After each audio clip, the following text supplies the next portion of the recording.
Elias Stephen and Francisci, and I will be the co-chairman of this forum.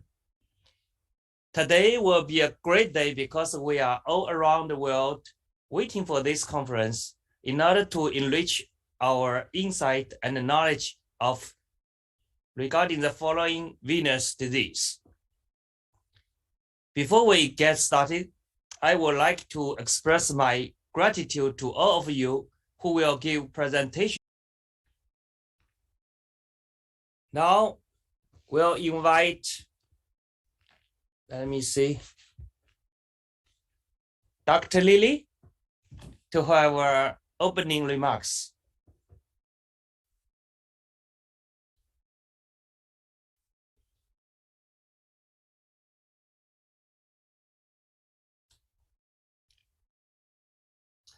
Good morning.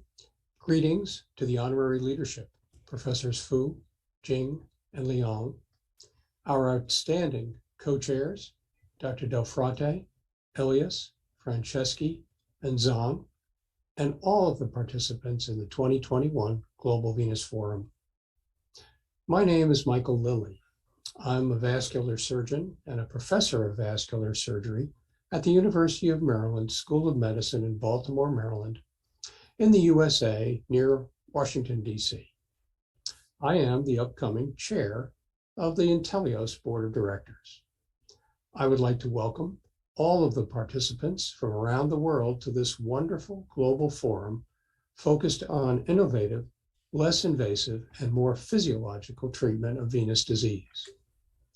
Over my years in vascular practice, I have observed the management of venous disease evolve from avoidance to crude open surgical approaches to more refined ablative endovascular treatments, and now to precise image-guided techniques that preserve venous structure and physiology. These treatments can be as effective as more extensive approaches and are certainly less invasive and more specifically targeted at the underlying pathophysiology. These procedures demand training, skills, and experience of the practitioner, and meetings such as this create consensus on appropriate standards of performance and assessment of competencies. I am so glad that Intellios could be part of this forum featuring such an outstanding roster of speakers and participants, and I look forward to the exciting exchange of information that this extensive program agenda will stimulate. So thank you very much, and please have a wonderful meeting. Thank you, Lily. And the next guest is from Intellios, Mr. Dale.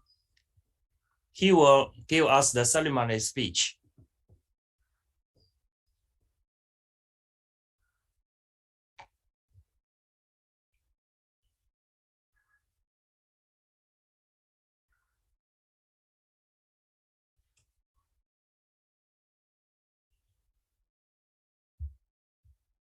Hello, I'm Dale Sear, CEO and Executive Director of Intellios. You'll be hearing a little bit more about Intellios shortly, but I wanted to welcome you to the 2021 Global Venous Forum. It was about a year ago that Dr. Smile and Intellios began discussions on developing global standards for Chiba. Well, about a year later, we are well underway with project teams in China and the United States, with subject matter experts around the world involved with developing this important and exciting program. I hope many of you will be involved with this program in the upcoming months and years. Again, welcome to the Global Venous Forum. I hope you have a great meeting, and I hope I get to meet you in person someday in the near future. Thank you. Thank you, Dale. And the next guest is our famous vascular surgeon in China, Professor Jing Zaiping. He will give us the opening ceremony speech. Professor Jing.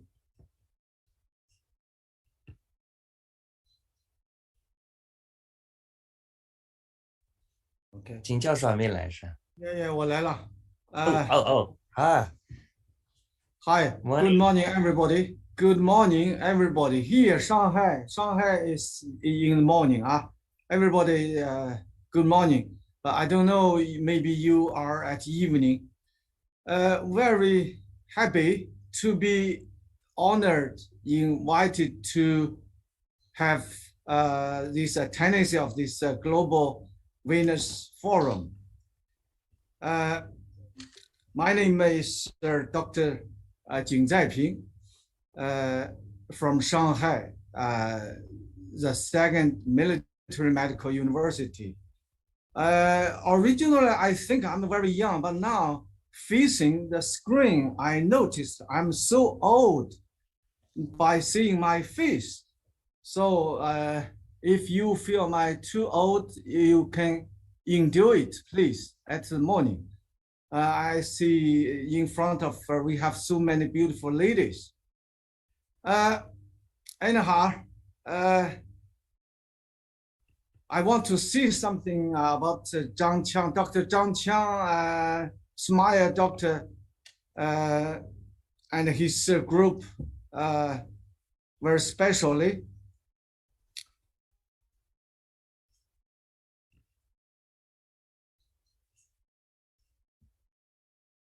Everybody knows dominated the air atmosphere here. But maybe for 7 years ago, Dr. Zhang Qiang got rid of created a private group. Something I think he blew a hydrogen balloon highly and brightly in the common air. You know, the hydrogen is very easily inflammable and combustible. And the hydrogen, of course, the density is much smaller than the common air. And the weight of the hydrogen is much slighter than the common air. Very uneasy. So I definitely believe and hope he will be successfully control and drive and harness his major bright hydrogen balloon. So I show my respect and congratulations on his success. Of course, here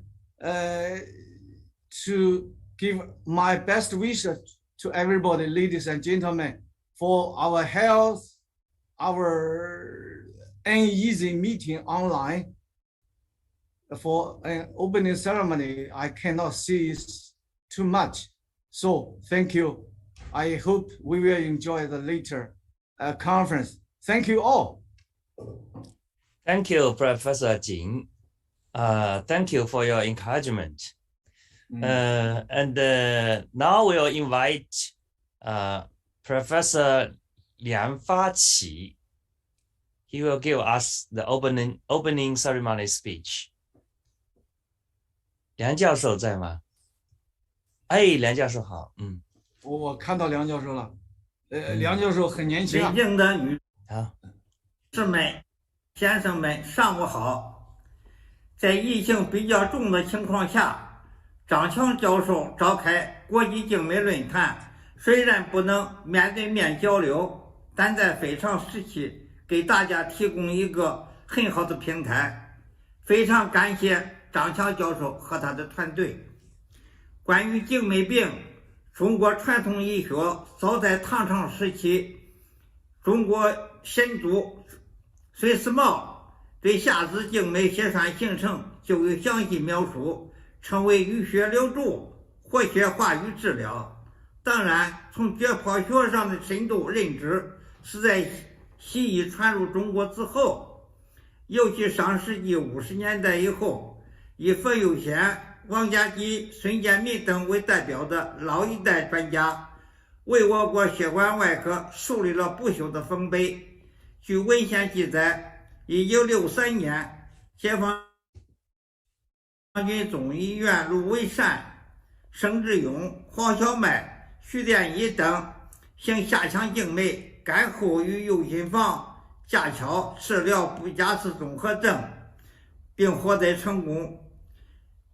自1993年，中华医学会外科分会成立血管外科学组，在以王忠皋院士的带领下，中国血管外科得以迅速发展。尤其2000年以来，无论实验研究、器材研发、诊断、手术、腔内治疗、保守治疗、临床护理都取得了非凡成就，有些技术已领先于国际。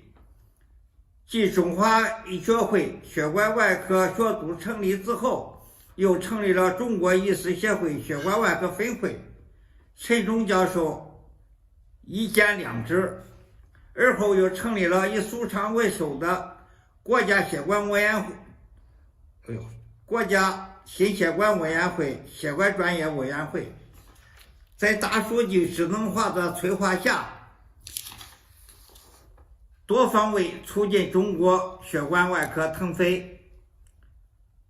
中国对近命病的治疗越来越被重视，这几年先后成立了美美高压学组、静脉病学组、不加氏综合征学组、中国老年协会静脉委员会、国际静脉联盟中国分会。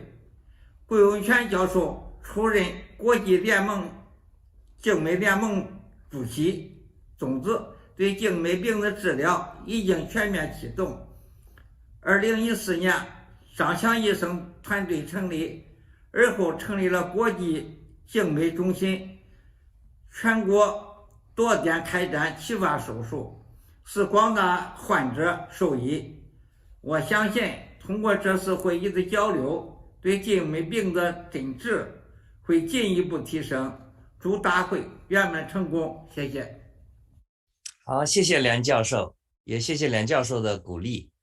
Next, I will invite Professor Stu Elias, and also he's my very good friend and a pioneer in the venous disease in United States. He will give us the opening ceremony speech.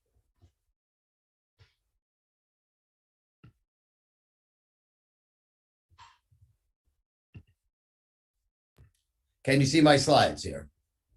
Yes. Okay, Yes. Very good. Let me just slow down. Let me do it here.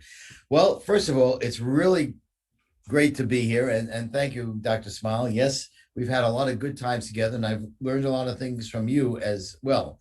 And I always enjoy speaking to my friends over in China. It's Friday evening here, and good morning to all of you.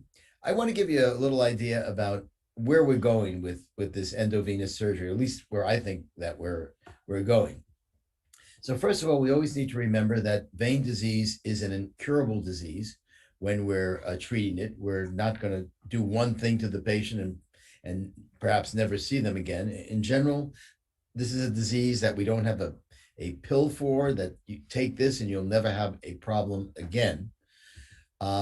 And before the late 1990s, there was not all that much happening in minimally invasive vein surgery. As we heard earlier, in the old days, we weren't doing all that much. We were just kind of pulling veins out.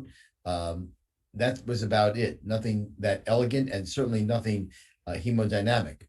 And then in 2021, we have a lot that is happening in the vein world, and we need to really decide what's working, what's not working, and maybe what else do we need when we're treating venous disease. And that's what I'm going to take you through. So where are we going in the vein world? At least where do I think we're going? I'm going to divide it into the deep disease, both disease above the inguinal ligament and disease below the inguinal ligament, superficial disease in the lower extremity. The problems can be reflux, the problems can be obstruction, the problems can be acute, or the problems can be chronic. And we're going to examine each subset and give you a little idea as to where I think we're going, and maybe where we need to question and we need some more better answers. So, but in general, the theme is we do have happy patients once we take care of them. Most of our procedures involve either no incisions or just a few little tiny small incisions. They're relatively short. We can do them under local anesthesia or perhaps with a little sedation. Most people can return to what they want to do to their lives pretty quickly, and we do improve their quality of life. And it really is better and safer and actually more fun than going to the dentist. Most of us don't enjoy going to the dentist. So these procedures, I tell patients, are really less stressful than having something worked on their teeth. So we got nice things that we can offer them. But the question is, what can we offer them now that's really up to date, and what things do we need to think about? So in terms of deep disease in the superinguinal or the iliacs and the inferior vena cava, the acute disease like acute DVT, we have learned from the ATTRACT trial in the United States that it tried to think about pharmacomechanical thrombolysis versus anticoagulation alone. And what we really came down to is, in general, anticoagulation is just about as good as doing some kind of invasive procedure, except in patients who may be younger, healthier, or have really, really significant symptoms, and mostly those that involve the iliac veins and the vena cava. In general, what the ATTRACT trial showed us is that acute DVT from the inguinal ligament down in the extremity itself, probably anticoagulation is just as good. How about acute DVT? What's new? Well, we already decided the iliacs and the IVC probably should be treated in patients who are really symptomatic, but the algorithm has changed. If we thought we needed to treat the patients, we usually started with some type of chemical thrombolysis. Now we really have a lot of new devices that can just mechanically, with non-thrombolytic technology, meaning just a mechanical way of removing the thrombus, get as good results in the right patient, rather than putting the patient through the risk of some type of thrombolysis with tissue TPA or something like that. And these are the names of some of the devices that are available: ClotTriever, the Indigo system, the JEDI system, and there are many others that are coming into play that should, and probably some of them already are available in China, for instance. So in general, most of us feel what's new is if you have someone with acute DVT that you think you do need to remove thrombus on, we start with the non-thrombolytic mechanical devices, just seeing if we can either suck it out or remove it without having to use some type of TPA or thrombolytic agent. If that doesn't work, or you want to add that later on because you want to kind of clean up what you've done with the non-thrombolytic devices, you can add a thrombolytic device. But in general, most of us are starting with non-thrombolytic, just a mechanical device, and then going to thrombolytics to minimize the risk to the patient, also decrease the hospital resources. So how about chronic obstructive disease? We have patients who have the non-thrombotic iliac vein lesions, that's the NIVL, or the thrombotic or post-thrombotic patients, iliac vein lesions as well. What's new is we have dedicated venous stents, which really work much better than the stents we were using in the past. We've already decided that intravascular ultrasound is really better than venography. You can do these procedures with just venography, but in a couple of cases, you may not appreciate the extent of the disease. So intravascular ultrasound is really the way to go. And the video trials showed us that intravascular ultrasound really identifies disease much more than just the ascending venography. What's really up for discussion is what medications do we need to place these patients on after we've placed a stent, and what kind of follow-up? How often do we need to follow them, and for how long? And the answer is not available right now. We all have our own ways of doing things after stenting in terms of anticoagulation, but we don't have a guidelines really yet. How about reflux in the deep infrainguinal disease in the pelvis, so to speak? First of all, we're diagnosing pelvic venous insufficiency, and we're calling it pelvic venous disease. There's a whole couple of papers have been recently published on characterizing the type of disease, and just like we have the SEEP classification for superficial disease in the lower leg, we have the pelvic venous classification of disease in the pelvic system, because we want to be able to compare treatments when we treat them with the same type of patient who has pelvic disease. So we need to first identify the disease before we can see how the treatment's working. We also realize that pelvic disease can also cause leg symptoms, and the treatment is different. And the thought that some of the pelvic disease can decompress into the legs or decompress into the pelvis. We're really understanding pelvic venous disease much more, and I think it's really something that all of us who treat venous disease really need to spend a little more time understanding. And nobody get worried. It took me a couple of times to try and figure out what's going on here.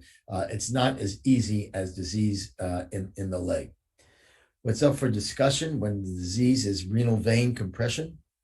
We don't know, should we be stenting these patients or doing some open procedure of either renal vein transposition or ovarian vein transposition? And we don't really know the answers to that yet. We don't have any really good stents for renal vein compression, but sooner or later, we're going to get some dedicated stents for that. Chronic disease below the inguinal ligament, post-thrombotic disease. I will be talking to you tomorrow about both the Access PTS technology for someone who's chronic post-obstruction femoral popliteal disease, and also the SSTA technique to take care of these patients. Obviously, we do not stent, and the question is, can we just do angioplasty alone? How about for patients with chronic reflux? We have new valves that are coming. These two that have really been used in humans already, intervene blue leaf system and the Venous valve, have been done in patients. And there's a clinical trial going on in the US for both of these already. And these really seem pretty promising. My question for all of us to think about is, who needs this deep venous valve repair or implantation? And I don't think we know exactly yet where those patients are, which ones we should use it on. This is just the creation of these valves. This is the blue leaf system that uses a mechanical way of creating the valve leaflet. This is the Venous valve system that is a valve that's implanted openly. It's put on a stainless steel frame into the system. This is it being placed into the external jugular vein of sheep. In terms of reflux below the inguinal ligament, we already have a lot of non-thrombotic, non-tumescent, non-thermal non-tumescent technologies, and we found that they're as good as the thermal tumescent, but we have some new things: high-intensity focused ultrasound and sclerosafe, which I'm going to be talking to you a little bit about later on, and some diagnostic tools for thermography. You are all very big on understanding Achieva and ASFAL as well, and I think that this is something that really the entire world should begin to think about much more than it has been. And what's up for discussion is when to use which one of these technologies. So I'll talk to you later on about the high intensity focused ultrasound. In general, all we've been doing is removing veins or injecting the veins in the superficial system. I think we need something more, and Shiva is one of those things. And I think HIFU is another one of those things as well. So we've gone through all these various subsets. What's really new? We have new anatomic challenges to understand superinguinal and infrainguinal disease. We have new technologies with stents, valves, and new endovenous ablations. We have new data with all of these various studies, and we have new drugs in terms of the direct oral anticoagulants. So what's not new is vein disease still is an incurable disease. So we need good ways of taking care of these. And in general, those of us taking care of vein disease, we should be happy. Don't worry. Vein disease is still an incurable disease. Thank you. Thank you, Dr. Steele Elias. Dr. Steele raised a lot of questions, cover all our following themes. So now I will turn the webinar over to moderate Ma Pei, And he's my friend from United States. And Ma Pei, please.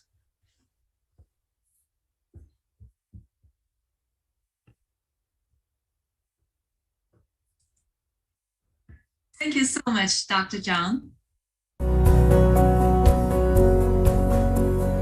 Distinguished guests.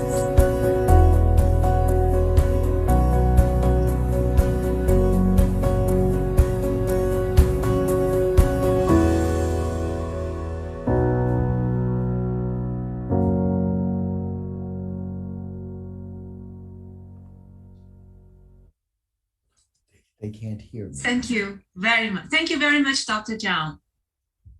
Distinguished guests, speakers, ladies and gentlemen, good morning, good afternoon, and good evening. Welcome to the 2021 Global Venous Forum. My name is Bei Ma, and it is my greatest pleasure to be the moderator of our keynote speech session, New Technologies and Medical Humanities. And as Dr. Elias, as well as Dr. Liang and all our distinguished speakers just said in their opening ceremony remarks, we have gone through some very difficult times for the past 2 years.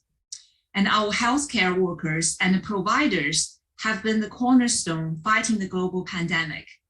And Dr. Elias used a very interesting slide in his presentation, which is the painting from Jackson Pollock to describe 2021, I think as well as 2020, which is a very chaotic world.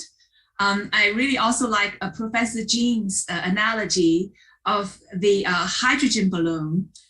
We all actually feel that way for the past 2 years and floating in the hydrogen balloon. And we're still trying to find the cure for the coronavirus.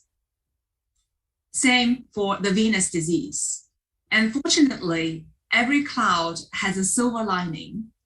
Despite the greatest challenge, perhaps in our lifetime, we have witnessed many innovative technologies developed since the pandemic, such as mRNA vaccines, new applications through telemedicine and digital health technologies to provide quality healthcare for all.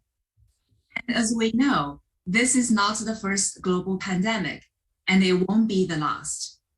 So today, I am extremely excited to present the following panel of global experts who will share their insights in this session of new technologies and medical humanities. And our global experts are Dr. Steve Elias from Englewood Health Network, United States, Dr. Felipe Faccini from Brazil, Professor Jin Zaiping from Shanghai Hospital, China, Ms. Hannah Mason from Intellios, United States, Professor Wayne Zhang from University of Washington, United States, and of course, last not least, Dr. Zhang Qiang from Dr. Smile Medical Group, China. And before the official session starts, I would like to give a few housekeeping announcements. And as you might know, the virtual 2021 Global Venous Forum is recorded and live streamed through Zoom platform. So for speakers and our guests and moderators, please mute yourself if you are not speaking. And also for all our audience from different social media platforms, thank you so much for your attendance. And please post your questions, comments, or your contact information in your live stream chat box.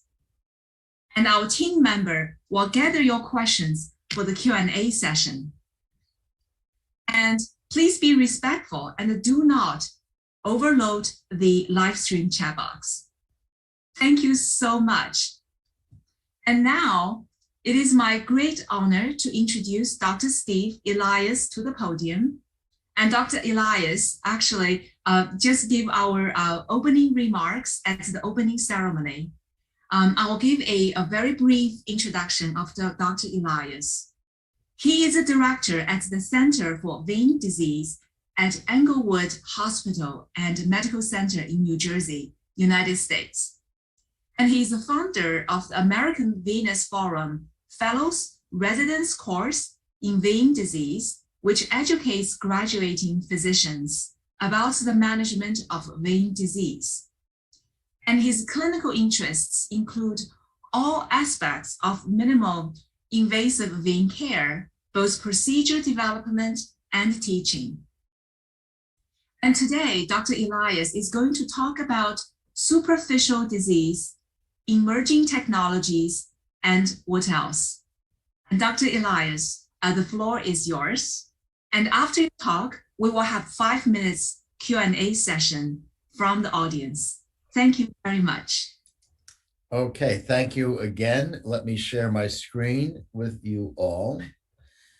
Yep, let me share it. Hang on. Okay, and here we go. Okay, the usual question, can you see my screen? Hey, can you see my screen? Yes, okay, give me the thumbs up. All right, so this is kind of a continuation, a little bit of what I just spoke with you about, but I really want to talk to you about some of these really new superficial technologies, and perhaps a little bit about what else do we need in the vein world. So there are really 3 technologies I'm going to talk about now. One is thermography, which is a diagnostic new technology, and sclerosafe and HIFU, as I told you, high intensity focused ultrasound, whose brand name is Sonovein. These 2 are therapeutic technologies. So let's talk a little bit about where this thermal imaging fits in for vein disease. And I'm obviously going to tell you what it is as well. So the basics of thermal imaging, you all know this because we've all been in the airports and stuff, seeing what temperature people are, but it's based on the emission of heat from objects. And it really just measures the surface temperature. And in vein disease, in superficial vein disease, the surface temperature of an abnormal vein can really reflect the temperature of the deeper veins because there's reflux going back into the superficial veins. And I'm going to show you a couple of pictures about this and where I think this fits in. So hang on. So there are many conditions that have temperature differences. There's body temperature over here, patients with Raynaud's disease. Red or yellow is warm, blue and red is cool. And there's also peripheral artery disease as well. It's been tried in breast disease, didn't really work that much. It doesn't tell you the exact temperature. It can detect, though, a 1 degree temperature difference. And in vein disease, I'm going to show you a lot more pictures. You could see a thermographic camera can pick up varicosities that we may not see otherwise. How thermal imaging adds to the treatment of varicose veins? Essentially, it is normal veins are really not something that is visible by thermography because their temperature is really the same as the skin temperature. Abnormal veins have a higher temperature. And we already know, patients say to us sometimes where their veins are, oh, it feels kind of warm as the day progresses. So it can only pick up, thermography picks up temperature differences between the skin and between the veins. Normal veins are the same temperature as skin. Abnormal veins are a little bit higher temperature. So here you can see we have patients normal. You don't see all that many veins on the left. On the right, you see veins, and this is a normal image here. But here, I showed you this image before. These are the varicosities that can be seen. It's a nice handheld device that can give you a really good idea about where the patient's abnormal veins are. So you know what you want to focus on, perhaps, when you do an ultrasound exam. It's a very good predictive value in both negative and positive. There's an article by Dr. Ari Sofer et al. That published this study in vascular disease management. And many of us have patients who come to us who don't have any visible veins, have symptoms that seem like they're vein related. You can use this as a screening tool. If you look at their legs and they don't have any veins, you can say, you know, your symptoms may be venous, but I don't think they are. Or in the opposite direction, your symptoms sound like they're venous, and here we can see your vein disease. This was correlated very well with ultrasound studies. So here we have a very nice example. You can see the great saphenous vein. You can see the varicosities as well. And the patient themselves can get a good idea and have a visual idea as to what's going on in their legs. A few more examples. You can see these varicosities going all the way up the posterior thigh. Once again, someone may come with spider or reticular veins, but you take a look and you can see the feeding veins into the area of the spider veins. And then you may know, all right, I got to treat these feeding veins as well. And the patient will understand why you're sticking them in areas where their varicosities are not. You can even do this through graded compression stockings. The veins can be seen. Patients don't even need to take their stockings down. With ulcers, you can see the underlying pathology. This is warmed by the ulcer, so you know there's varicose veins underneath that ulcer bed. So in summary, where do I think it fits in? It's a good screening tool in those patients that you're not sure, do they have venous disease and are their symptoms vein related or not? You can describe the extent of disease. You can decrease unnecessary ultrasound examinations because you can rule out any venous disease. Post-treatment, whether it's with Chiva or any of the other treatments, you can document that the area that you've treated, things have normalized. There's no varicosities there anymore. You engage the patients, they understand a little better, and obviously these images can be stored on electronic medical records or in the cloud. So that's it for the diagnostic studies. How about for superficial disease? Well, there's sclerosafe. What is it? It's a non-thermal, non-tumescent technology for superficial disease. It has a dual syringe system, which I'm going to show you. One syringe sucks out blood, and the other syringe injects the sclerosant at the same time. It's not approved in the US, but it is approved. It has a CE mark in Europe and in Israel. So it fits through a 5 French catheter, relatively small, comes in a couple of different lengths. It goes over a wire. You don't need to, once you get in with a micropuncture, you just place the catheter right over the wire. And when you're pulling it back, you pull it back about 1.5 millimeters per second.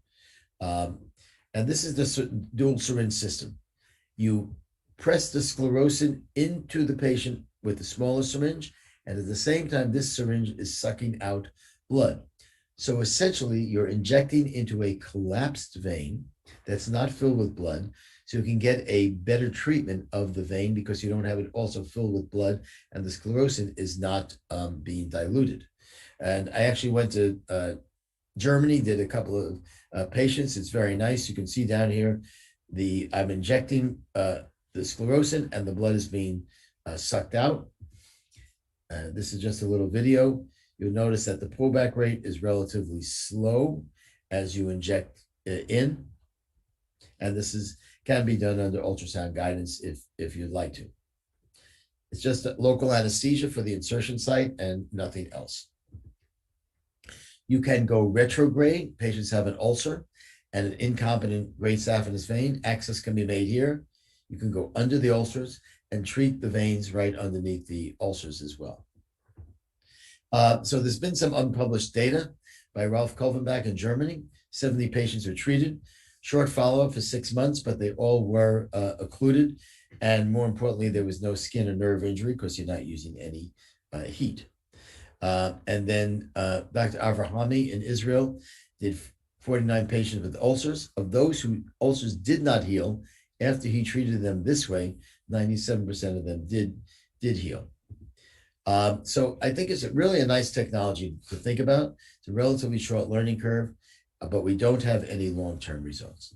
Now, lastly, the final thing, high-intensity focused ultrasound. This is almost a Chiva procedure, and I could think of it as being this in the future. A lot of these slides are courtesy of Dr. Alfred Obermeyer from Vienna, Austria. This is a device, it's its first generation, so it's pretty big and pretty cumbersome, but as we know, medicine, we always get better.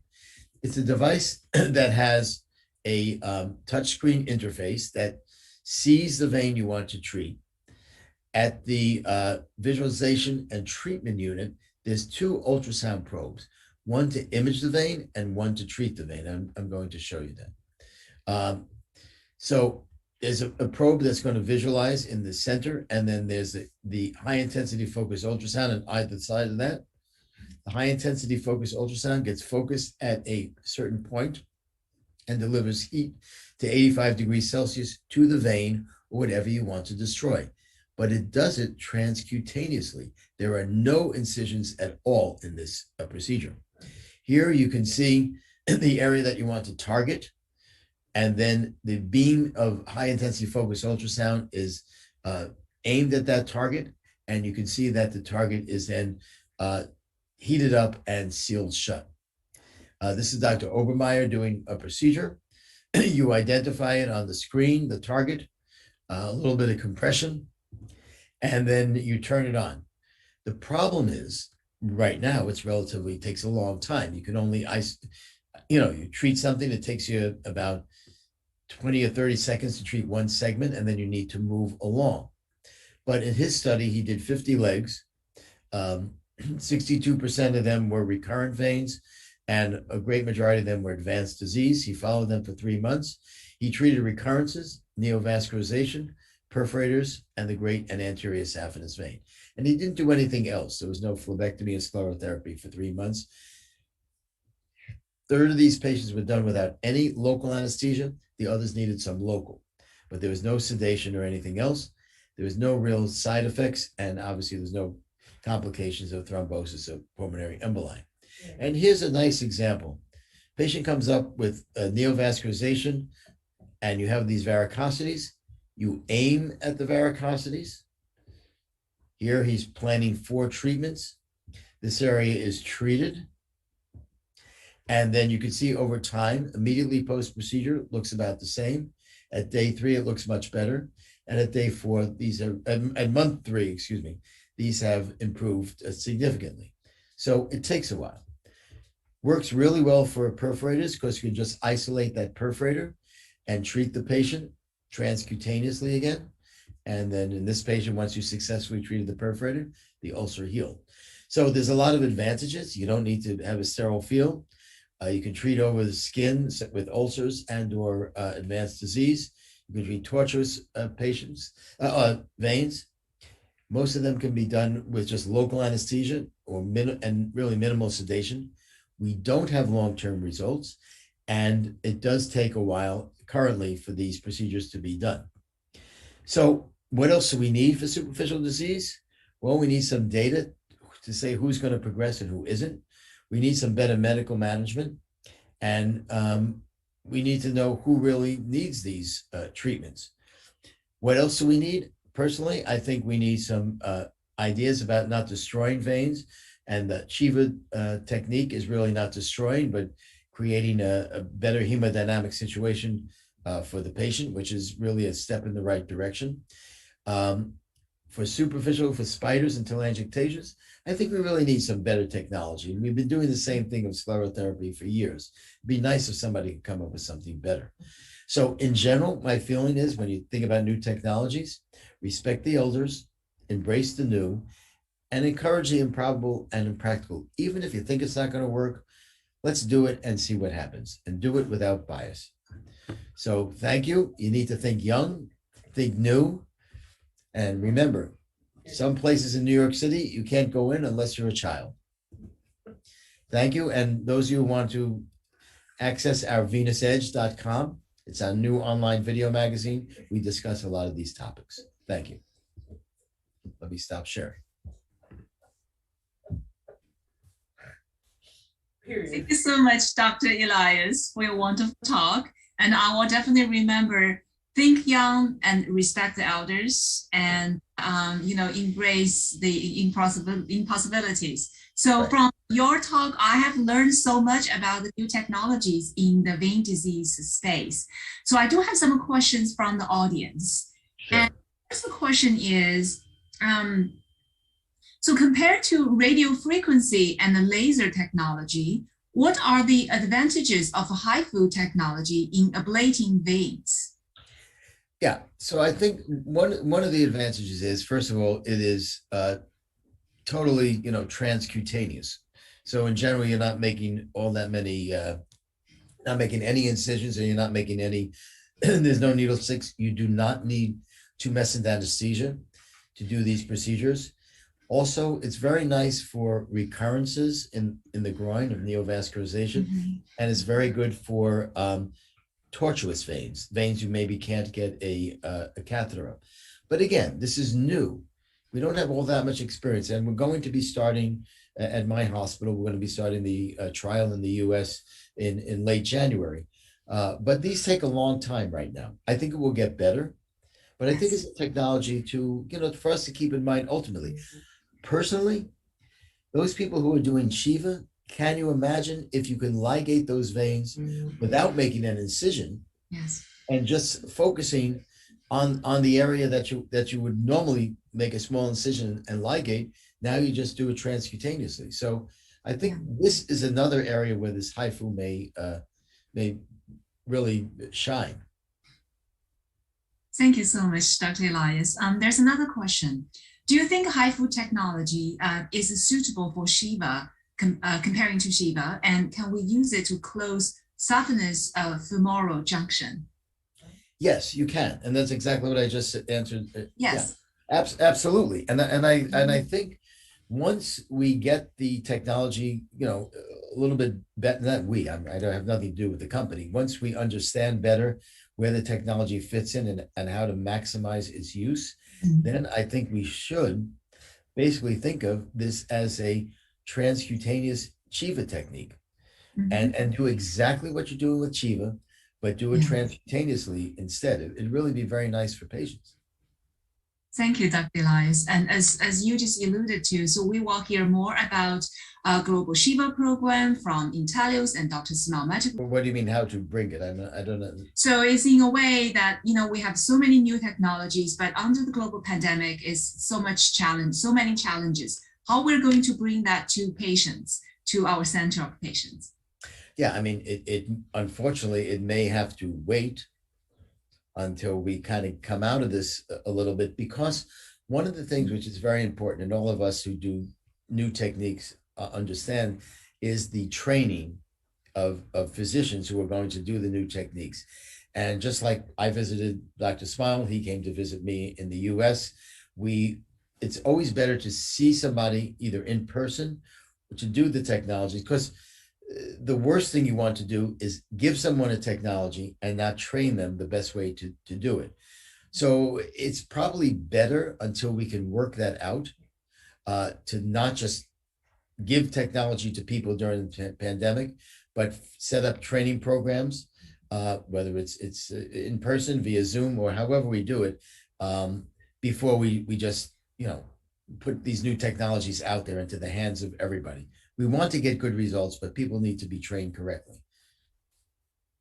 Totally agree. Thank you so much, Dr. Elias. And this is the last question, and it's also non-medical related. Okay. I will also ask each speaker for our panel today. So it's already December 10th, at the end of 2021.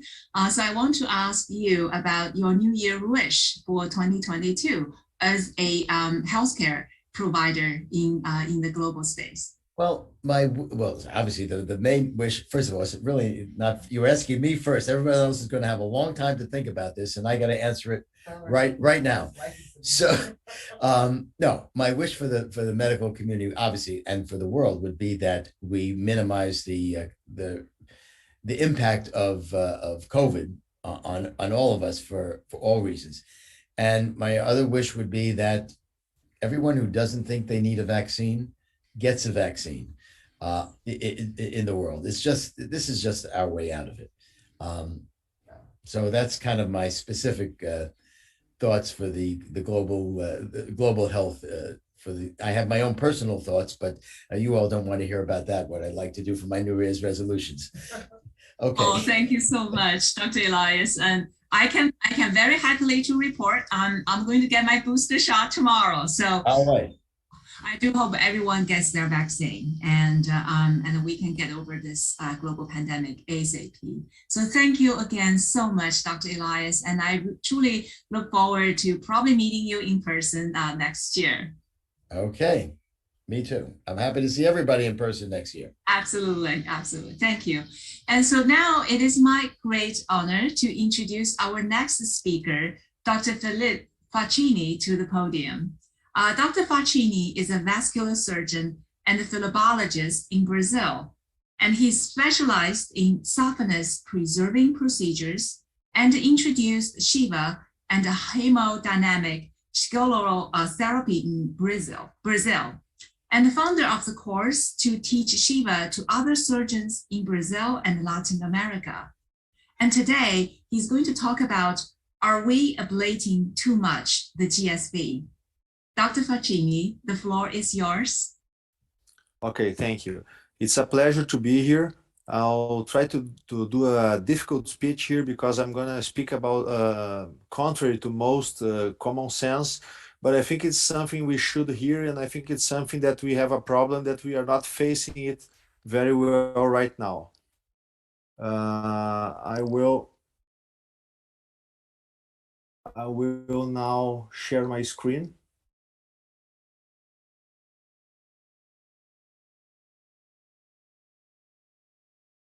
Do you have my screen? Yeah, okay. So are we ablating too much the GSV? I think the answer is yes, and we should know that. I'm getting something here. Let's say this is my stock portfolio or my bond portfolio. In 2005, I had 2010 in a year, and in 2013 I had almost 500,000 procedures or things in a year. This is a high increase. This is an unbelievable increase, and it's not my stock portfolio. This is the number of endovenous procedures in the United States in this period. The New York Times addressed that and showed that the main purpose of the article was to speak about arteries, stents for peripheral artery disease. But there was a collateral data that they showed that the vessels, the veins treated increased more than double in a bit more of 5 years. And this is too much. And the legs and the population of the country didn't change that much to make sure that this was a right increase. So the vein treatment is going to the roof. There are a lot of treatments being done and much more than before. Samson published an editorial in Vascular Specialist Online journal a few years ago, and he called it that a Saver Saphenous Society should be created to address the problem. And he proposed that this maybe it was a joke, but he thought that a society should be created to avoid saphenous destruction. And I think this is a valid commentary of something we should discuss. From 2012 to 2015, the increase in ablations in the United States was steep, was big, but something from the publication of Crawford that was really amazing to me was the number of non-vascular, of non-specialists doing the procedures. Among 28% of the procedures, venous procedures, were performed by vascular surgeons. The majority of the procedures were performed by other professionals, from radiologists to thoracic surgeon, internal medicine doctor, even research nurses performed these venous ablations. And to me, it was a bit disturbing to know that. And after reading the rest of the paper, that showed that vascular surgeons did increase a bit the number of venous ablations in that period, but most ablations were increased in the other specialties. The doctors non-specialized in venous surgery were doing much more ablations than the specialized doctors. Another published paper by Baber showed that the high volume provider and high volume doctors performed much more procedures than the doctors performing less procedures in a month. They divide in quartiles, and the upper quartile performed most of the endolaser and the ablation procedures of this population. So this is disturbing, and these people are the same that are not, I think they are not related, and they are not trained in venous procedures. So, but this is not something confined to the United States. They published a study from Belgium in which they showed that from 2007 to 17, there was an increase of almost 1% in ablations per year. There was also an increase in bilateral procedures in this period. And the most amazing thing about this study was that patients with limited resources, those patients that didn't have money to pay extra for the procedures, had a significantly lower intervention rate than patients that had to pay more than the state reimburses for the procedures. So this for me was showed me that there's not something that's not well here. So the problem is, in my opinion, the saphenous vein is really overtreated. Maybe the easy recovery sped up by the endolaser increased the number, and the long-term consequences of that are still unknown. And if biology teaches us something, I think we are going to have recurrences in those cases. There is an editorial at Phlebology last year that commented the unprecedented range of treatments now offered pose dilemmas to doctor and patients. This was published by Campbell in the Phlebology, and I think this expressed most of my concerns that we may have several ways to do something, but we still do not know, and we still do not categorize which patients should receive those treatments correctly. The causes of overtreatment are several, from medical training to the doctors with less training do more. Disease complexity, maybe it's changing, inadequate duplex mappings. Physicians, old physicians not used to up-to-date guidelines may be doing overtreatment. I don't know if this is the reason. Some billing mistakes. Something that is happening, many procedures are going to labs and not in hospitals. So there is less oversight from peers. And maybe fraud or reflux overdiagnosis is actually happening. Some questions to discuss. Can we ablate the saphenous vein to improve results of aesthetic venous treatments? This is something we should discuss because this is being done a lot, and I see a lot of ablations for aesthetic results in patients. Here is that we can use hemodynamic sclerotherapy to achieve aesthetic results and try to lower the number of saphenous vein destroyed and ablated in treatments nowadays. I think we should not escape from this. This is something, if we do not solve this, the insurance and the governments will regulate it. So we should discuss this as a society.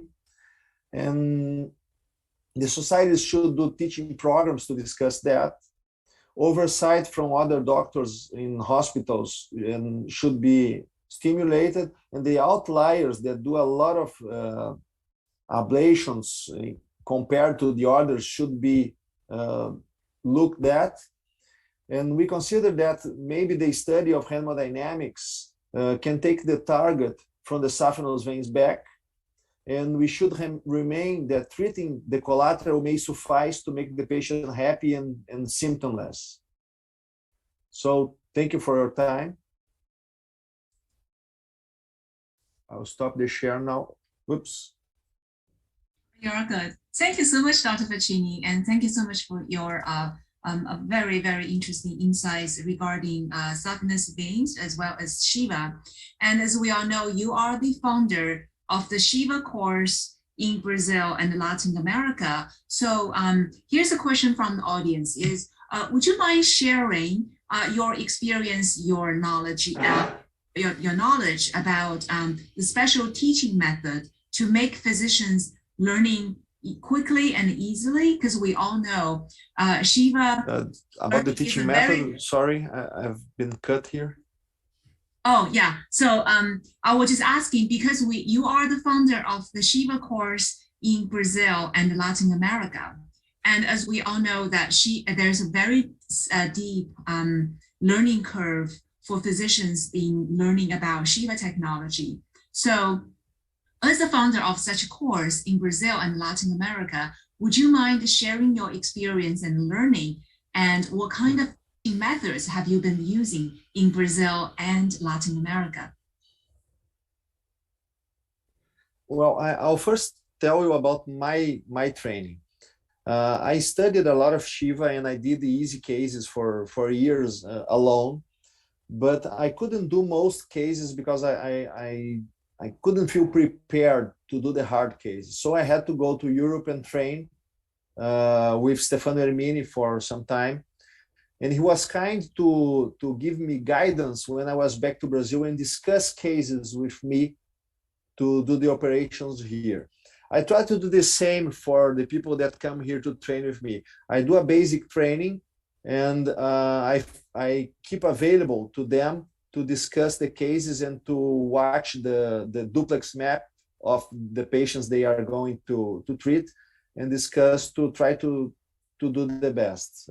That's what I'm doing. And something I think we should do about the talk about the training about Shiva, mainly now that HIFU is coming into place, is that some cases are so easy. I'm not sure, as Professor Elias said, that I'm not sure that the crossotomy would be really feasible to HIFU because there are complications of the high temperature in the structures by the side of the thing. I actually, when the HIFU appeared, I published a paper that I had a case years ago in which the HIFU for physical therapy that they do to hit muscles, they burned a popliteal artery with a procedure for physical therapy. So I think the HIFU may not be specific enough to do a crossotomy without burning the things around that are important. So, but when concerning the collaterals, I think it's a perfect procedure, and I think it may be really easy to do that. In most cases of Shiva are involve only the collateral, and you don't need to go to the crossotomy. So maybe these cases are really amenable to HIFU and are easily trained. They are not those procedures that involve crossotomy.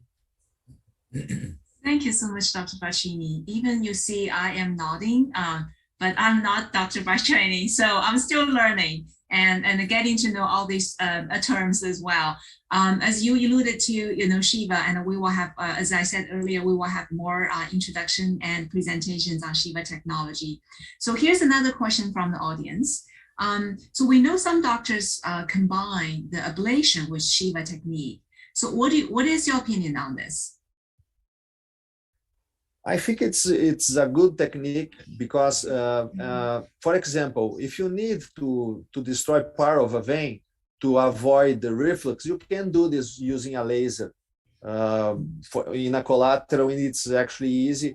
There is a study by Gianesini that addresses that, and I think this is feasible. I'm not sure that the cost that you add to the procedure is amenable and is easy to pay, because, for example, one of the great advantages of Shiva, as talking about health and costs and COVID pandemic and stuff, we need to try to not spend too much in our patients, and I don't see why you should spend more than you need, because most procedures with Shiva is just one cut of a half a centimeter and a ligation.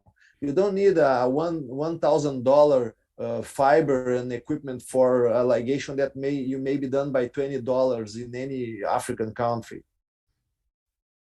Yes, I totally agree with you, Dr. Bacchini. So that actually relates to whether we absolutely don't need over treatment for patients, and we absolutely don't want our patients to spend extra money on unnecessary surgeries. So as Dr. Elias said earlier, the results we want to have are happy patients. So Yeah, that's the main result. coming to two probably questions, non-medical related. The first one I asked Dr. Elias as well is, what do you think of combining or emerging those innovative technologies with our patients and to have more happier patients in the global pandemics time? Well, about the new technologies, I would love to have the HIFU here to start doing the procedures. I've already checked the feasibility of that, and the costs that now in Brazil are a bit are not easy to bring right now. Maybe after the costs start to decrease a bit, we can bring an equipment now to do here. The endo laser for collaterals is something that we are trying to develop a protocol to do a study about that here. There is a vascular surgeon in Brazil that does a lot of laser in collaterals. He performs like 20 or 30 punctures, and he does every collateral of the patient from 1 millimeter up with the endo laser. So I'm trying to get him to do a protocol with me to do the collaterals with a great, he's a great guy in that. He does collaterals really small, and he can puncture that and with good results. So I think he would add a lot to our studying that. But I think it's good, but sometimes we should consider the costs. Yes, I totally agree. Thank you so much, Dr. Bacchini. And I know you have been actually very actively involved with Global Shiva program. And thank you so much for your contribution to that program. I know we have a later speaker, Ms. Hannah Mason, will talk about that. And my last question would be actually, what is your New Year wish for 2022? It's about the pandemic, the New Year wish, not personal. But yes. Well, I'd say it's my wish is that it goes out in a blink of an eye. I know this is maybe some impossible wish, but I think it would be the best. Thank you, Dr. Bacchini. And well, stay healthy and stay safe. Thank you so much. Thank you. So now it's my great honor to introduce our next speaker, Professor Jing, to the podium.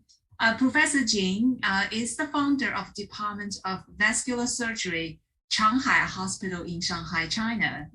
He's also the director of Shanghai Clinical Medicine Center for Vascular Diseases and director of the PLA Institute of Vascular Surgery and the chairman of the Professional Committee of Endovascularity of the Chinese Physician Association. And today, Professor Jing is going to talk about medical innovation. Professor Jing, the floor is yours. Thank you, Mabe.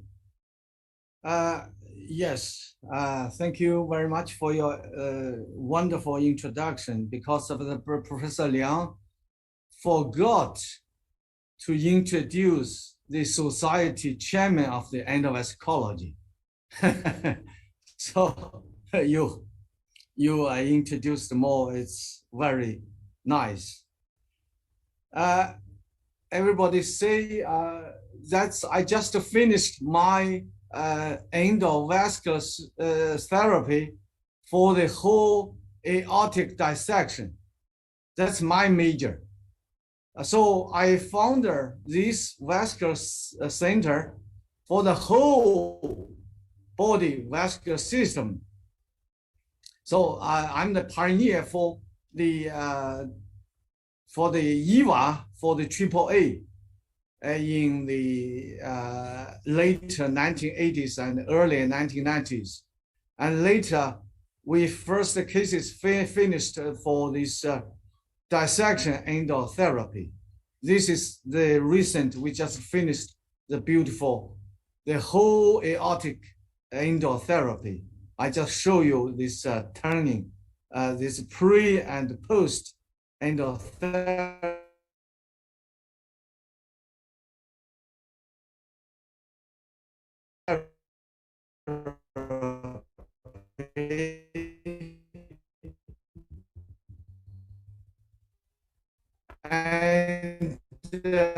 also I finished the first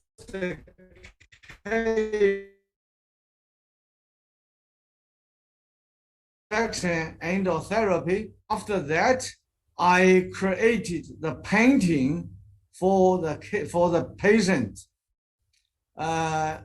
You can see the left one is me. The right one is the patient's father. This patient is a young girl, just 20 years old.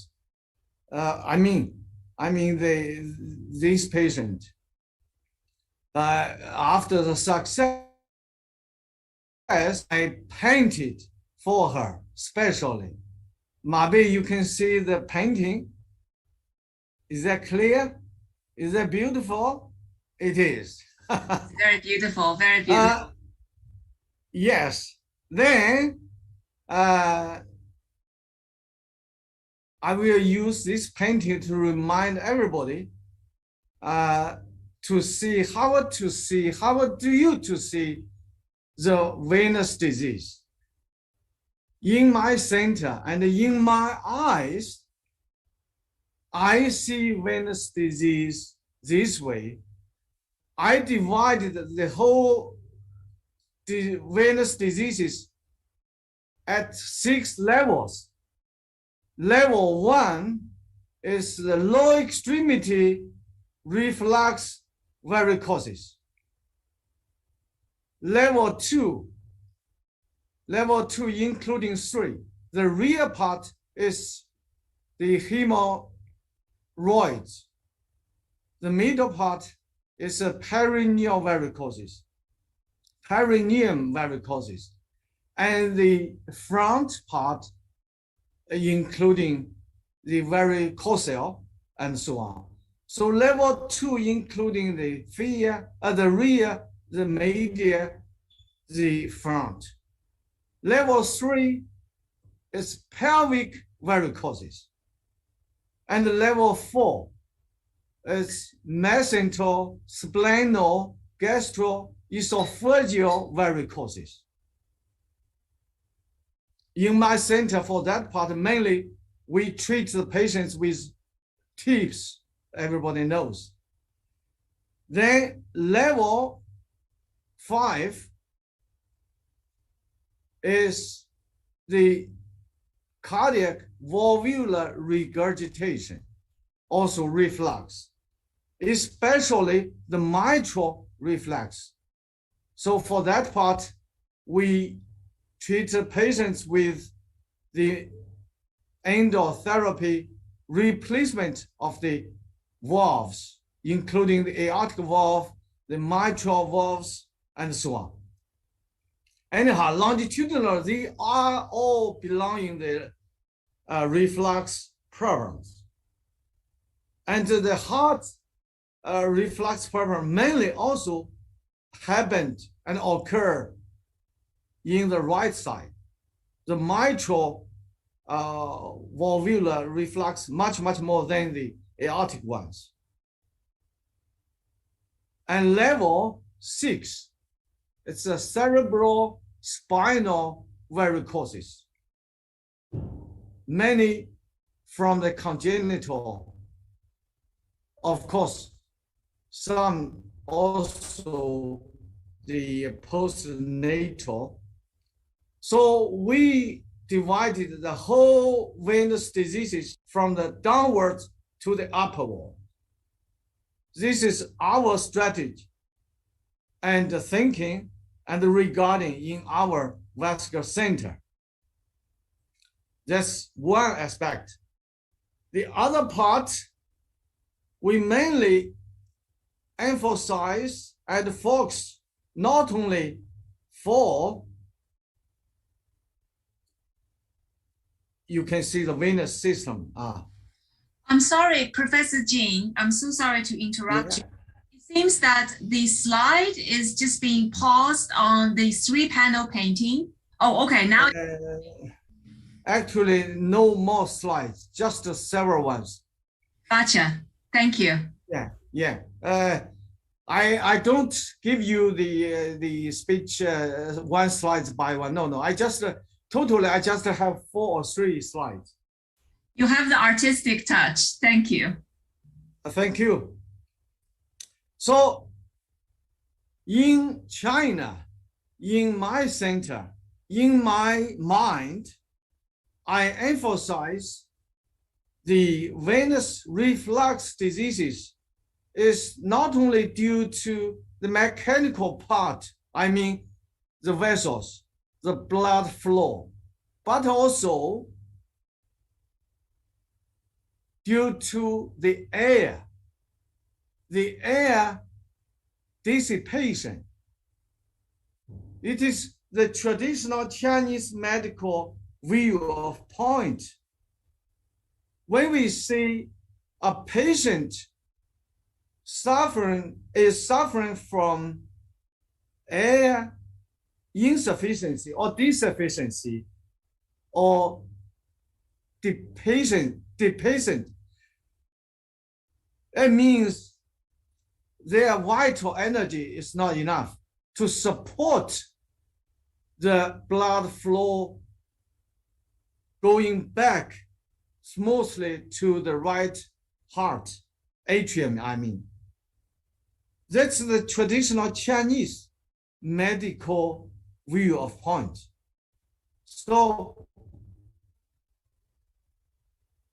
besides the mechanical, so many series of the new technology to treat the vessels and also the blood flow, but we more emphasizes, especially before and after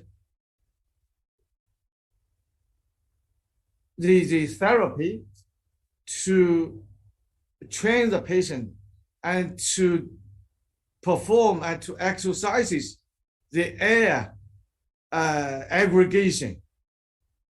I don't know this way is that clear, because of it is very, very ancient Chinese medical view of point. That's our strategy roughly and principally. Of course, we we are using the very in frontier new technology just mentioned by the different professors. I also communicated with Professor Zhang Qiang oftenly.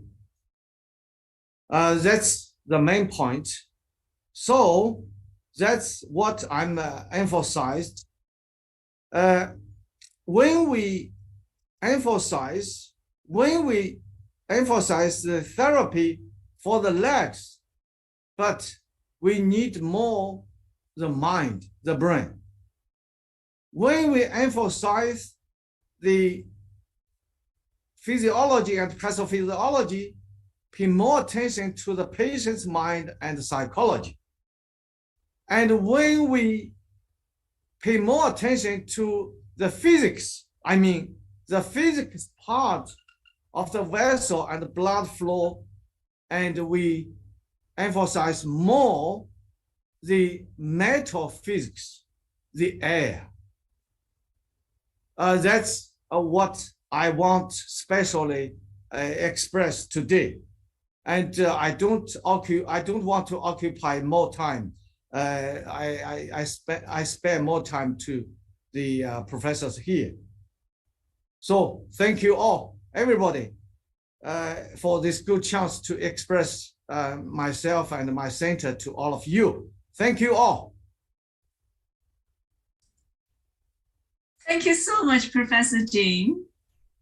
And we all know today your topic is medical innovation. And actually you express modern days, in modern time, we talk about energy channel, right? You know, you have the energy and then the body is divided into energy channels. So I'm just wondering whether you're talking about the qi when you refer to the air for the vein diseases.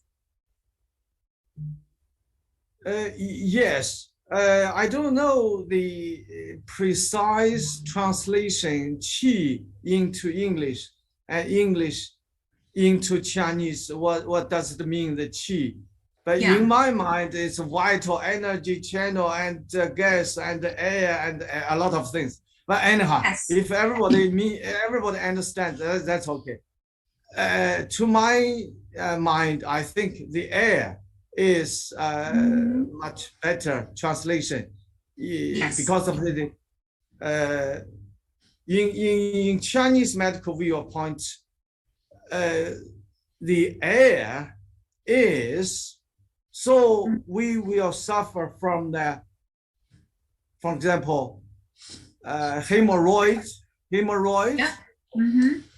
And so I think everybody knows, right? Yeah. So I can interpret the air because I am a yoga practitioner. So I can translate the air into the pranayama, which is in the in the Hindu yogi philosophy. That is our breath. So we have to rely. I actually prefer just the chi or something. Just air.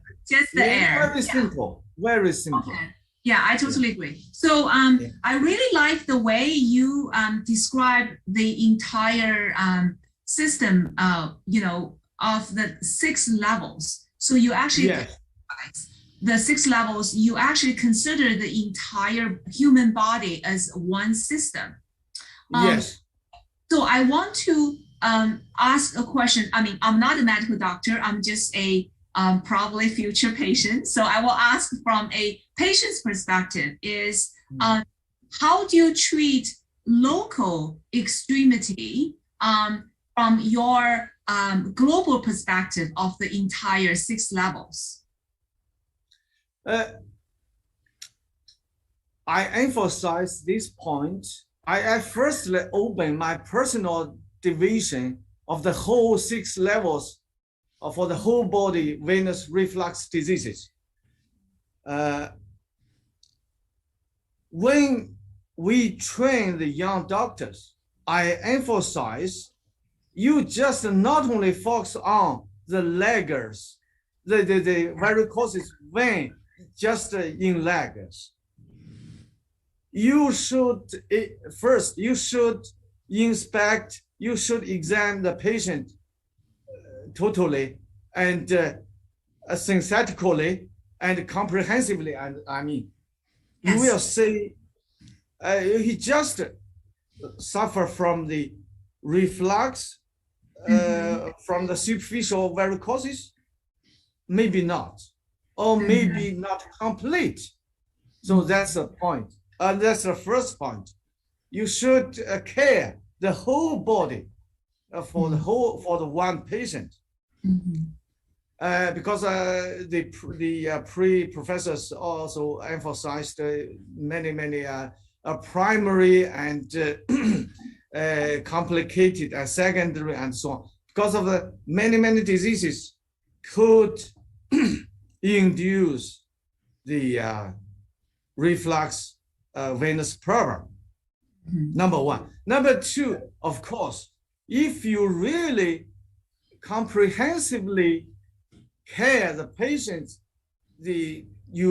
after that you making the very correct and precise diagnosis, then on that basis you may say you will choose a proper therapy, a so-called advanced therapy, Shiva or something, even stripping. And anyhow, for the very local disease, many new technology emerged.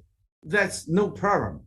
I don't want to emphasize a concrete therapy method here because I'm not this kind of expert for this part. I just emphasize this integrated view of point to care the patient. Don't just very locally pay attention to a local disease. It's my experience and lessons. Maybe I overemphasized, but I see the senior professors know our young trainees. Anyhow, you know. So, Professor Jing, I really like your comments, and also, may I interpret it this way? Actually, when the patients come to you with symptoms, first you want to find out is actually finding out the root cause of those symptoms, and not just treating the symptoms. In our case, varicose veins or other vein diseases, and you want to find out where those symptoms come from, and then give the patients the best options for treatment. Yes, I absolutely agree with you. Mm-hmm. That's not a question. That's a perfect comment and supplement to me. I absolutely agree with you. Thank you, Professor. I like you. Oh, thank you so much. I like you. Thank you so much. So I really enjoyed the couple of slides. You only have 4 slides, and I think half of the slides actually are showing the audience of the art, the artistic expression in the medical field. So I hear more about that from your perspective, which coming to our, the theme of today, which is the new technology and the humanity. So I think you have given a very perfect slides and to the audience and using artistic perspective. To me and to my colleagues in my center, in Chinese, we call operation 手术, we call painting 艺术, 手术艺术. These 2 terms in Chinese, they are same. 艺术, just almost the same pronunciation and almost the same root. I mean, 艺术 means the medicine and art. In Chinese term, they are the same root. I think for the whole human body, that's the same root. The medicine and art, they are growing from the same root. That's number 1. Number 2, traditionally, my tutors, they told me, if you are not a good artist, you will not be a good doctor. I don't know nowadays, but in my days, in the 45 years, near 50 years ago training, my tutors said so. So they trained me this way. So I do the 医术 and 艺术 simultaneously. Yes. And number 3, the art inspired me very much for my innovation. I got many patents. The inspiration is from my painting and choreography writing. I see. And music and so on. So art inspired me very much. So I have these 3 points. Do you agree? I totally agree, Professor Jing. I cannot agree more.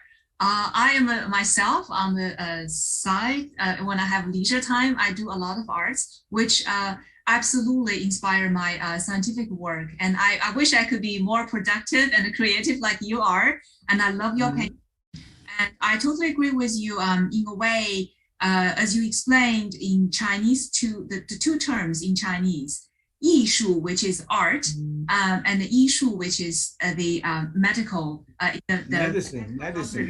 Yeah. So they are almost the same pronunciations, but in a way, they are the same. And I think I got to learn this from doctors like Faccini, Dr. Smile, Dr. Sophie Ju, because they perform the Shiva technology. They are artists, and they were using those technology for the patients, but like artists to create the best outcome for the patients. And I am very, very inspired by your. Have the cool exhibition. Zhang Qiang, remember next year we can have this kind of a plan. For Zhang Qiang, I know Professor Zhang Qiang, Dr. Zhang Qiang is a painter. I don't know. I didn't know that. I don't know if he's painting every day or not, but I know he paints some. But we can, Zhang Qiang, you have money. You can organize a cool exhibition next year in Shanghai. Good. Good. Dr. John. Yeah. You Professor promise. Jing. You Yeah. promise. Yeah. Good. Yeah. Oh, Professor- we can do it in 10. Next year in Shanghai, next year in New Jersey, or next year in Washington, Barcelona or D.C. something. Yes, absolutely. So we should innovate the conference. We don't all have this boring conference, just sitting, talking. Everybody knows it's too boring. We should create the new way of the conference. Yes, right? I really love your idea, Professor We G. will have we will have it. Oh, I tell everybody, I invite you. I have my own conference named Endovascularity Conference. I have this conference since 26 years ago, since 1997. Every year, I have my conference with my personal exhibition of the painting, very big. Yes, next year, Dr. Zhang Qiang, Dr. Smile Zhang Qiang, spend a little of your money to organize a cool exhibition of the paintings. If they don't have the painting, don't let them attend the conference. Yes, I agree. May I add one more thing? A new way and a new form of the conference. I love it. May I add one more thing, which is music? And I would Yeah. to Dr. Faccini, because he's from Brazil, and Okay. he could bring some fabulous Brazilian music or other music, whatever it is, and to the conference as I well. like Brazilian music. I like it. So, I Professor like the G, blue. I like the blue. The blue and the jazz, yes. and the rocks and the classics and I like Wonderful. work. I like a play. I don't like work. I guess your play I is also don't like work very hard like Zhang Qiang to make so much money. It's waste so much money. So, Professor G, now coming to Yeah. the question, I think it's we will find out more about your New Year wish for 2022. Yes. You mean what? What is your New Year wish for 2022? The New Year's wish is next year. I wish Professor Zhang Qiang will organize. Actually, well, Dr. Faccini already said he will be there. So I will volunteer to organize the side conference, and every speaker has to share their art expression. So either paint or yes, I can poems. see here Dr. Du Xin, Dr. Levis Hoffman, Dr. Yes. Hannah Massen, Dr. Philip Faccini, Faccini. Dr. Smile, and Dr. Steph Elias. Dr. Yes, Dr. Elias. Steph Elias, why you don't smile? Well, it's a Friday night. It's because it's Friday night in the United States. Yeah, Dr. Yisen Deng. Yes. Yes. So many. Thank you very much, Professor Jing. Thank you all. Thank you. I enjoy you all. Mabe, I enjoy you very much. Oh, thank you so much. And Not we will take. your moderating. my moderating. So we enjoy your talk so much and your very innovative idea for medical professionals. And I will just explain for Dr. Elias, because right now it's a Friday evening in the United States on the East Coast. So we are probably a little bit tired, but I'm looking forward to a very lively and innovative medical conference next year for Venous doctors. And we will bring not only our medical technology to the conference, but also our artistic expression of our love to the life, our love to our patients, and our love to the humanity to the audience. And I think that's a really great plan for 2022. Thank you so much, Professor Ji. So that said, I have some very exciting news to announce that just by the Beijing time, about 15 minutes ago, we already have live viewers over 5,200. So it's a great number, and I'm very, very glad all our distinguished guests and speakers can share strategic relationships and important alliances in order to expand Intellios' mission. And today, Hannah will talk about the Intellios introduction, Global Shiva program, and the POCUS overview. Hannah, the floor is yours. Thank you, Bei. Ni hao and hello, everyone. As Bei mentioned, I'm right outside of Washington, D.C., so it's Friday night here. I know it's Saturday morning for a lot of you. I am honored to be with you today to introduce Intellios and the Global Shiva program. And I want to start off the presentation. I know it will be my last question, but start off by saying I already have a new personal goal for 2022, which is to work on my artistic expression so that I will be allowed to come to the conference next year. So I will have to get on that right away.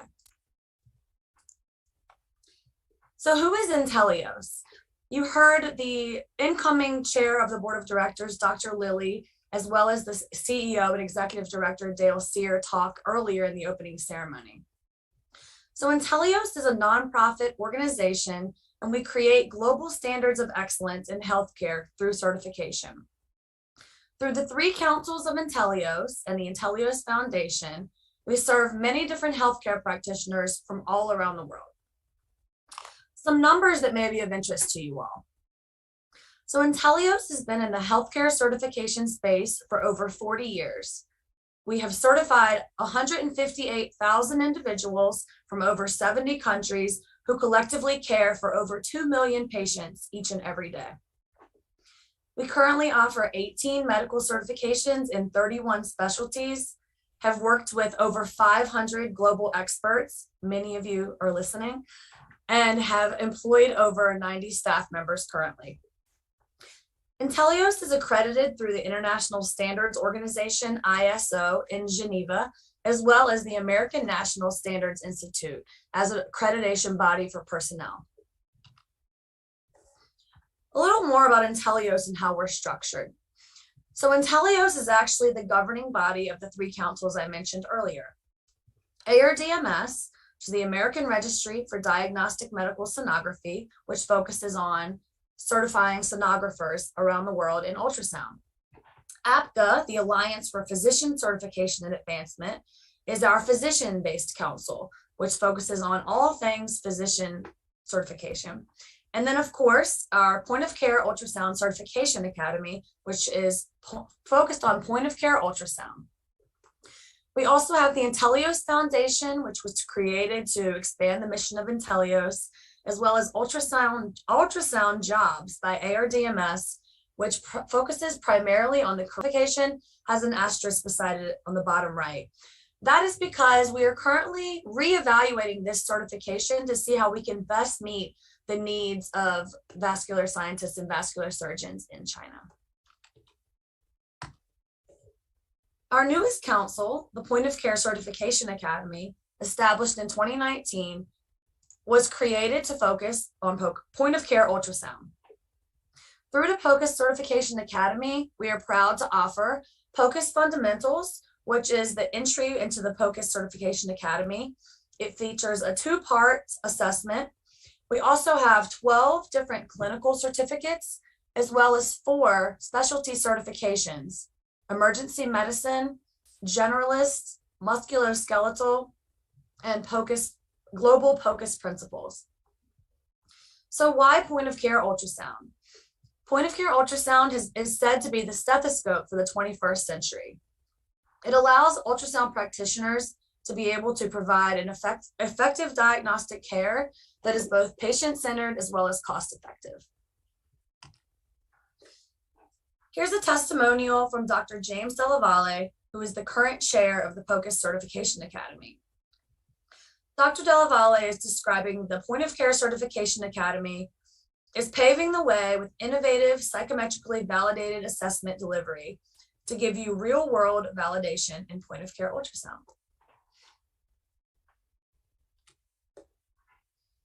Aside from earning a certificate or certification with Intellios, there are several other ways to engage with the Point of Care Certification Academy. You can work with us to build partnerships. Connect with the PCA to build joint opportunities for POCUS communities. This can be with device manufacturers, educators, practitioners, or hospitals. You can also work with us to create a special certification that's unique for your hospital and clinic, your specific training program or association. And last and certainly not least, you can volunteer with us. Help to join us in expanding the use of point of care ultrasound. You can do that in several ways: becoming part of the POCUS Education Provider Network. You can help us to write some items for our existing and future assessments, or you can simply engage with us on social media. So improving global healthcare comes with lots of opportunities and challenges. Quality, risk, cost, and access are 4 of those that are of utmost importance to Intellios, and we have also been talking about some of those today on the call. Quality. So it really improving the quality of ultrasound practitioners due to increased knowledge. Having people who are giving ultrasound assessments who are proficient ensures they will give the most high quality care to ensure happy patients. We ensure that our assessment items are psychometrically validated, and we review them regularly to make sure that the items are keeping up with the ever-changing healthcare market. Risk mitigation. Of course, having more proficient practitioners leads to risk mitigation, which also helps with cost in terms of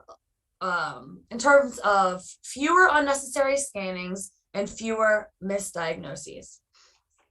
Improving access not only to workforce development for ultrasound practitioners, but of course also improving access to truly quality care for patients around the world. So how can we work together to develop global healthcare standards? In 2020, Intellios was introduced to Dr. Smile Medical Group, and we quickly began working together to improve global health. The first initiative we agreed upon was the development of a global Shiva standards education, training, and certification program. As has been discussed already several times, Shiva is one of the minimally invasive procedures to help to treat varicose veins. So I heard Bay mention earlier that there were some silver linings in 2020 and 2021. One of those silver linings, in my opinion, has truly been the relationship with Dr. Smile Medical Group and Intellios, and more specifically, this virtual memorandum of understanding signing ceremony. So our partnership officially kicked off on May 14th, 2021, with the virtual signing ceremony of an MOU between Dr. Smile Medical Group and Intellios. The ceremony was attended by over 100 individuals representing 10 countries. For these few hours, the world felt a little bit smaller. No one had to travel. No one felt unsafe being, around others during the pandemic. And yet we were all able to come together to truly demonstrate our commitment to creating global Shiva standards around the world. This ceremony truly kicked off our joint pilot program to create the Shiva Certification and Education and Training Program. The long-term strategic partnership marks the beginning of a long-term cooperation with Dr. Smile Medical Group. Our joint goals are to establish medical quality standards, certifications, and other related projects to save lives, treat and prevent diseases, and help people to regain their health. Ever since May 14th and the virtual signing ceremony, we have all been hard at work in the development of the Global Certification Education and Training Program. Currently, we are in phase 2, which is the Global Shiva Program Development phase of the creation of the program. And we have been fortunate to connect with over 30 global subject matter experts. Again, many of you are on the call, so thank you very much. From around the globe to capture the knowledge and skills necessary to successfully complete the Global Shiva procedure. So after the education, training, and certification are created, we will focus on the further expansion of this important procedure around the globe. Something was mentioned earlier that's very important. You know, we all hope, it's everyone's wish that by 2022, the pandemic will be over and we'll be able to see each other in person. But one important aspect that Dr. Smile Medical Group, Intellios, and the subject matter experts are taking into consideration is how can we also conduct this training and education virtually, just in case we are not able to come together as soon as we would like. We look forward to working with Dr. Smile Medical Group, Dr. Franceschi, and all of you global subject matter experts to create a healthier future for all. Thank you so much for your time. Please feel free to add me on WeChat, send me an email, or visit our website. Thank you again. 谢谢. Thank you, Hannah. What a wonderful introduction of Intellios as a nonprofit global medical certification company, as well as the overview of Global Shiva program and the POCUS program. So I got a couple of questions from the audience. The first one is for Global Shiva certification, what kind of physicians or doctors are suitable or appropriate to get such certifications? That is an excellent question. We are still discussing that with the subject matter experts, and we will be having an eligibility task force to ensure that the eligibility criteria is rigorous enough so that people are prepared to take the certification, but also open enough to invite new and other people to come into the Shiva technology space. I've heard from some of the subject matter experts that one of the barriers to learning about Shiva has been having a really cohesive training and education program. So we really hope that creating this global program and these global standards will not only empower existing Shiva practitioners to become certified, but also helpfully draw some new practitioners into the field to become interested in certification and training. Oh, thank you so much, Hannah, for your answer. I think that's a great news for many physicians and doctors are in training. And as soon as we have the global standards and certification ready, there will be a great program for that. So another question would be, I know you have a slide showing the timeline of the Global Shiva program. Right now we are at the stage 2, developing the Global Shiva program. So in your opinion, what is the timeline for the certification ready for the physicians and doctors to take? Well, the hope is that the certification will be ready in early 2023. But again, we really want to stress the importance of creating not only a certification, but the correct certification. So we want to spend the time and do the due diligence in the beginning, talking to all of the subject matter experts and really analyzing the data to ensure that we are not only just testing on some Shiva procedures, but really the correct ones to enhance the actual practice that's happening around the globe. So short answer, hopefully early 2023, but a little bit longer answer, we definitely want to make sure that we take the time to do it properly. Yeah, that's wonderful. So it's not far away, 2023. Another question is, why the certification is so critical for Shiva, for the doctors, and also for patients, of course? Great question. So I think as a certification organization, we get that a lot. In the US, sonographers are required to get a certification in order to practice, but around the globe and a lot of other specialties, you don't need to do that. So why would one get a certification if it's just voluntary? I think there are a lot of different answers to that. Some of the value propositions for these are personal, but in my opinion, a lot of times it's professional development. And also it's to make sure that you can demonstrate the necessary skills and keep up with the ever-changing healthcare market.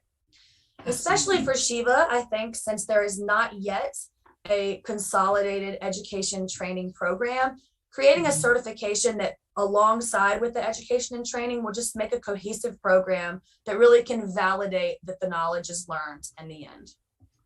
So that's my opinion on the certification and why I think it's important.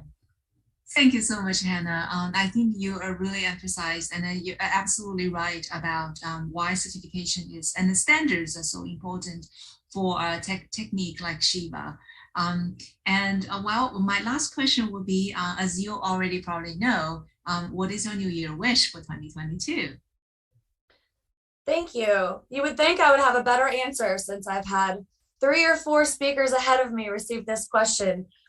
I can't really think of a better response though than that the pandemic is over and that we will all be able to have this conference in person next year. And we will also be able to meet at the Global Shiva Training Center at Hainan Province next year as well. Yes, fantastic. Yes. So I will look at the Dr. Smile, Dr. Zhang about the Global Education and Training Center in Hainan. Thank you very much, Hannah, for your wonderful talk. And I am very, very happy to introduce our next speaker, Professor Zhang, to the podium.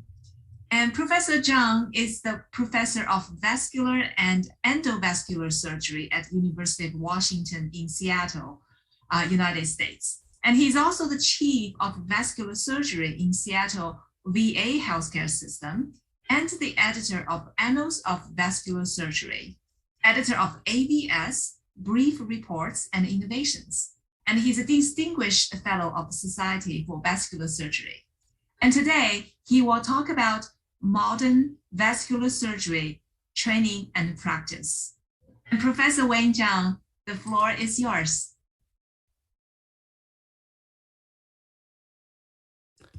Okay, thank you so much, Mr. Dr. Zhang Qiang, and Dr. Zhu, and Ms. Ma, chairman of our moderator of our meeting. So very pleasant to be here. Thank you so much, Dr. Zhang, for the opportunity to kind of join this group and share. That's not the experience. Basically, I will try my best to kind of talk about the vascular, practice. Compare the differences between these two countries, United States and China. But I may not be right, and if someone know better, just correct me, after this, so we'll have a discussion, okay? Let me share my screen here. Can you see this? Share screen. Okay. All right. So I like to, so based on what Dr. Zhang Qiang and Dr. Zhu asked and say, I like to kind of briefly talk about the modern vascular service in the United States, how we got this training and practice pattern. Let's see. Okay. Right, here is, this is a paper just published not too long ago in Journal of Vascular Surgery.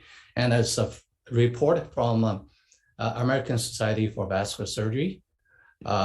This report is like a volume of modern vascular surgeons, so what we can do and what we've been doing. Vascular surgeons provide important service to the complex healthcare system in the United States. And as you can see from here, the scope of vascular practice in the United States has been significantly changed. Currently, we, as vascular surgeons, we provide both medical and surgical services to our patients. So, a lot of patients, they have chronic problems, do not need the surgery. We still need to treat them before or after procedures. It's, chronic issues. For surgical wise, we are doing procedures to treat a peripheral vascular disease. Venous disease, of course, is a big part of it. And as Dr. John and your group have been doing this for many years in China. Aneurysm disease, carotid artery stenosis, thoracic outlet syndrome, span exposure. I like to talk about a little more here, because in China, probably we are not doing too many span exposures, because in the United States, it's a big part of that. Exactly during this time, so our fellows residents are not having too many opportunities to do open surgeries. So span exposure, actually, that's a procedure we help orthopedics or neurosurgery to kind of expose the span for them to do surgery. So that's a good opportunity for our fellows to how to expose the aorta and sometimes IVC. Okay, wound care is another, actually it's a big business here. And in China, I think most wound care clinic kind of run by plastic surgery. Some places, by vascular, but very few. Here in the United States, venous physician doctors, vascular surgeons, and plastic, some even rehab running these services. But wound clinic definitely is one of the important area for us. Vascular trauma and intraoperative consults. And I will talk about this later. And another important part is like a non-invasive vascular lab study. And now, Dr. John, your group has been doing this, venous ultrasound. You are experts. So every single patient, you guys doing a great job to kind of mark all the, the reflux, the veins, so you ligate, you need to kind of treat. But in the United States, when I was a fellow, that's just not required, but not for new fellows resident. They have to take an exam and pass before you cannot get approved to take a board exam. Okay. Now, obviously we're doing all these different procedures, endovascular, open, hybrid, and of course, vein, for varicose veins. That's, like a focus topic for this meeting. So when I was a fellow, like 15, 20 years ago, endovascular techniques just started. So we have to run all over the places to find the endovascular procedures because we want to get experience. But now our fellows and the rest, they have to go to different hospitals to try to get their numbers for open surgery procedures. So yeah, that's totally changed. How to become a vascular surgeon in the United States? So this is a long journey. Let's take a look at this. From elementary school to high school, you need 12 years. And after that, 4 years college, and then 4 years medical school. And after that, you still need 3 to 7 years, like residency or fellowship, depends on what the pathways you go. So it's total like 23 to 27 years. It's a long time. People keep saying, doctors are making money, but they, take a look at this. If you got into elementary school when you were like 7 years old, and then when you graduate, finish your training, you will be at least 30. Anywhere between 30 and 35 years old. So even if you don't, get delayed for anything, okay. So after you graduate from medical school, we have like 2 pathways for the specialty training. Previously, only once a fellowship. When I was doing my resident and apply for fellowship, we only had like a 5+2, which means you finish general surgery in 5 years and do 2 more years of fellowship. And now we have like a residency, which is like you have straight after your graduation, you get into a residency program and finish within 5 years.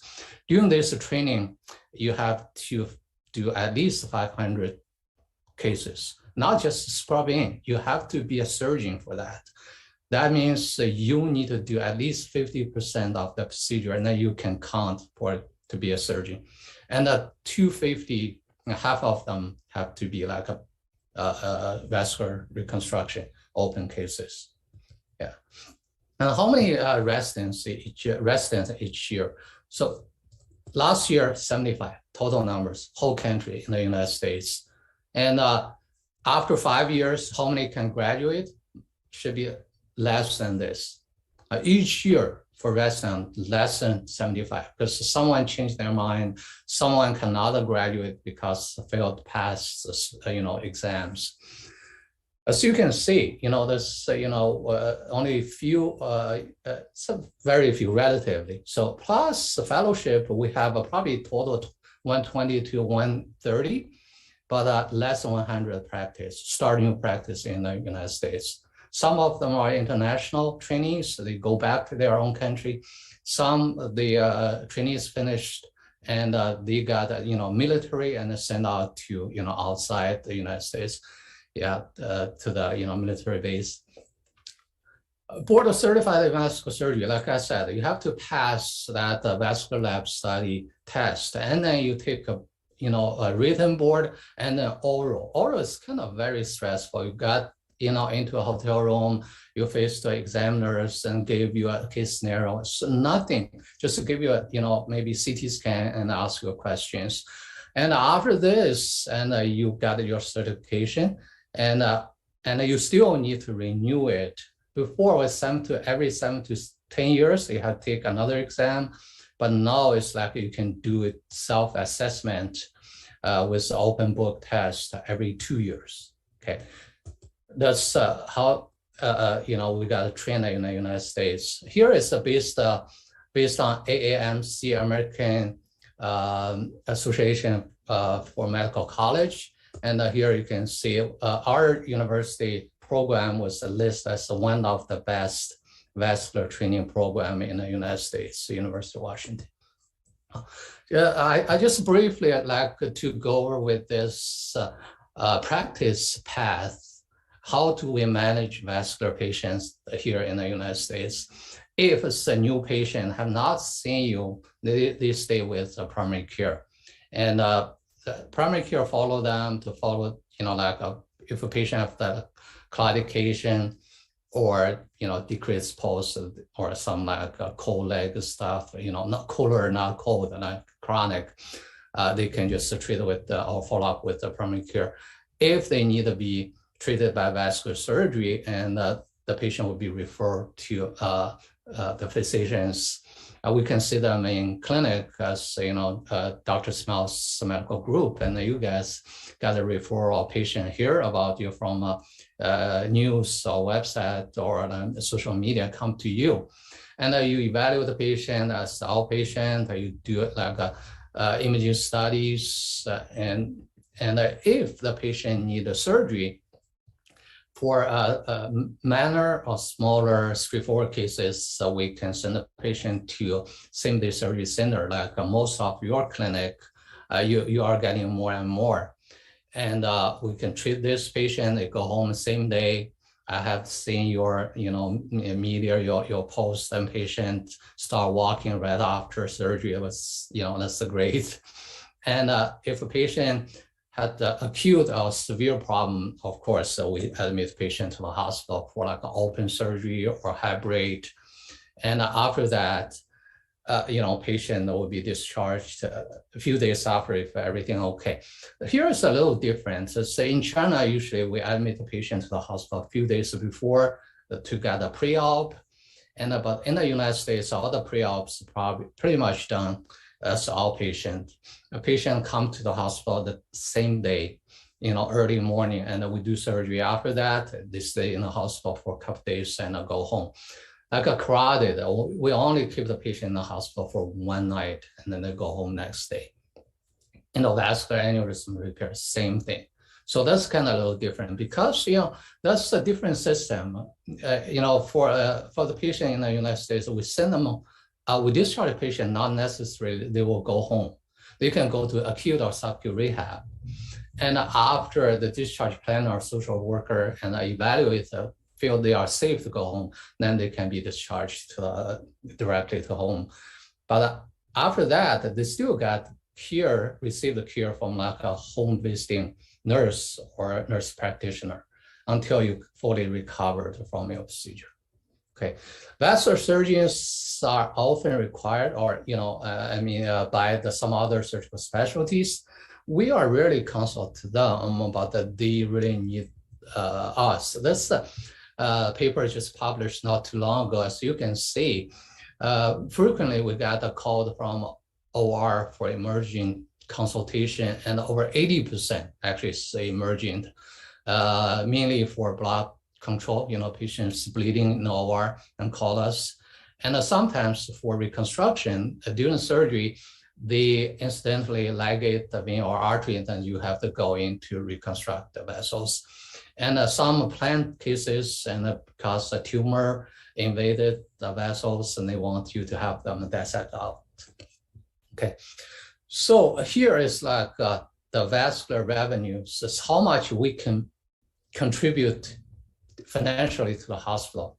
So, from this side, you can see on the far right, it's so many vascular subspecialties, but the vascular, one full FT, one vascular surgeon actually can make $1.6 million for the hospital per year.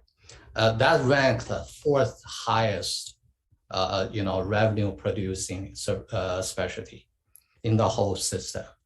So, this, SBS report specifically document that a vascular surgeon's role and importance have been significantly underestimated. What the hospital leadership said, they usually see what they can see, like this iceberg above the water. But more importantly, the vascular contributions under the water. So vascular surgeons can make the OR environment safe. Whenever they have complications, they call you, or they just told you they have some difficult case and they have a vessel involved. If you can tell them you stand by your around, they feel much safe, right? And we can help some other specialties, like I mentioned earlier, orthopedic surgery, neurosurgery, oncology, to kind of help them to resect the tumor or control bleeding, all this. And then these things, the leadership may not say, but we have to, and then we need to let them know. This slide tells us the projected growth in demand. So in the next, 5 years, by 2025, what subspecialty is highly demanded? So as you can see from here, only one is singled out. What's that? It's a vascular surgery, which means in the next few years, vascular surgery has the highest demand entire all this subspecialty, including surgery and medicine. So please keep in mind. So if got a fire, you break glass here. If you got emergency, remember you break here, and the vascular surgeons will be here with you. Thank you. So here is University of Washington, and welcome you guys to visit whenever you have time. Thank you.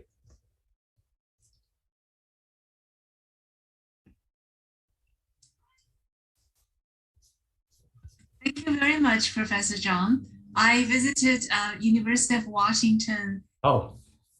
Yeah, a long time So 2010. Okay, yeah, okay. It's almost 11 years ago, but I love your university. It's such a beautiful university and beautiful city, Seattle.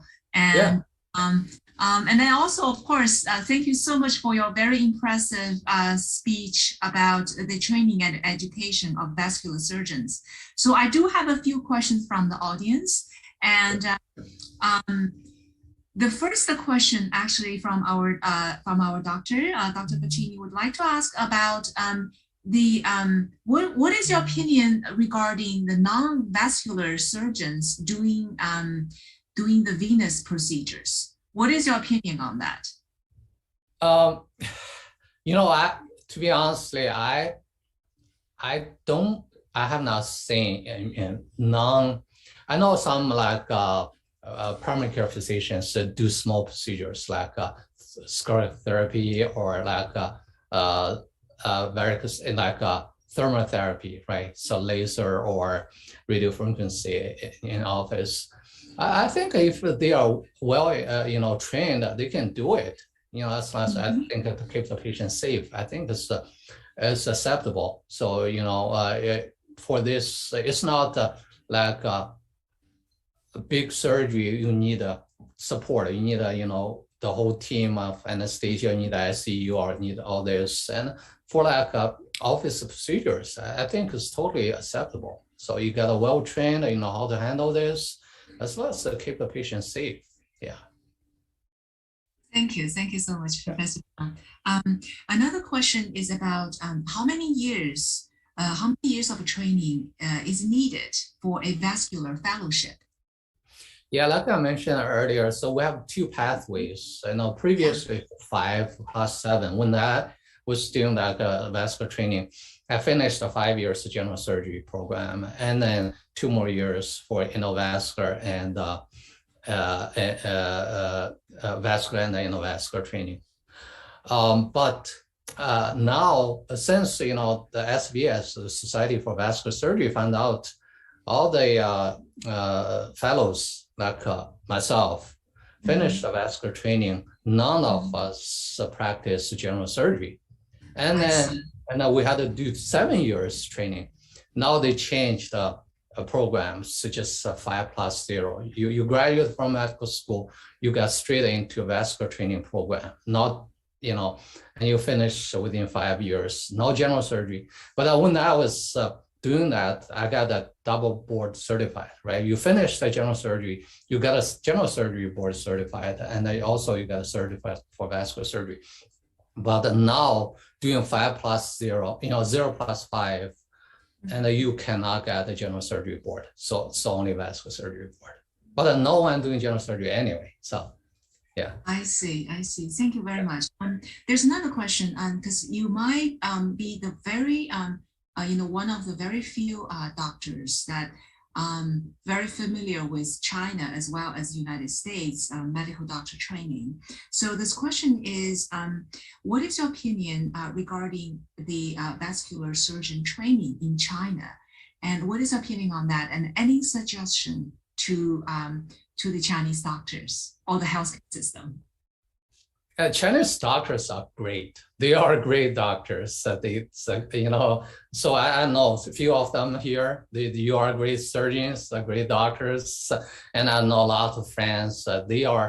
Because they have so many patients. They practicing. They doing procedures every day. Very skillful, and very knowledge. In terms of like a training program, I think China. To be honest, China really needs a vascular surgery training program dedicated for vascular surgery. Right now, vascular surgeons still taking general surgery board to be certified. You practicing vascular surgery, you see vascular patients every single day. And when you take exam, you have to answer a question about the hernia, gallbladder issues, all this. That I think need to be changed. It's not a fear for our Chinese vascular colleagues. You know, I'm probably wrong, but hopefully, I think you know, I think it's good for our vascular surgeons over there, right? Well, I'm not trained in vascular area, but I totally agree with you. I have met so many wonderful doctors in China, and we have a few here: Dr. Du, Dr. Zhang, Dr. Smile, Dr. Zhu, Dr. Dan, and they actually have shown me. Although I am working in the healthcare space, but not doctor, but they haven't shown me, their professionalism and their love for their patients. So I totally agree with you. And I think well noted on your suggestion of a very dedicated program for vascular surgeons in China. Here's another question of actually about US, because Professor Zhang, earlier we have Professor Jing, Jing Zaitian 教授, Professor Jing, and he gave a very interesting talk on medical innovation. But his talk is really about how to bring the artistic perspective and artistic endeavor, including painting, including music, including all the other very creative side of, our different side of our brain to the medical practice. So in a way, this question is, is similar, is how the vascular surgeons can improve their leadership in the United States. And doctors can learn from that from other countries. So leadership in a way is a very soft skills, and not everyone could have the leadership skills, and maybe that could be trained. So Professor Zhang, and I would like to hear your advice on that. Well, that's a tough question. So we always have that's all depends on your background, your culture. So you grew up in the United States, so this country, the culture, background very well. So, the United States are very open-minded. So, and leadership was, we have, compared with, the leading physicians in China, and, some difference I can tell. So, the Chinese people is more kind of, how to say reserved. That?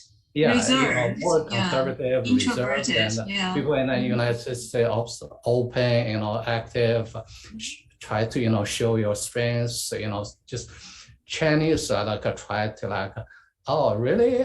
I'm not sure I'm that great. So, that's a typical Chinese.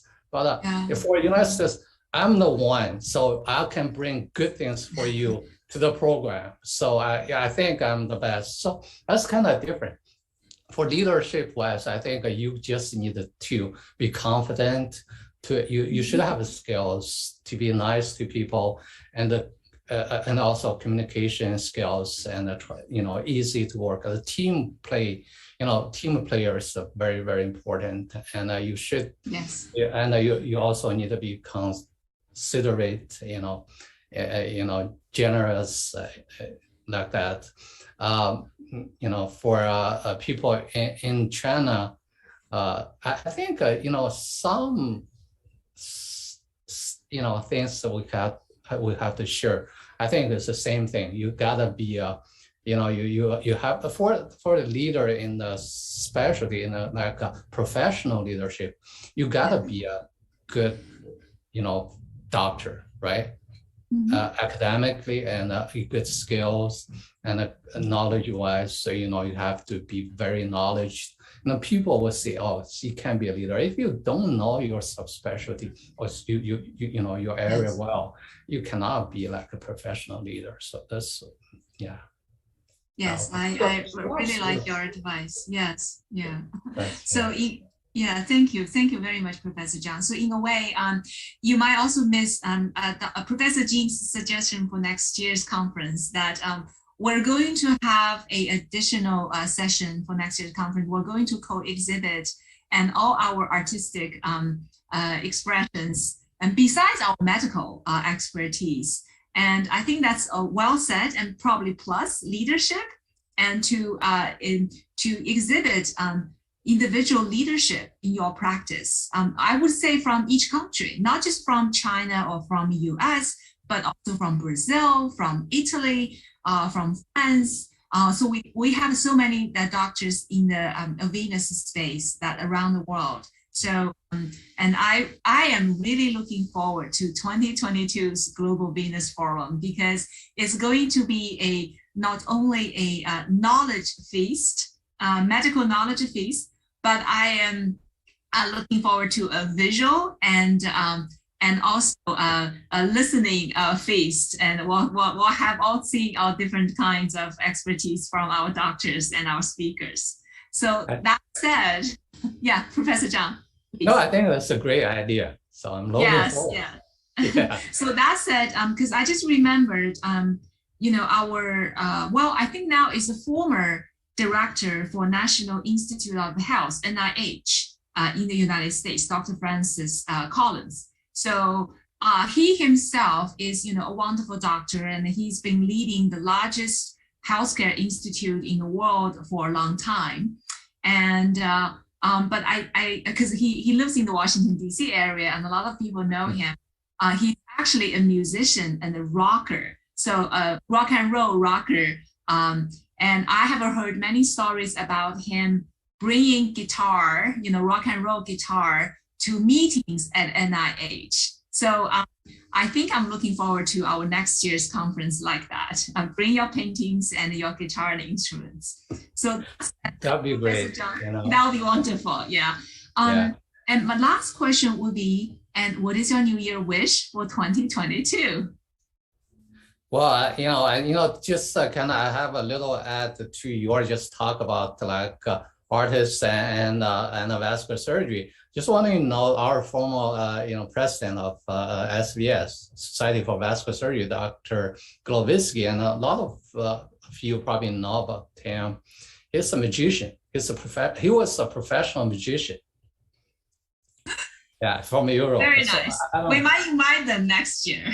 Yeah, and he's a venous specialist. You guys should know. Yeah,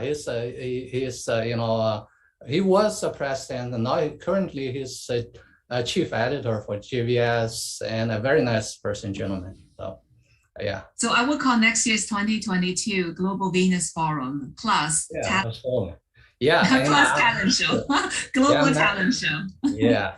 And then next year, I'm sure it's going to be, even better. The conference, I see this conference getting, bigger, attract more international and national speakers, and also a lot of audience online watching. And it's a great talks, a great meeting, and I wish the best for Dr. Zhang, your group. And I've been saying every couple months you got a new clinical open. That was great, and the best wishes for you.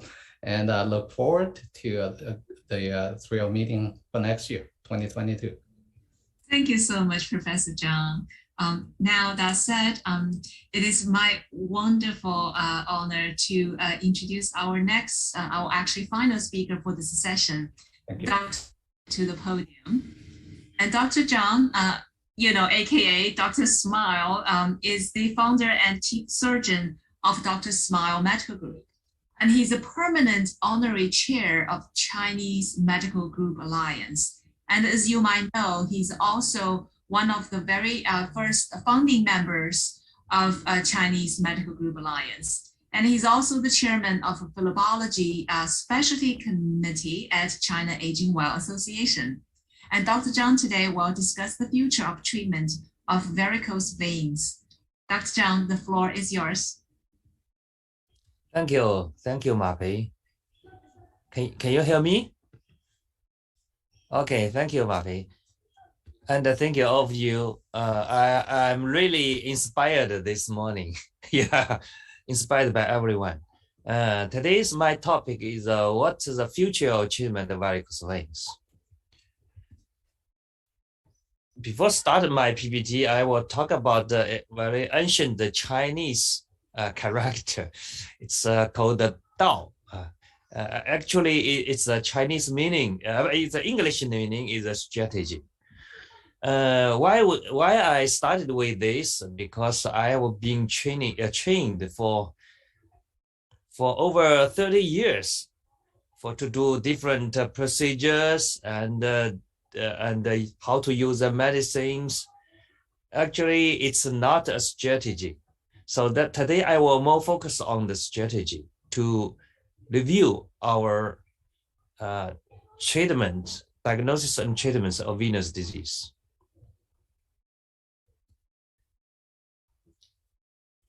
I'm not an artist, but I'd like to paint a lot of the veins. Today I'll show you some of them.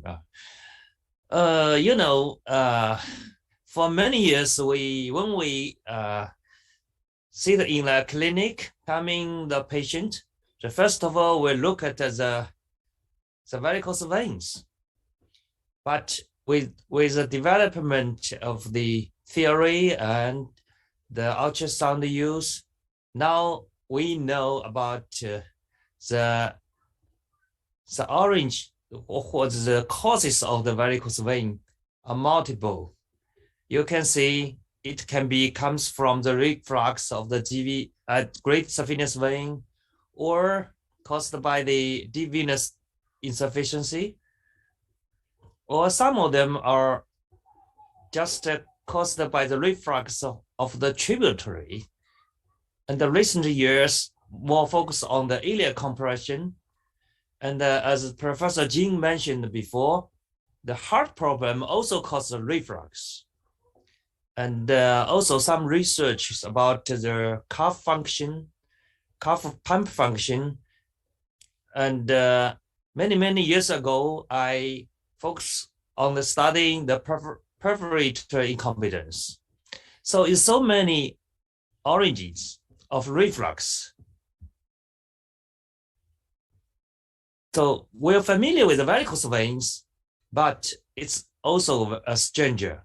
This disease is also stranger for us. So without hemodynamic assessment, there will be a lot of answer for these questions for how to treat this disease. So we can see the literatures, maybe a huge amount of literatures describe how to treat the varicose veins. The results sometimes are contraindicated. Sometimes it's totally different, the results. What's the reason about that?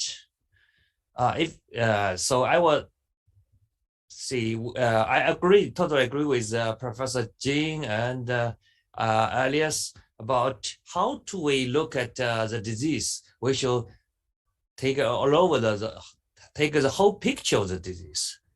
Otherwise, we'll be like the ancient story about what the elephant looks like. The illustration showed this is a very common case. It's a varicose vein, but after finish by hemodynamic assessment, we found the reflux is from the saphenous vein, great saphenous vein, and the tributary. So it's a common case. Traditionally, we will do the stripping, sclerotherapy, laser, radiofrequency, some new device just like microwave and the glue. It works. Why? Because it corrects the reflux of the SFJ and the tributary reflux. At the same time, if you close all the saphenous vein or strip the saphenous vein, you just correct the two sides of the reflux. So it works. So that's why so many people are satisfied with the results of the procedure. But think again, if we only find the reflux point and just do the ligation, what's the results? The same, after 3 to 6 months, the diameter of the saphenous vein chunk, it gets smaller, and all the varicose veins can disappear. So only find the point and ligate. The procedure is more safe and less traumatic. But the results is the same after 3 months. So that gives our chance to rethinking our strategy to treat the varicose veins. If the varicose vein caused by this type of the reflux, so you will look, the saphenous vein chunk is competent, but one of the tributary had the reflux here, but the chunk has no reflux. And also we can find a perforated reflux here. For this kind of case, if we do the stripping, laser, or radio frequency, maybe we pick the wrong fight. The patient will have recurrent after the procedure.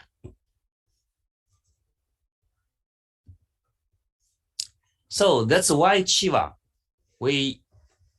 that's why we choose the Chiva, because we should make the assessment of whole picture of the vein system. We should very clearly to know where is the reflux comes from, and where all the blood in the varicose veins goes back to the heart. So this is the Chiva strategy. Look, we found the reflux is only happens in one tributary here and one perforator here. We call it's a escaping point, as a Chiva language is a escaping point. And also we should check where is the blood flows comes back to the deep system. So we can find a lot of the re-entry points here and here, and also maybe come back from here. So that makes sense. If we only ligate the escape point, all the blood flow comes back to a deep system. Look here, we make the ligation here, make ligation here, only 2 points of ligation. After 3 months, you see the varicose veins can be disappeared because the pressure inside the vein is decreased, and all the veins can come back to the normal function. Yeah, also these veins also have the function of collect all the blood flows from the capillary, something like that, have the food, edema or swelling.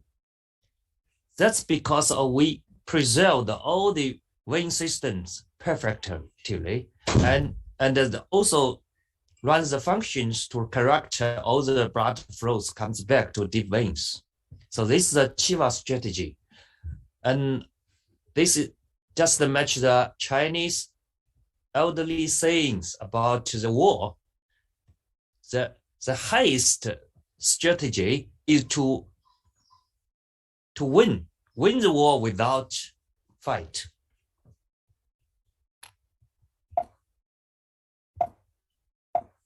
Sorry. Oh yeah. This is some of the cases you'll see for this patient before surgery. Usually, traditionally, we'll strip the veins, trunk, and ablation or injection or sclerotherapy for all the varicose veins. But for this case, we found the escape point is here. You know, the very tiny scar here in this position. And also another escape point is in the SFJ junction point. So for this case, after the hemodynamic assessment, we we only apply 2 tiny incisions to light the escape point. After 3 months, all the varicose vein disappeared. This is the first case, and the second case the same. You cannot even, you cannot even find the incisions, because the incisions, where is the incisions depends on the where is the escape point located. So for this patient, you can see the varicose vein here and here. So traditionally, we don't know where is the varicose vein here it comes from. But with the ultrasound hemodynamic assessment, we will precisely locate it, identify the escape point, and make tiny incision like it. So after procedure, after 3 months, the patients got recovered.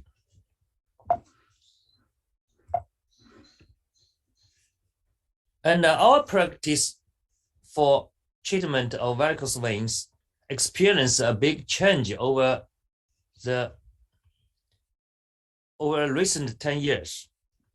In 1997, I was the first one to perform the superficial endoscopic perforated surgery in Asia. At that time, I was so excited that I found the real reason for the venous ulcers, because a lot of got enlarged perforators found during the operation. I was feel so confident about the procedure of the endoscopic perforated surgery. I have treated hundreds of venous ulcers, but still some patients, the ulcers, it cannot be healed, even you ligate the perforators. And in 2002, I tried the laser treatment, and 2015, I performed the first case of day surgery in China, and till year 2011, it's a milestone for my career. I check. Once I blew on internet, I found Dr. Francisci's description of Chiva.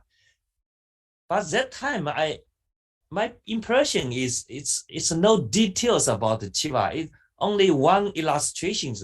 Actually, I'm not totally quite understand. But I think it's what I need. Just like Elias, Professor Elias said, what's the happy patient? It should be done local anesthesia or no anesthesia, and a quick recovery, and not too much destroy. So that time I just think about Chiva and try several patients, but that time I didn't believe the severe varicose veins got so enlarged can be shrink by himself. To me, it's difficult to believe for that time. So in year 2015, we use radiofrequency abrasions. But for this reason, I went to United States to Steele's Vein Center for a visit. He just showed me the radiofrequency is just one puncture, one needle procedure. He just showed me, he just do the radiofrequency for the venous vein chunk to close the chunk and leave all the varicose veins for second time treatment. His finding is about 50%, even 60% of the patients after 3 months, the varicose vein can be disappeared. That inspired me. Yeah. Oh, in 2017, I got the answer about why is it so successful? For still vein centers, they just do one puncture and only for chunk ablation, only for chunk treatment, all the varicose vein disappeared for 50%, even over that. I got the answer in the year 2017. Oh, I know that's because it's a typical shunt. It's a shunt type. If we do the redifferentiate, we close the reflux of the SFJ, saphenous femoral junction. This reflux recurrent. And also below the chunk is another tributary escaping point. The same time, just like the same as 稍等一下， we 正在处理。 we 我没有 apply the 听明 two 白你的意 ligation. 思，请再说一遍好吗？ Sorry. It's a I should close this. Sorry, it's my new computer. Maybe it's a Siri came out. So how can I close that? Let me see. Okay, let me go on. So maybe the same mechanism was just apply 2 incisions. It much less expensive, more less traumatic. So why not try that? So that since year 2017, I tried this type of shunt. Use the Chiva procedures. After 3 months, the results is the same. So that's why I was so excited. And also according to our statistics, the average of the number of incision is about 2.3, something like that. That means why, if only need 1 or 2 seldomly, maybe 3 incisions, very tiny incision, why not we can do that in the office? So in the year 2021, we'll have a plan to set our first office-based surgery center in Hainan province. Last night, the government our project is approved by the local government. So this is the first clinic of office-based surgery in China.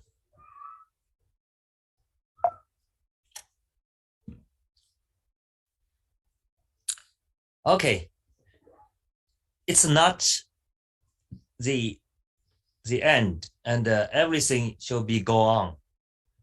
I think that for venous treatment, we need to do more about that. The Chiva gives us a strategy to only apply 1 or 2 points just for ligation or a close, use a clip or something like that. But we still have to study more minimal invasive procedures. Just like Professor Ilya mentioned about the high foot technique. I think it's good for patients. If patient receive the treatment without any incision, that means in Hainan, patient received the procedure and right away go to the beach to have swimming, surfing. I think no problem.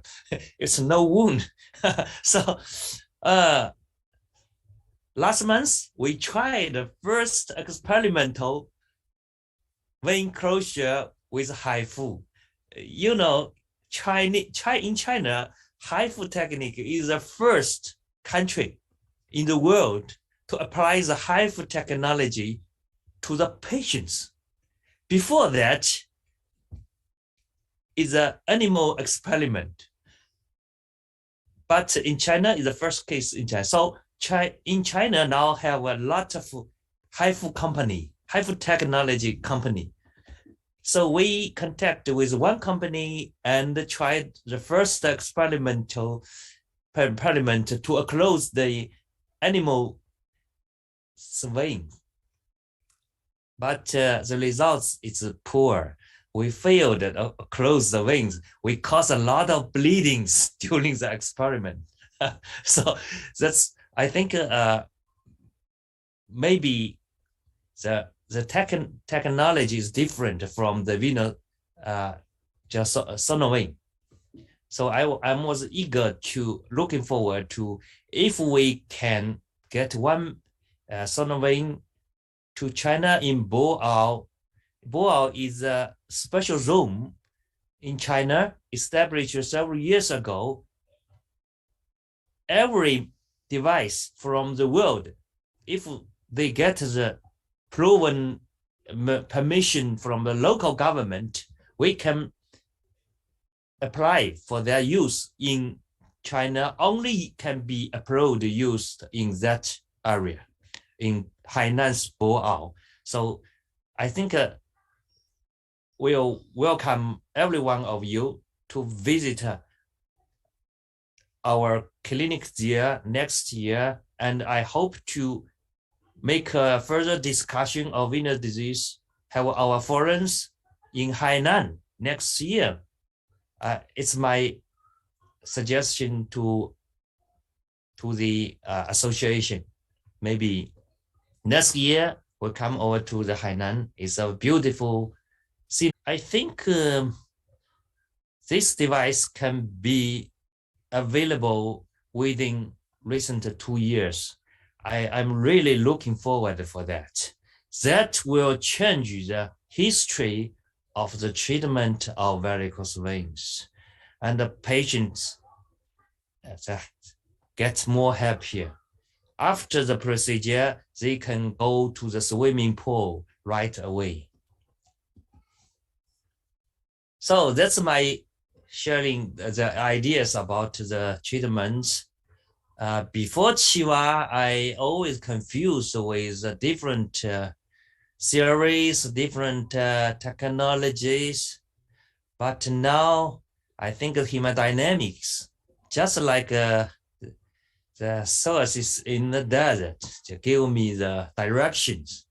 So the next decades of the technologies should be focused on the hemodynamics to make the procedure more safe and more convenient. Thank you, Phil. Thank you. Thank you, Dr. Zhang. Thank you very much. I love your last slide of the oasis of Shiva with all the palm trees in the middle of the desert. And I do have one question here from the audience. The question is, there are so few doctors could perform Shiva technique.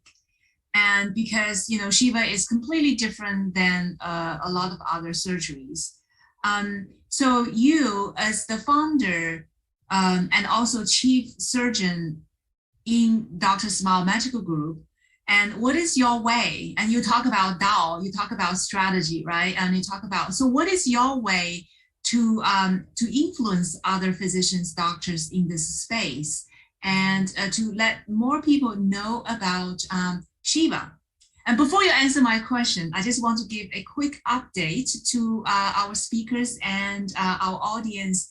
So by the time of 11:30 a.m. in Beijing, now it's 10:30 p.m. in New York City in States, the total number of live viewers is over 16,000 people. So congratulations. And also I want to congratulate Dr. Smile on the approval of your global training center in Hainan province. And what achievement, congratulations. So I'm looking forward to next year's conference in Hainan, in the Oasis, and we can play music and we can exhibit our paintings and talk about medical technology and for our patients. So back to our first question, Dr. Yeah, back to guys, thank you first, then back to the questions. I've been discussed with Chiwa with Elias, still in Shanghai. Yeah, Dr. Elias. Elias, he's a guy who interested in every new things. I think he's inspiring me a lot. He has been look at the Chiwa series, but he told me surprisingly, so he just read some, then gave up. It's too complicated. The same feeling, just like me. In the year 2011, first I touched the Chiwa, just one illustration, Then after in 2017, yes, I get the book of Chiwa. It's from the with us to show us. Then I think about we should change the strategy of training of Chiwa, because the pain point of Chiwa is not the technique. The technique, not the theory. The theory is so perfect. I think the technique is so good, but the biggest pain point is the education and the training. It takes a long time to do that. It's not so easy for us to learn that. So that's why I discussed with them, maybe we should classify the technique, the series to different levels, just like Chinese Kung Fu or something like that. Should be basically the theory is for most cases, maybe for people who know the knowledge or basic knowledge series, for maybe can deal with, handle maybe 30% of the patients, then gradually goes up. So that's why I totally agree with Elias mentioned about respect the elders and embrace the news, because there is a big gap between the two theories and the techniques. So we need the times to go together, and people will find it can help us to do even the laser or the radio frequency maybe got simple, just like Elias tried before. He just did the one puncture for the vein chunk, then that's over. It's good results for maybe 30, 40, 50% of patients that match one type of the Chiwa. So gradually people will realize what the mechanism is. And also with development of the industry of ultrasound. Recently, we have got the donation from one company for the wireless portable ultrasound. It's only just like size of the cell phone. And for every doctors, it's easy for you to put it on your pocket and go everywhere. So with the popularity of the ultrasound use, I think more and more doctors have the chance to familiar with ultrasound and use that frequently. And also with our training program, even our training program need innovation.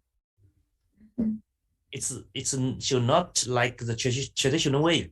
Maybe we can use new knowledge of artificial intelligence or the remote device of ultrasound, something like that. So I think we will have a bright future. Yeah. Yes, thank you, Dr. Smile. And I just got a very exciting news from Dr. Faccini, and so he said he's going to publish. They're going to publish a book. This book is about Shiva, and the editors of the book is Dr. Faccini, Dr. Franceschi, and Dr. Amini. So this book will definitely will divide the procedures of Shiva in much easier and more complicated way. So in a way, I think the trend I think has Dr. Smile and also Dr. Faccini and other doctors have totally agree, and you all also on the same path is more education and more training, and to adopt the strategy more suitable for future doctors and physicians can perform such technique. So the technique itself does have a long learning curve. However, with the right strategy and with the right education and training, and may I add maybe some artistic endeavors into the education and training and soft skills, so such as leadership skills, right? Project management skills, and together with the technology training, that will make our doctors, future doctors and physicians in the vascular space and more, I would say, creating a much better future for our patients and having much more, many more happier patients in this space. Yeah, totally agree. I think our surgeons are professional staff. We should do more cross-industrial learnings about even now for Chiva training programs. Maybe sometimes we will think about the imitation device that can offer more chances for doctors to practice first. Then we can apply it to the patient, on the patient. Thank you also so much. We are developed leadership programs next year for the Chinese doctors. We'll cooperate with some university of the MBA and something like that. So I hope every of you join us. And next year, if in Hainan, and I welcome all of you to come, we can have face-to-face discussion. Yeah, I hope so. Yeah. Thank you very much, Dr. Smile. So before I close today's session, one more question is, what is your biggest New Year wish for 2022? I think next year, my wish is the pandemic should be controlled quite well. And I hope we can meet together in Hainan to have next year's Global Venous Forum with the new technology, new theory, and music, and delicious food, and artists or surfing or something more differently. Yeah. Very nice, Dr. Smile. Thank you very much. Thank you so much, my distinguished speakers for today's session. And my dear audience, so today we have 6 very wonderful global experts, and they discussed with us Dr. Steve Elias, Dr. Faccini from Brazil, Dr. Jing from China, Miss Hannah Mason from Intelios, and Dr. Wayne Zhang from University of Washington, and last not least, Dr. Smile, Dr. Zhang from Dr. Smile Medical Group. And we, they focused on, their topics on the new technologies, artistic endeavor, how art and music can inspire medical innovation. We learned about the 3 technologies in the varicose vein space. And I learned from Dr. Elias that, varicose veins actually is an incurable disease. I thought Dr. Smile and you guys are already cured it. So no. So Just it's incurable. But it's incurable, but it's not the big problem. If Yes. the treatment is more simple, more safer, Yes. it should be not a big problems. We can treat patients several. You know, in the global Shiva space, and so we really look forward to the global Shiva program certification in standards coming into fruition in 2023. And last but not least, thank you so much, Dr. Smile, and you shine the light in how important the strategy is. I think the strategy is not just for the doctors, but also at the end of the day, it's for the benefits of patients. So with that said, and I thank you very much, my dear distinguished speakers and our dear audience around the world. What amazing number, over 16,000 people are watching online. Thank you very much. And if you do have any questions and feedback, and please contact Dr. Sophie Zhu and also the entire conference team. And thank you so much for the entire conference team. And without you, we wouldn't have today's conference. Thank you all. And I wish you all a very wonderful, healthy, and joyful, and abundant 2022. Thank you all. Bye-bye. Bye. Bye. Bye. So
Okay.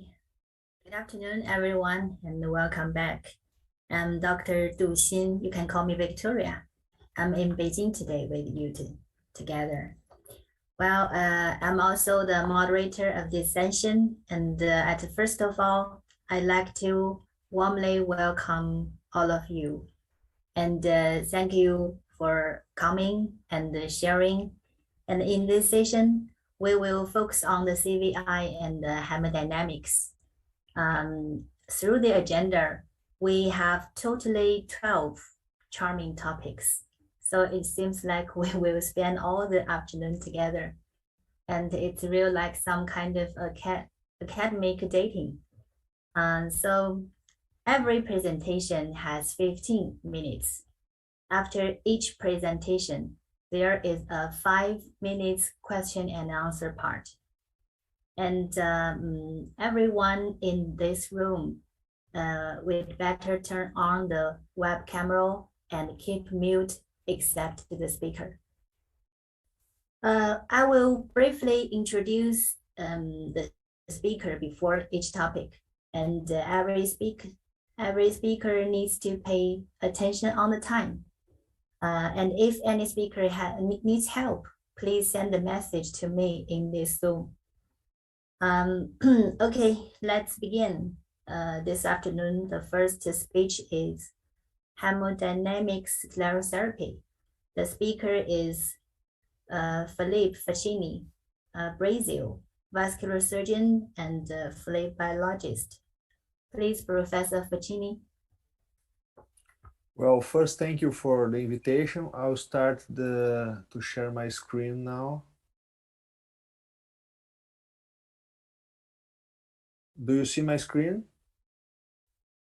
Okay.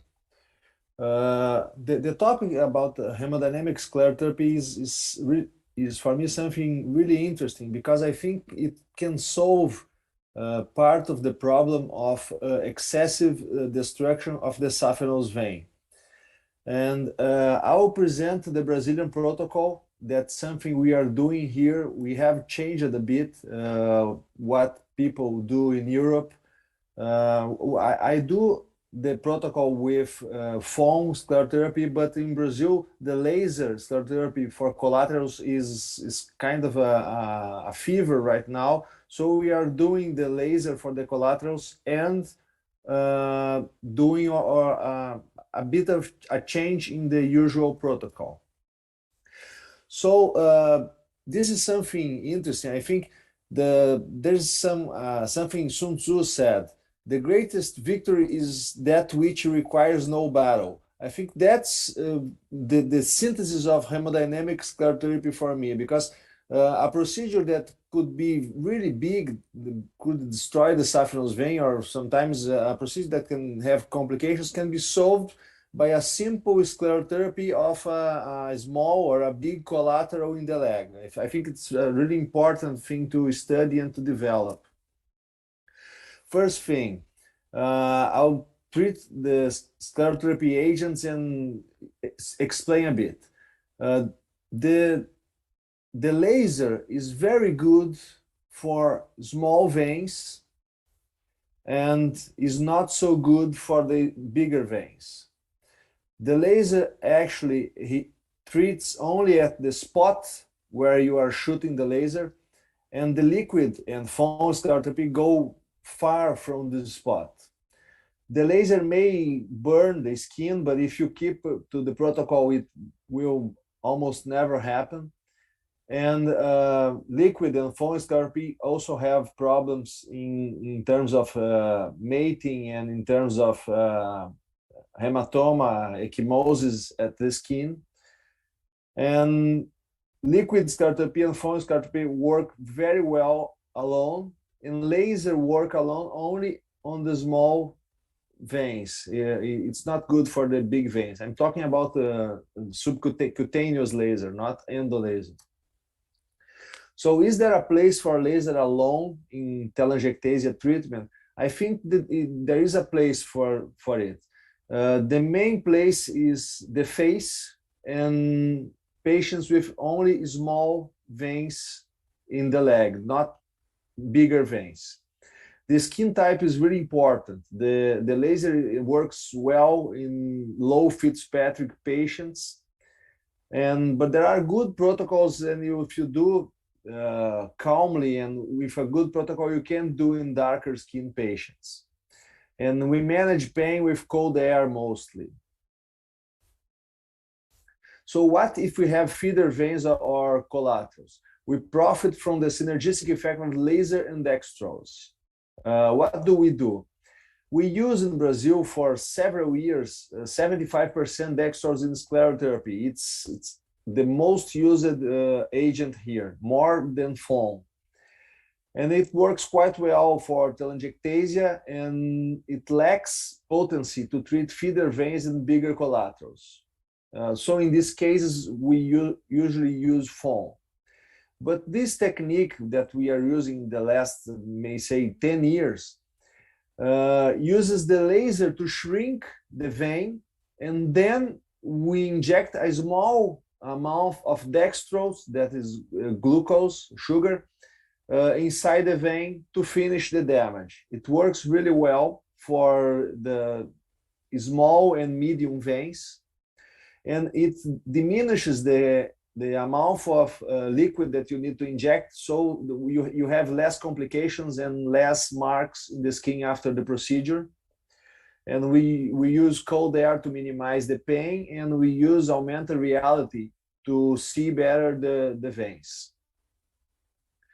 In my view, this is a great technique. It joins the higher potency to dextrose and avoids the problems of the foam in small veins. But what if we have the saphenous or collaterals involved? Then we profit from the hemodynamic principles, mainly spoken by Professor Claude, to improve the venous flow of the leg using or foam sclerotherapy or this advent of laser sclerotherapy clacks with hemodynamic guidance. So what do? It doesn't matter if the origin of the reflux is ascending or descending. What do? We simply treat the collateral that is draining its reflux to the saphenous vein, or it's draining the reflux from the saphenous vein to the leg. Before that, we treat only patients with symptoms or with willingness to do the procedure. Sometimes patients complain of aesthetic problems. We can do this procedure to them. And we start from top to bottom. We start from the closest part to the saphenous vein to the bottom of the leg. And when we are treating bigger veins, we use compression after the procedure. So how do? We check the escape point, the pathway, and the reentry. We do not treat the saphenous vein, only the collateral and the escape point if possible. We don't need to close the entry of the saphenous vein because the dextrose is not potent, and because the laser shrinks the vein, so the amount of dextrose that we need to inject is very small. And it works really well for small saphenous veins. And we use the laser to shrink collateral first before the injection. When we have deeper veins that the laser cannot get into, we use ultrasound guidance and foam sclerotherapy. So the protocol we do in C1 to C3 patients, we use YAG laser 1064 and dextrose 75%. We select the veins using duplex map. We mark the skin using the vein viewer or sometimes white pencil. And the first step is the laser energy. The second step, the dextrose injection, and then compression if you are dealing with big veins. When I say big, I say bigger than 0.2 millimeter. Something here, the devil is on the details. Something important. How can we show the reflux in the small veins? Sometimes it's difficult. So we adjust the equipment to have a high gain, a low scale, a low wall filter. And another thing that I've learned in the past years is that I should trust my gut. When a patient says a vein is painful or is bulging, and sometimes you do not see the reflux, I consider that there is a reflux and I treat it. How much energy, what the spot size, and how do I do that? The bigger the vein, the bigger will be the spot size, the energy, and the pulse duration.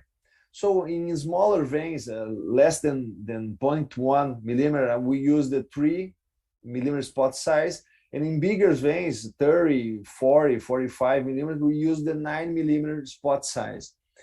The energy goes from 40 to 90 joules, and the pulse duration from 15 to 50 milliseconds. Again, the bigger the vein, the bigger the energy you need to destroy it. And how to select after the laser the vein for injection. We see that most veins shrink after that, but there are parts of it that do not shrink. We go in that part and inject dextrose. Dealing a bit about hemodynamics. Let's say you have a shunt 2A here, only one collateral at the time. We do laser and dextrose injection only at this collateral. Let's say, for example, we have a 2B, a small portion of the great saphenous vein drain into the saphenous vein or a perforator. We treat only the collateral, not the saphenous vein, with laser and dextrose. In cases in which we have, for example, the saphenous vein draining through a perforator plus a collateral that drains through another perforator, we treat only the collateral with the laser. These cases are a bit more difficult. We don't usually get to do this with the laser. We usually do foam, or maybe surgery. But for example, you have an accessory saphenous vein, you can, and I have done sometimes, put the laser, shot the laser, and then inject dextrose with success, and the patient goes with a good result. One collateral at the lateral tide, for example, that drains to the saphenous vein, you just do the laser and dextrose in this collateral. Let's say you have a pelvic leak or sometimes abdominal leak, a small vein. If it's close to the skin, you can do the laser in this collateral and then inject with dextrose. And we also, in this case, do the same procedure in the vein that drains the blood from the saphenous vein. Let's say you have a perforator that goes to the saphenous vein or to another perforator. You can use the laser for most part of the collaterals, but these cases, usually we use foam in the upper part of the reflux. The symptoms improved. The saphenous vein started flowing upward again without reflux, and the cosmetic result was actually a bit good, but the patient didn't want to finish the procedure because of personal reasons. So we didn't actually treat the ankle of the patient, and it actually got better only by treating the reflux. So that's my message. Thanks for the opportunity, and I'm open to the discussion now. Thank you. Okay, thank you, Philip. A very great topic, bring us some novel perspectives about the probabilities on using the hemodynamic theory to guide us how to do destructive treatment.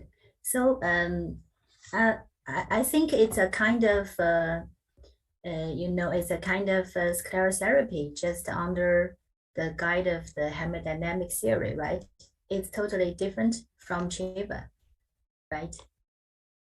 So yeah, it's totally different from Shiva operation, but basically we use the same classification to treat the collaterals. And this is not for those cases, for example, like a 7 millimeter saphenous vein with reflux from the from the groin, for example.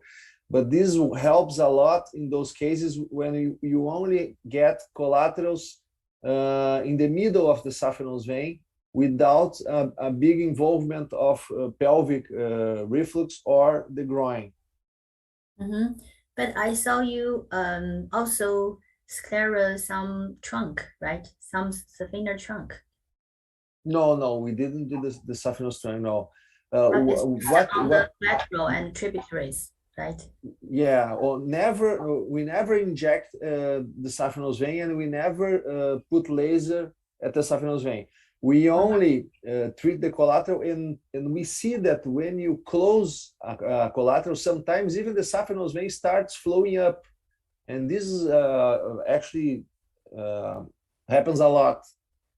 I've been avoided operation now in 85% of patients that come to my office. I am operating much less than I used to do before I did this procedure.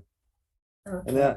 And people do this. For example, the first time I heard about this was in a study by Massimo Capelli, that's speaking today, and Erica Mendoza, that I think she's been here last year.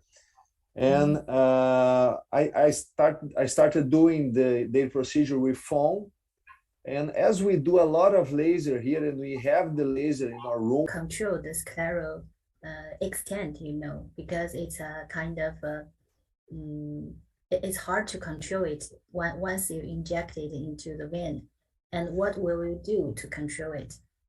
Okay, well, that's the point in which, for example, when we do this with foam, we stop the entry of the collateral to the saphenous vein to avoid the foam to get to the saphenous vein. But in this case, we don't need to do that because the laser shrinks the vein, and the laser stops the flow of that vein.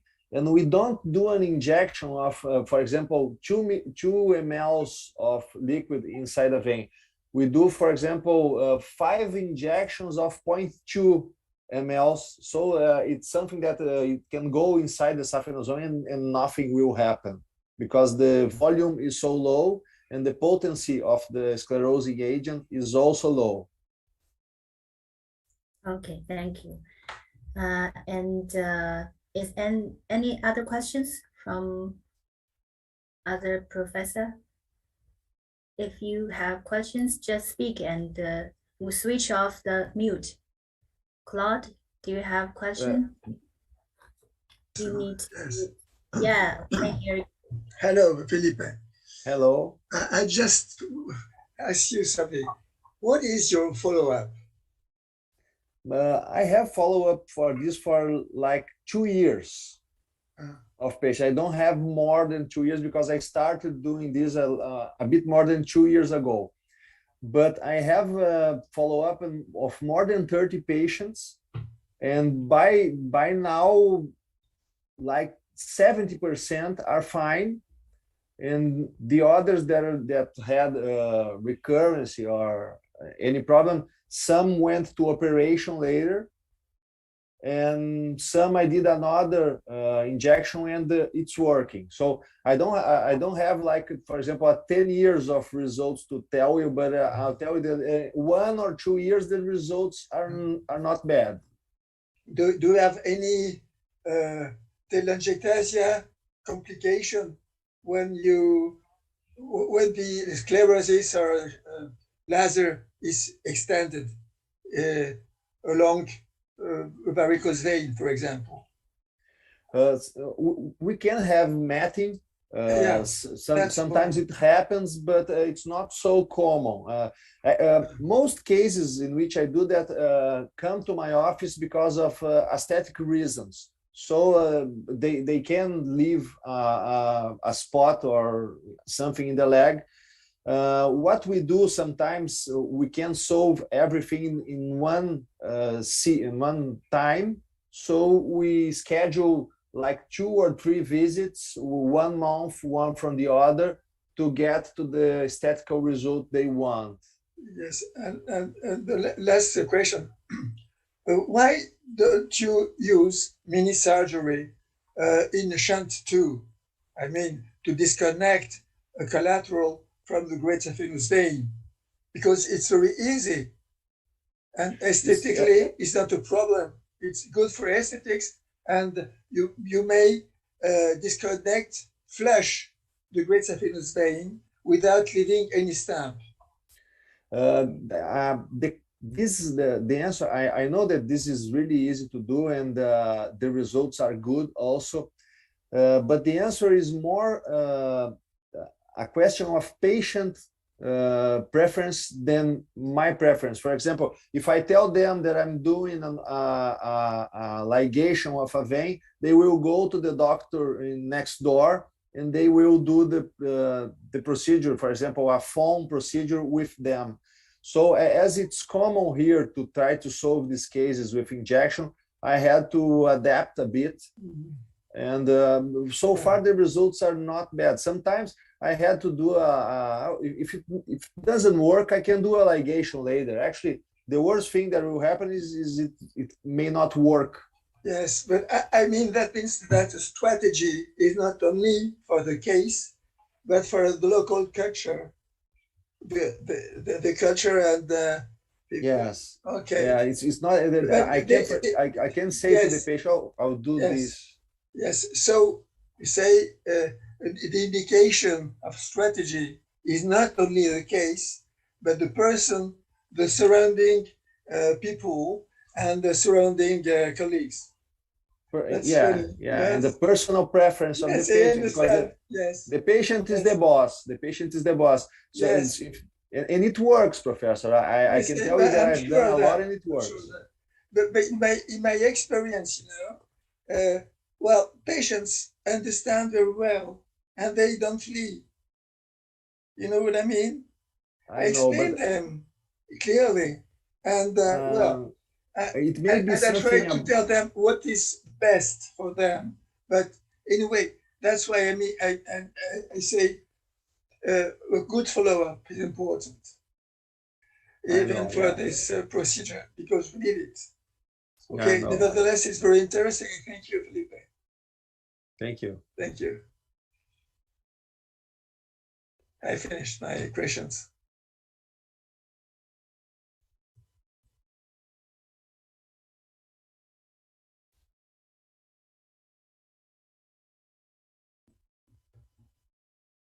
So maybe Dr. Du, she has some net problem. Cannot see her now. Okay, thank you so much, Dr. Faccini. I know it's really late for you, and so we'll go to the next speaker. Thank you. Thank you so much. Bye -bye. So I'm really want to meet you personally after the pandemic. Next year we'll do it. Yes. Yeah. Thank you so much. Thank you. Vein surgery in Finland. Please, Dr. Johan. Thank you. Can you hear me? I try to share the screen. Okay, not yet. Okay.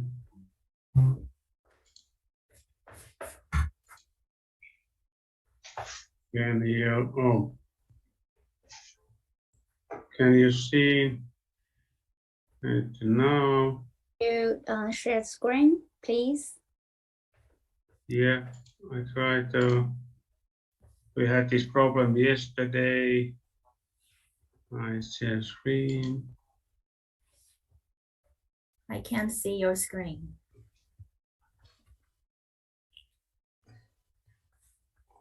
Oh, it came this through yesterday, but now it's. Sharing button is under the screen. It's a green button. Yeah, I have put share screen. Share screen. No. You can't share it? Or Yeah, I can... put that. But this. Or you can send it to our staff. Oh my Dr. God. Sophie, do you have Juha's lecture? Do you have? If you have, you can ask Linda to play it.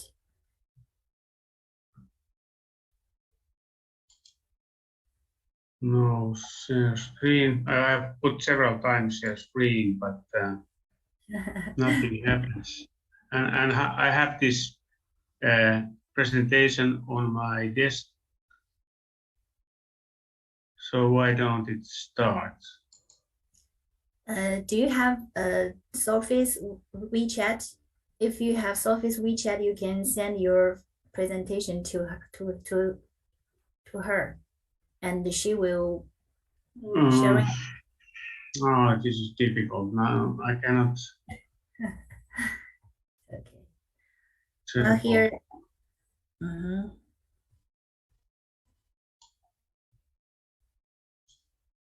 No.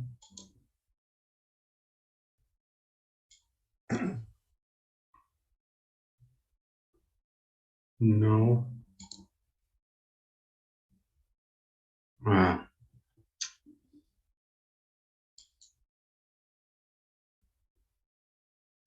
Let's try again.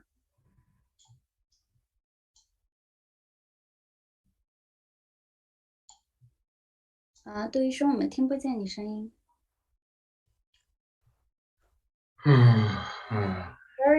Victoria, we cannot hear you. Can't hear me. Yeah, I can hear Dr. Yuha, but I cannot hear Victoria. I think she's talking. She's speaking. 现在可以听到我吗？ Yes, now it's okay now. 艳红啊，你有朱哈医生的幻灯吗？有的话发给我，我来帮他共享。要不我们先下一位，然后我们找时间发。你跟他联系一下，你们有他微信吗？有的话我就下一个了啊。Okay, well, for Dr. Zhu had some problems on sharing his screen, Can we so go on with next speaker? So I find to fix out this. yeah, this so you problem. may need some time to correct your problem, and we will go on. Okay. The next topic is come from Claude Franceschi. The topic is a short story of Chiva, and Franceschi is the founder of the Chiva, very famous. Welcome, Franceschi. You have my video, and Yes. you can, yes, you can display it. Okay. I have not to launch it. Fine. Now we can start it. This is the short story of Shiva and its hemodynamic principles.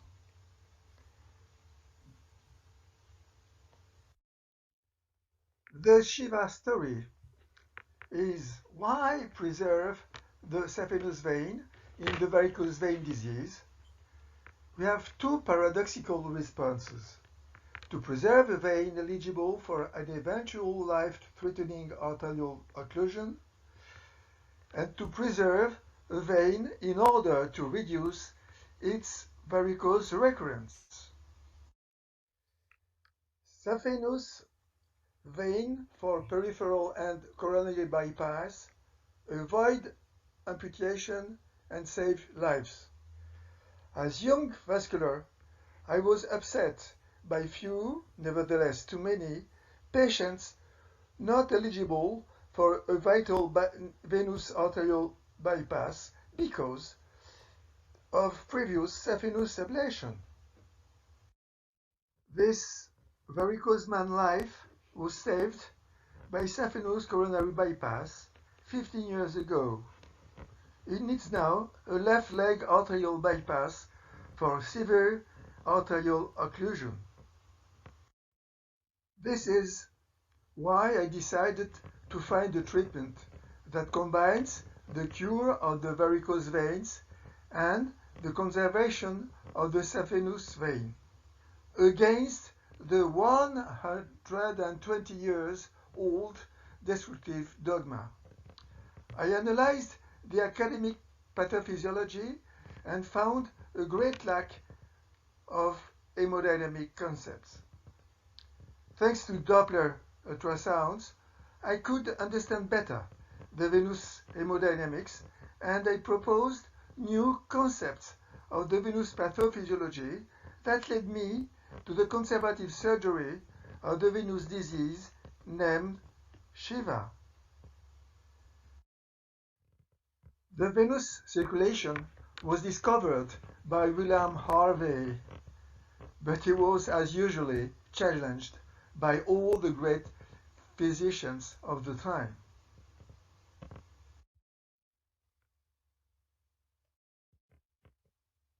The Shiva precursors are those who had an hemodynamic approach of the venous system, and for the treatment also, especially with Benjamin Brady, Friedrich Trendelenburg, and Clemens Perthes.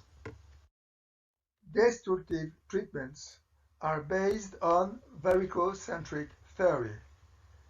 It began with the stripping of Mayo and Babcock, but it is still alive today with other methods as radiofrequency, laser, foam, glue, and stripping.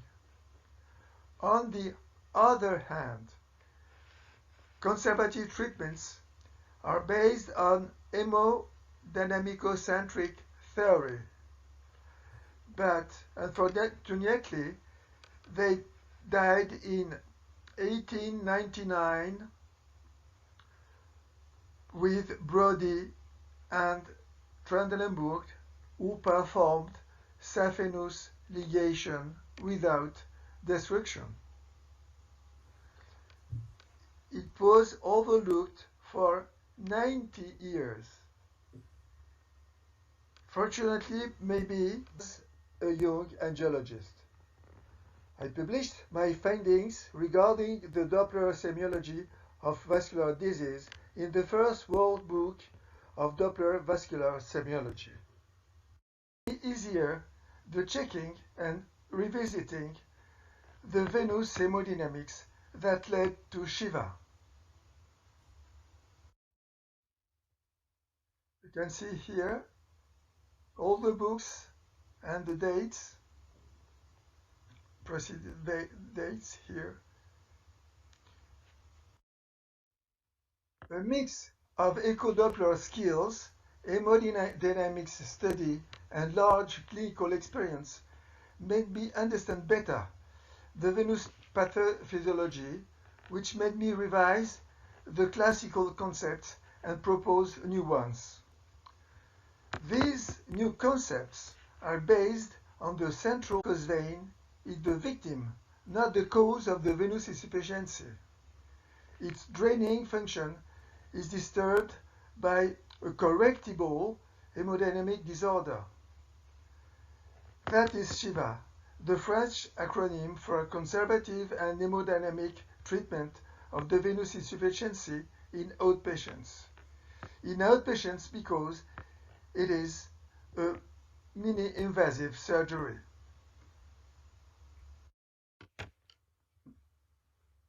Vein ablation is to throw the baby with the bath water because it destroys both the physiological draining function and the vein, victim of Shiva curable hemodynamic disorder. All the studies, trial and RCTs, validate the Shiva as the better than ablative procedures, surgical or endovenous. 107 articles and 9 books are published on Shiva treatment. Before vein ablation, patients should be informed that they are losing the bypass for eventual threatening arterial disease. Indeed, the saphenous veins are eligible for arterial bypass even if they are varicose. This is confirmed by companies like Bioprotec in France, who collect stripped varicose veins and sell them as an arterial bypass for other patients. Unfortunately, this information is most of the time not given to the patients, which is contrary to the informed consent, ethics, and laws. Ablation and Shiva play on the same venous system board, but ablation obeys the simplistic checkers rules and Shiva the complex chess rules. As the venous function is complex, ablation doesn't fit the treatment of the venous dysfunction. The learning curve is steep, but the result is worth it. All this has not been possible without the support and guidance of my pupils, students, and collaborators over the past 30 years. You can see all of them here and here for very different countries over the world. The Shiva Expert International meeting began in 1988 with the publication of the book. Then we had Shiva Expert International meetings every 2 years since 1988 in 8 different countries: France, Italy, Germany, Portugal, Spain, Argentina, Morocco, and China. Thank you very much for your attention. Thank you very much, and for all you have done to bring Shiva to us. Thank you again, Claude Franceschi. Is there a question from other speakers? It's a quite good chance to communicate with the founder of Shiva. Well, I'm very great with Claude because you know, too much veins, too much varicose veins is destroyed, but they are innocent because the real criminal is not the varicose vein itself. It is the abnormal transmural pressure. So if you learn about the hemodynamics and if you learn how to sparing the veins, you will not destroy. You will not treat the varicose by pure destroy them, and you will find some way to keep their basic functional because they have a draining function, as we all know. So thanks, Claude Franceschi again. And now, how's your screen, Yuha? I have a question for Claude, Dr. Franceschi. I'm Sophie. How do you think about the future, the next step, what it will development of the hemodynamic therapy? And yeah, but I don't know the future. Do you? I just know what we know now, and I tried to write what we know now with the 500 pages book about venous insufficiency, and I know you are translating in Chinese at the moment. That's important, you know, as a beginning, and the future is open. You are young, and it's up to you to improve the treatments and the knowledge.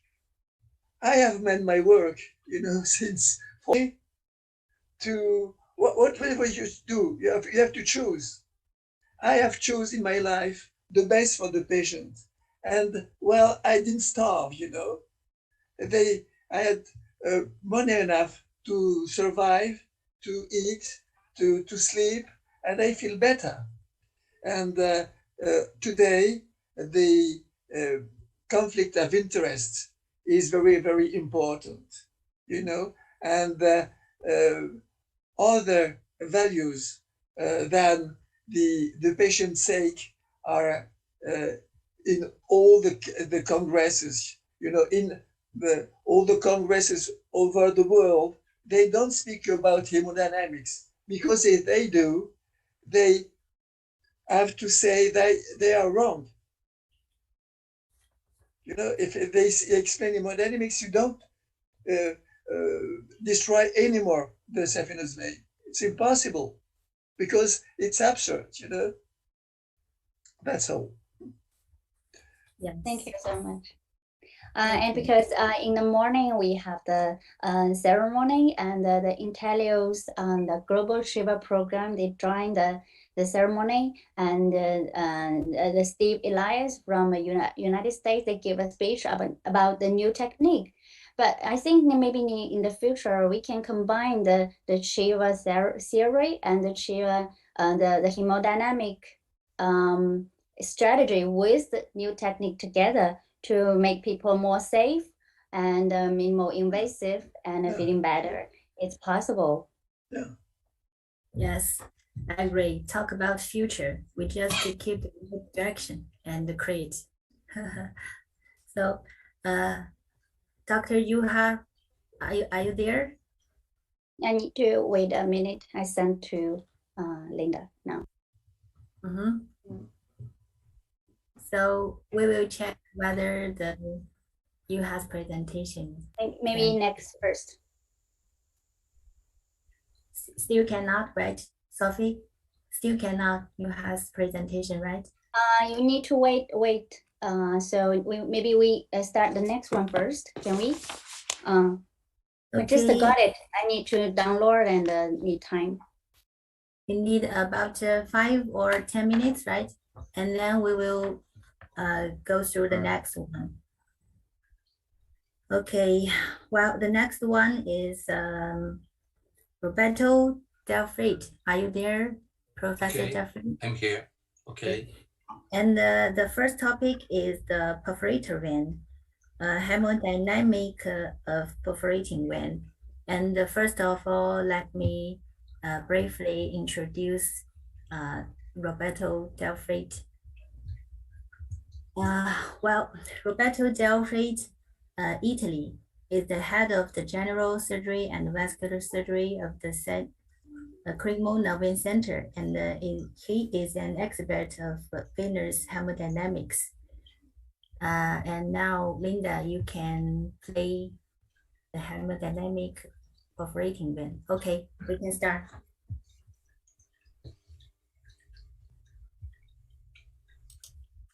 Perforating veins are veins that physiologically drain the superficial venous drainage flow into the deep when the pressure gradient is favorable. So, when physiologically the deep venous pressure is less of the residual pressure. A reflux always manifests the valve incontinence of the perforator, therefore a pathology. But this valvular pathology not always creates pathogenic conditions affecting the venous function, loss of drainage or preload of the right heart. Hemodynamic maneuvers are necessary to check the flow in perforator's veins. Consulting the scientific literature to define the incompetence of a perforator, only the squeezing maneuver is reported, and the Valsalva maneuver is considered only to check the saphenofemoral junction. The deep venous pressure is never checked, but squeezing alone is not sufficient to check correctly a perforator vein as well as a venous path. The Parana maneuver and the hyperpressive Valsalva maneuver are absolutely necessary, the latter used in every area of the lower limbs. The flow in a perforator vein must be checked at rest and in the systolic and diastolic phase of the muscle pumps as well as of the thoracoabdominal pump. The hemodynamic tests work by creating a differential pressure gradient. The gravitational tests are able to reduce the pressure in the veins, and the Paraná maneuver is undoubtedly better than squeezing. Paraná can highlight an open shunt during systole, and both can detect a reflux during diastole. The Valsalva maneuver increases runoff resistance and so the deep venous pressure, highlighting the existence of a closed shunt and of an incompetence of a perforator anywhere in the lower limbs. Systolic and diastolic occurrences must be described as well as the flow at rest. Ecoduplex evaluation is necessary for the evaluation of superficial as well as deep venous path. The ecoduplex check looks for escape points, re-entry points, with the goal of identify a venous shunt and prepare the cartographic report. But ecoduplex evaluation alone may not be sufficient. The ambulatory non-invasive measurement of deep vein pressure may be necessary. The deep vein pressure can be checked with a simple sphygmomanometer in a patient in lying position at rest, both sides, but also after muscle activation to increase the flow volume to highlight a runoff problem. The proposal of a non-invasive method to measure the deep pressure using the continuous wave Doppler was made by Professor Bartolo. I suggest you to read the two papers he published reported in this slide. Professor Bartolo proposed the pressure measurement in a patient standing, while recently Professor Franceschi proposed to check the pressure with the patient in lying position in order to eliminate the hydrostatic pressure and so realize only the real value of the deep pressure thanks to the residual pressure. Change the Allow Personal Results option in Bixby settings. Hemodynamic cartographic report is fundamental to prepare the therapeutic strategy. For this reason, it's necessary to understand if a perforator represents an escape or a re-entry point, as encoded by the Shiva strategy. The papers here reported certify the value of the Shiva strategy, respect all the destroying methods, endovascular ablation included. A reflux, upstream flow in a perforator during muscle pump systole caused by manual compression of the calf or Paraná maneuver is always expression of the pathology of the perforator vein. However, it may not be pathogenic in the absence of a deep obstruction, but only related to the physiological inversion of the pressure gradient that diverts part of the deep systolic flow via the superficial network, but maintaining the normal direction to return downstream in the deep network and continue towards the right heart. Otherwise, the systolic reflux in a perforator vein during muscle pump contraction is pathological when it compensates an obstacle in the deep network. Nevertheless, this perforator vein must be spared because compensatory to the transmural pressure increase. It's a defensive perforator vein. The systolic reflux of a perforator during the Valsalva maneuver is always pathological and pathogenic because it translates a reflux that continues in an inverted direction into the superficial network. The systolic diverted flow continues in a retrograde superficial venous path until it reaches a re-entry perforator, thanks to the diastolic favorable pressure gradient, diastolic pump aspiration. Valsalva maneuver is mandatory in every anatomical area of the lower limbs as well as inguinocrural and perineal area. A perforator reflux activated by the muscle pump diastole associated or not with the deep reflux is always pathological and also pathogenic, because it causes a flow contrary to the direction of tissue drainage and generates an overload of flow and venous pressure in the district. The transmural pressure increases and an impairment of the venous function may occur. But also biphasic perforators exist. A muscular systolic reflux N1 and 2 or N1 and 3 followed by a prevalent diastolic downstream flow N2 and 1 and 3 and 1 must be considered non-pathogenic without pathological value in the absence of a deep obstacle and with compensatory value in the presence of a deep obstacle. Even a biphasic perforator may represent a re-entry point.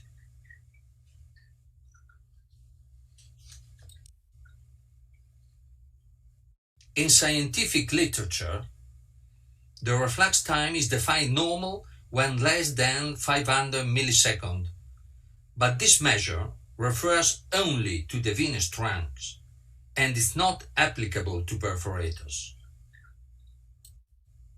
And so, what about the diameter of a perforator? Is the geometric parameter widely considered in scientific papers to define a pathogenic perforator?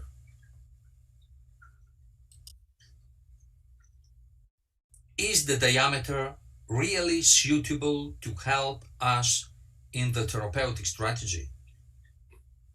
You can see in this ecoduplex photo a large diameter, 5.4 millimeters, direct continent paratibial perforator of the upper third of the leg.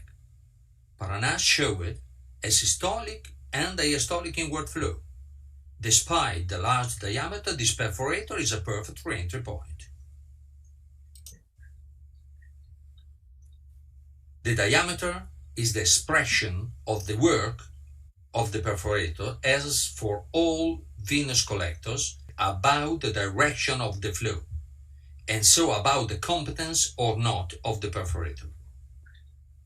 The so-called re-entry perforators are often dilated by the excess pressure and flow rate of the N2 and 3 overloaded by one or more escape points. We must respect re-entry perforators as they work to reduce the transmural pressure. They are defensive perforators. Concluding, the flow of a perforator should be defined at rest in systole and diastole of both the thoraco-abdominal pump and the muscle pumps. Squeezing alone in a patient standing or sitting is not sufficient and create a risk of overtreatment. And now, few take-home messages. Perforator flow must be checked at rest and also during systole and diastole of gravitational tests, as well as Valsalva maneuver. Systolic Valsalva reflux is always pathogenic. Perforator's reflux during the diastolic phase of gravitational test is pathogenic. The systolic gravitational reflux alone, without N1 obstacle, is not pathogenic. Biphasic perforators are not pathogenic if the diastolic inward flow prevails over the systolic reflux. Diameter is not a suitable parameter to identify pathogenic perforators. Squeezing alone is not sufficient to properly check a perforator vein. Deep venous pressure measurement, both sides, at rest and after muscle activation, is necessary if a paranasystolic or systodiastolic reflux is detected in a perforator vein.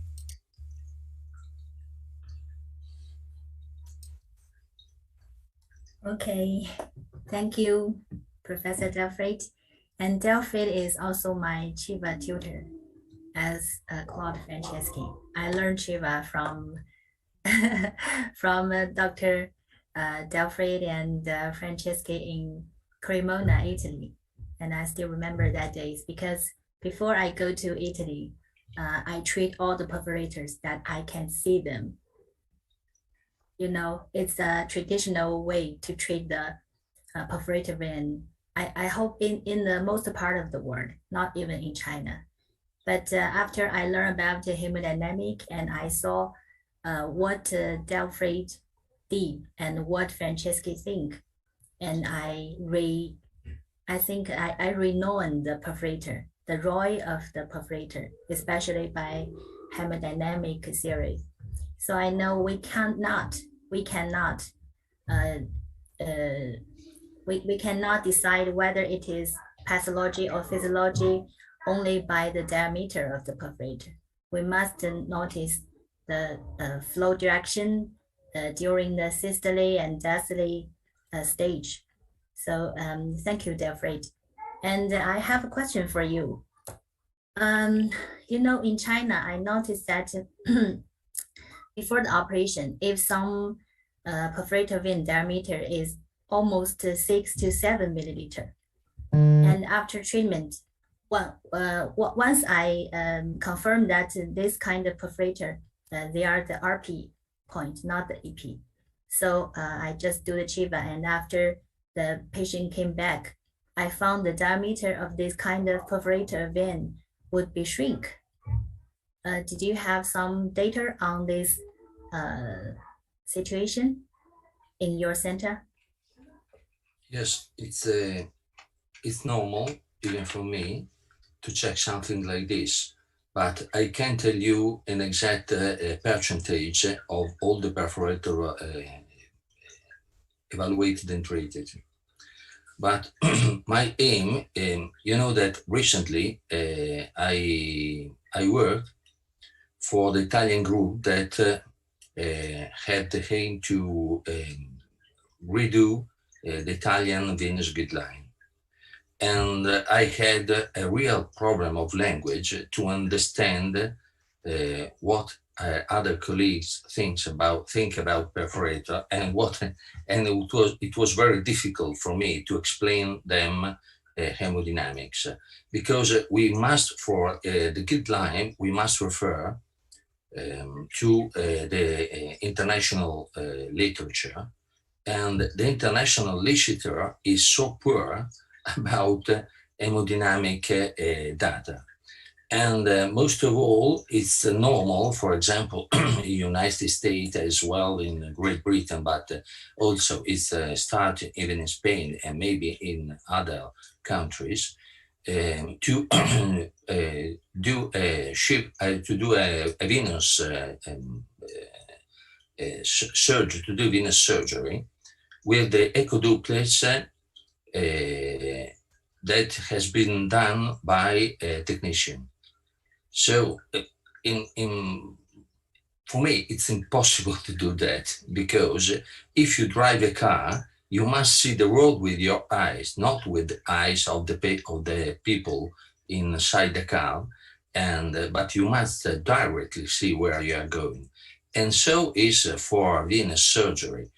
A surgeon that perform up-to-date venous surgery must be able to check by himself the venous system. And so I think that speaking about perforator and speaking about hemodynamics, there is a lot of work to do, because we must work to let the majority of the surgeon know that inside veins there is blood flowing. Okay, they are not tubes without anything inside, and this is the real problem. They consider perforator like a tube, and the only discussion is about how to destroy perforator. But and now I'm going to conclude. If you decide to destroy the perforation, nevertheless, if the perforator is a re-entry point or an escape point, you must also consider that surgery or treatment of a perforator is not so easy, because normally we imagine that the perforator is a straight tube, but it's not so. You can have a upward as well downward branch perforator vein. You must consider how the perforator vein join the deep veins. If there is a vein washing the perforator before he reaches a deep vein. So in order to avoid the occurrence of deep vein thrombosis. So the problem of the treatment of the perforator vein is complex, as well complex is the problem of the diagnosis of the typology of flow inside a perforator. There is a lot of work to do about that. And you are right, a long time you can see that the perforator, that is a variant point, can reduce diameter. But if this perforator is a biphasic perforator and normally occurs in the lower third of the leg, and if there is some problem a long time with the systolic reflux, if there is another escape point, another re-entry point, you can decide a long time to ligate the biphasic perforator if the re-entry point is always guaranteed. Yeah, I agree with you. Thank you. And any other questions? Dr. Sophie, you have some question for Delphine? I saw Claude. Hi, Sophie. Hi, first. Sophie. Thank you for. Yeah, I know you are very busy today. Yes, so it's I'm a particular grateful. day today, and it's not a so lucky period. You know, I wrote to you about what is happening here. Okay. And when something like a COVID cluster appears, all the people working in the administration are going out of mind because they lose money, okay? And so this is a big problem. So I'm grateful you are here today. So I just saw Dr. Franceschi, he hands up. So you first. Yeah, no, I just a comment. You know, Roberto Del Frate is typically the surgeon who uses his brain. So the brain is fed by ideas, and science needs your brain. It's impossible today to speak about venous insufficiency if you don't know hemodynamics, because hemodynamics is the core of the system. And surprisingly, most of surgeons around the world doesn't know anything about it. That's quite funny. It's like if you're it's necessary. So as far as they don't study, learn, as you did, you in China, for example, they can't understand. So when I speak French to another French about hemodynamics, he listens Chinese because he doesn't understand what I say, because it's a new language, you know what I mean? So if you want to learn something, you just have to study and to be modest and humble. And if you don't understand, stop operating people. And before, then learn, study, and then operate again. That's the respect for patients. Yes. So if, a little short consideration. I think that Claude is like Cartesio, and if someone wants to learn what Cartesio said in the past, they speak the same language. Yes, correct.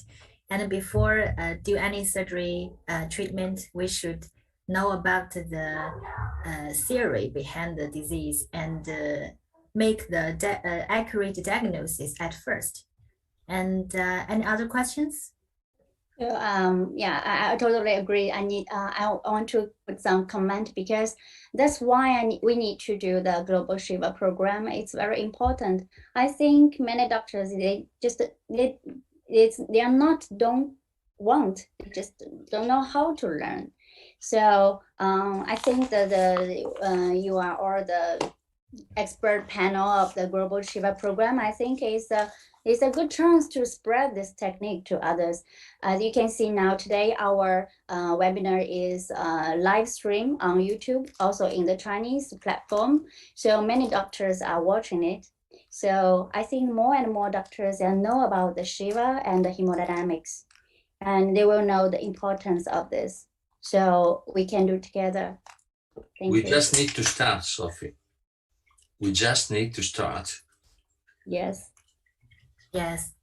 And I believe as we cooperation, and we will bring correct Shiva and make sure that doctors can do correct practice for the patients. Okay. And now we can turn next. Yuha's presentation is okay, right? Linda, if you have Dr. Yuha, you can switch off your mute. Yes. Yeah, can you hear me? Can I try once more to open my... Wow, good. I can see your screen. That's great. Okay. Okay, and before you start your presentation, and I would like to give a brief introduction of you.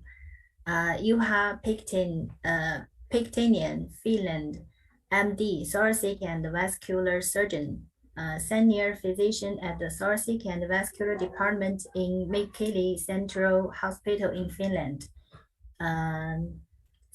Okay, now please, Yuha. Okay, thank you.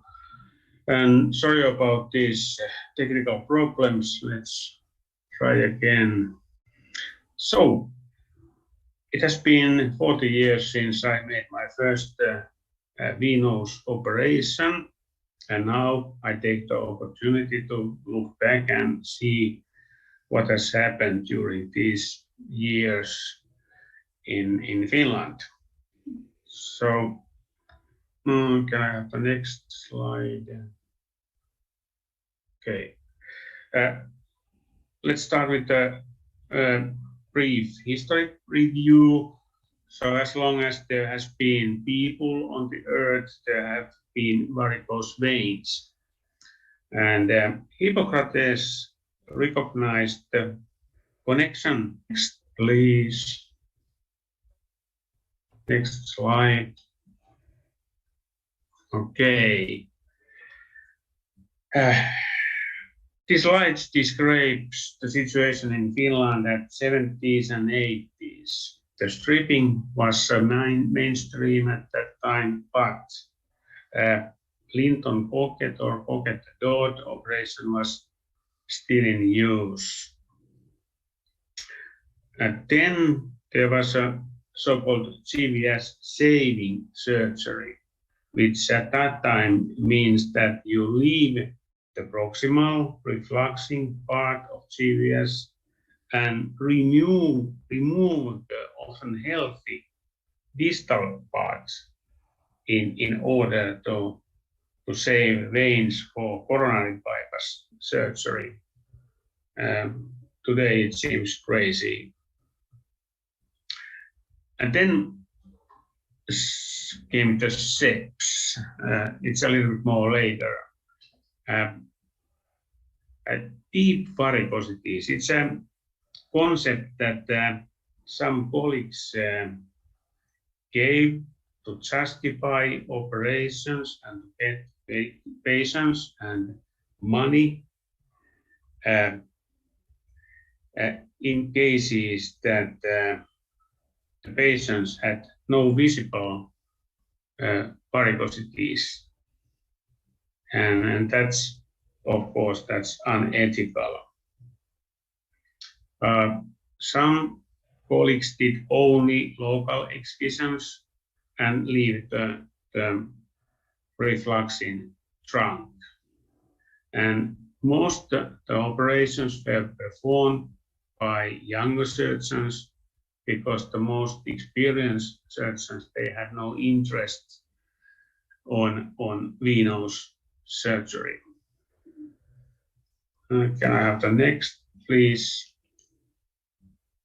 Oh, this is the Linden pocket or pocket dot operation. It means subfacial closure of perforators by using a long incision on a posterior surface of leg. That was not very cosmetic. Next.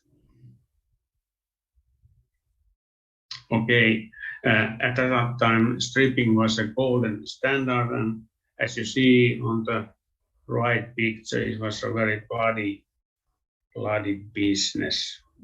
That's terrible. Next. Then we come to 1990s.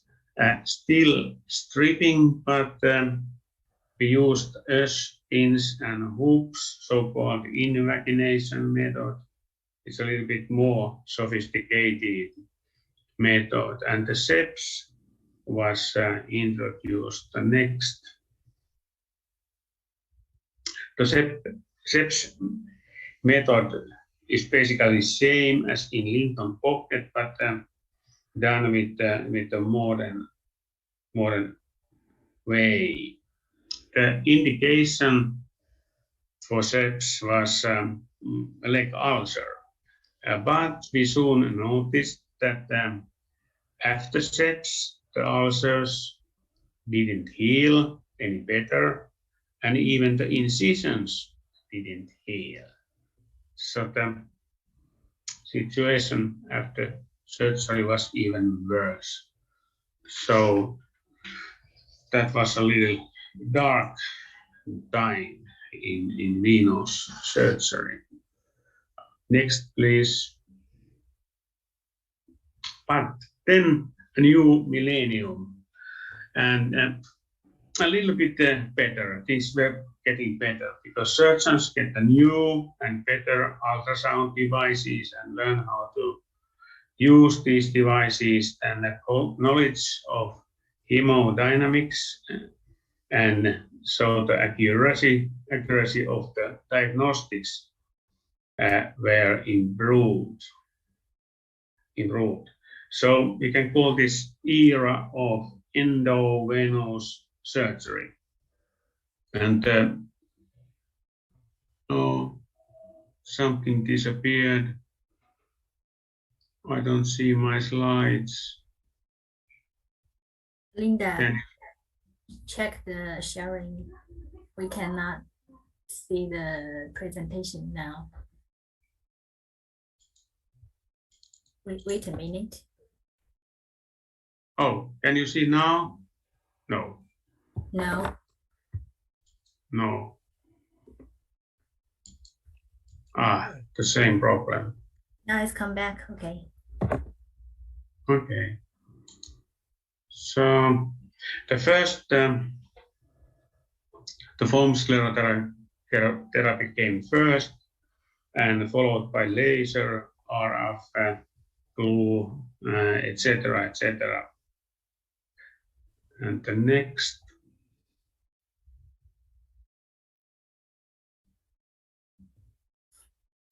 Next.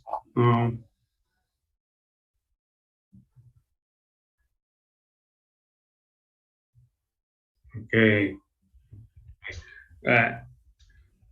Foam sclerotherapy raised the great enthusiasm. There were such kind of thinking that nearly all venous problems could be solved by using foam. But quite soon it was obvious that the foam did not meet the expectations. In many studies, we found that at 5 years, more than 70% of treated veins were recanalized. But it was office surgery, and suitable for private clinics, fast, painless, safe, no sick leave, repeatable. But because the poor long-time results, the enthusiasm so quickly died. Now we use foam as recurrences and in AASV varicosities. Next, please. Oh, next.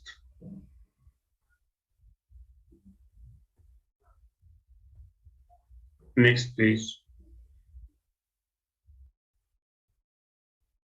And nowadays, foam is replaced by laser and RF ablations. Next.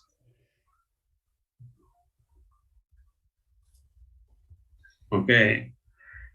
In couple of last years, the laser ablations are made in some units as an outpatient based.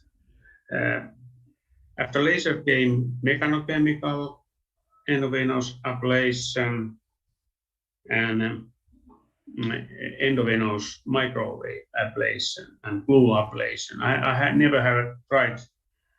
I haven't used glue, so I cannot comment on that. And last was Jiva. The next one. Mechanochemical ablation. I studied this method in a small hospital in Italy near Lake Garda. So this device has a wire with a bent tip, and this wire is spinning fast, and with the aid of sclerosant, this will cause a permanent damage to the vein wall, to the endothelium. But I tried this device a few times in Finland. The advantage is that tumescence is not needed. But my experience is that if the vein is large, say more than 8 millimeters or more, the method doesn't work, at least in my hands. So we abandoned this method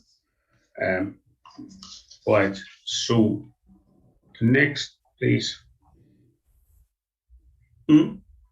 Endovenous microwave ablation is a new thermal technique, and the device is Chinese made.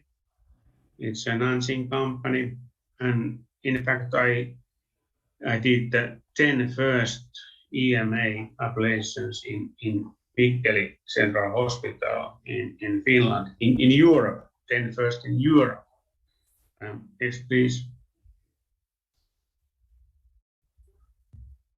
The technique used is basically same as used in microwave ovens. Next, please.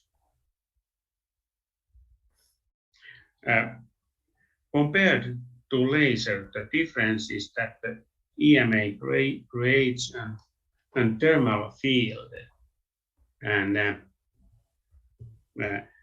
which is about 2 centimeters and penetrates all the layers of the vein wall, leading to permanent damage of the vein. So, in theory, the long-time results could be better than in laser ablations. Okay, next one, please. The procedure is much the same than in other thermal ablations. Next one, please. Okay, in some units in Finland, the laser ablations are nowadays done as an outpatient basis. In the room, in a polyclinic, is a patient, doctor, and a nurse. So the operations are efficient, and the experiences are quite good. And next, please. Last but not least is Jiva. We have just started Jiva procedures in Finland, so I have not much to comment on that. And the previous speakers told us more about this technique. So, in 40 years, we have come from darkness to light, and as we have seen in the morning and afternoon sessions, the light is getting brighter. So thank you, and this picture is the land of Santa Claus. Santa Claus lives somewhere there, and at the moment he's very busy. Thank you. Thank you, Dr. Juha. And as we can see in the slides, people do lots of innovation in the technique in the destructive direction. And maybe as what is Dr. Smell said in this morning, and in the next 10 years, we could do some technical innovations on the direction of sparing vein. And that's what we hoped. Okay. So any questions? Sophie, thank you, Dr. Juha. As I know, you are the first doctor to perform Shiva in Finland.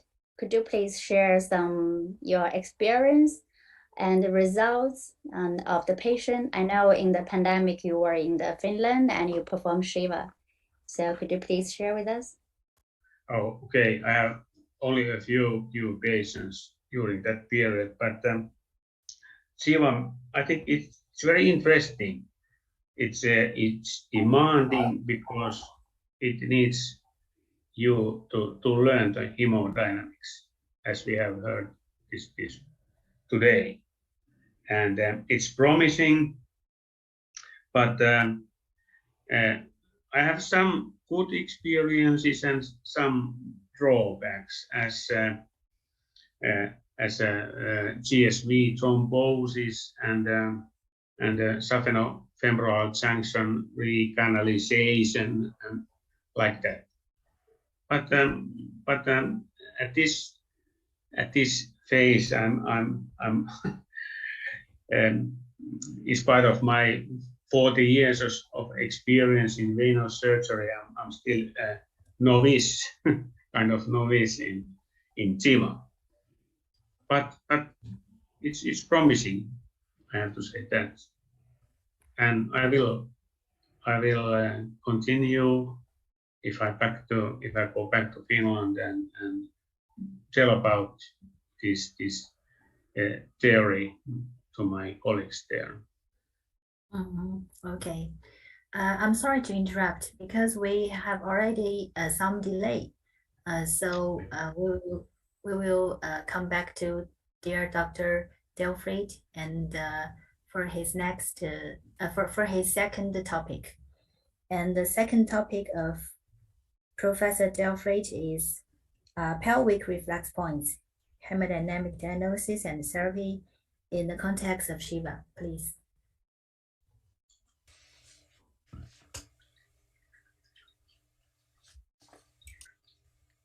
The venous pelvic system is an hydraulic system. It works according to the physical rules of fluid mechanics.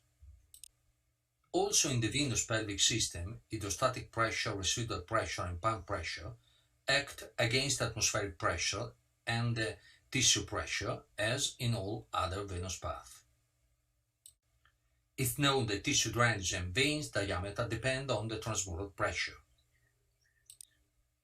The pelvic venous system consists of a valvulated main venous trunk in constantly valvulated veins, the ovarian vein and uterine veins, and generally valvulated parietal and visceral collector, pudendal vein, obturator vein, vein of the round ligament, gluteal vein, draining pelvis, visceral and parietal structures. It's interconnected to extrapelvic, superficial and deep veins of the lower limbs. Thanks to the visceral and parietal collectors valves competence, the venous flow normally goes from the perineum, the inguinocrural and most venery area into the pelvic veins. In the venous pelvic unit, There are not local muscle pumps. The flow takes place thanks to the differential pressure gradient existing between the pelvic veins and the right heart. This pressure gradient depends on the pelvic residual pressure, thoraco-abdominal pump activity, heart condition, pulmonary resistances. When the pelvic venous transmural pressure increases, a pelvic varicocele occurs. Type 1 is characterized by an increase of hydrostatic pressure as a consequence of the absence or incompetence of valves in the left ovaric vein. It's an open deviated shunt. There is a retrograde left ovaric vein but a still breath modulation of the flow. Reflux in the left ovaric vein disappears in line position. Hypogastric veins, as well as the right ovaric vein, represent possible re-entry venous path.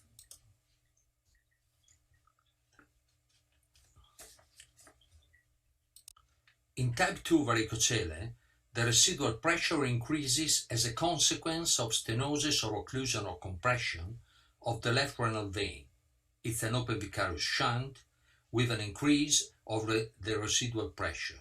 The left ovaric vein is still retrograde in lying position as well as in reverse Trendelenburg position. Renal hemiazygos lumbar plexus, the hypogastric veins, and the right ovaric vein represent the possible re-entry path in case of valvular competence of visceral and parietal collectors. When the pelvic venous transmural pressure increases and the valvular incompetence of one or more parietal or visceral collectors occur, a reflux from pelvic veins into the lower limbs and perineum passing through well anatomical, defined parietal points may occur, and varicose veins in the perineum as well as inguinocrural area or lower limbs appears. The impact of pelvic escape points is significant. The PLPs represent the escape point of shunt type 4 and 5 according to the Shiva shunt classification. Which is the best therapy in case of varicose veins of the lower limbs in absence of pelvic congestion syndrome? Endovascular treatment or PLPs treatment under local anesthesia? This study shows that echo-guided minimally invasive surgery of refluxing pelvic leaks is reliable and durable, and above all, that pelvic varicose embolization prior to PLP refluxation is not necessary. Misunderstood PLP's existence cause a relapse of varicose vein, especially chaotic in case of ablation of the great saphenous vein. The association with the pelvic congestion syndrome is rare, but it's possible, and so we must look for it. The Valsalva maneuver is mandatory to detect a systolic reflux of pelvic origin at the PLP level. Three different hemodynamic patterns exist. Systolic Valsalva reflux at the PLP level. PLP surgery is possible. Spontaneous reflux in standing position that disappear or reduce in lying position. It's a low pressure open vicarious shunt, and PLP surgery is still possible. Spontaneous reflux in standing position without any change in lying position, it represents a real high pressure open vicarious shunt, and you must look for a complete nototracheal syndrome. The high point represent the 35% of all the PLPs personally treated. Pathologically, a reverse flow from the uterine veins through the round ligament vein and the round ligament venous plexus may reach the subcutaneous plexuses. The high point is the subcutaneous ring of the inguinal canal, represented by the red cycle in this picture. The continuous red line represents the abdominal oblique muscle fascia. The high point is the superficial ring of the inguinal canal. The yellow line is the transversalis fascia. In the fat tissue, below the transversalis fascia, on the right, the inferior epigastric vein, the blue dashed line, and the inferior epigastric artery, orange dashed line, are visible. Immediately below and laterally to the inferior epigastric vessels, the external iliac vein is detectable. In the left inferior angle of the picture, the round ligament has been ligated, and then the proximal plexus stump folded up into the inguinal canal and fixed with a 5-0 polypropylene stitch to the fascia of the external obliquus muscle. The P-point is the superficial perineal fascia hole crossed by the posterior labial vein, one for each side. They are located posterolaterally to the labia majora, 10 mm anteriorly with respect to the origin of the frenulum labia minora. They represent the 60% of all the PLPs treated in my personal experience. The intermediate P-point is the vulvar fascia hole crossed by the intermediate labial vein. When detectable, it's about 10 mm anteriorly to the P-point. Surgery of the P-point is performed with the patient in lithotomy position as shown in the left upper angle of the picture. The operating table is perfectly horizontal during surgery. In the lower left angle of the picture, reversed lithotomy position of the operating table for the mandatory intraoperative skin marking check. In the upper right angle of the picture, the B-mode image of the labial vein and of the vulvar fascia. The fascia hole representing the P-point is clearly detectable. On the right inferior angle, the skin mark and the position of the P-point is detectable.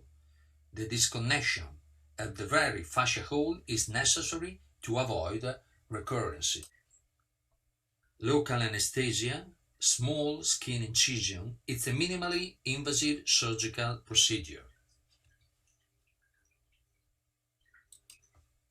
The female C-point is the anastomotic plexus between the vulvar vein and the superficial dorsal clitoris vein, through which the flow reaches the external pudendal vein, passing into the subcutaneous tissue of the mons veneri. Surgical disconnection is possible only at the subcutaneous fascia hole, and so recurrences are possible. The pampiniform plexus consists of an anterior and a posterior group of veins, with the deferent duct between them. The anterior group normally drains into the renal veins on the left and inferior caval vein on the right. The posterior group of veins drain mainly into the superficial epigastric vein and so into the saphenous-femoral junction, but it can also directly reach the latter. A reverse pathological flow from the pampiniform plexus can reach the lower limbs and feed varicose vein.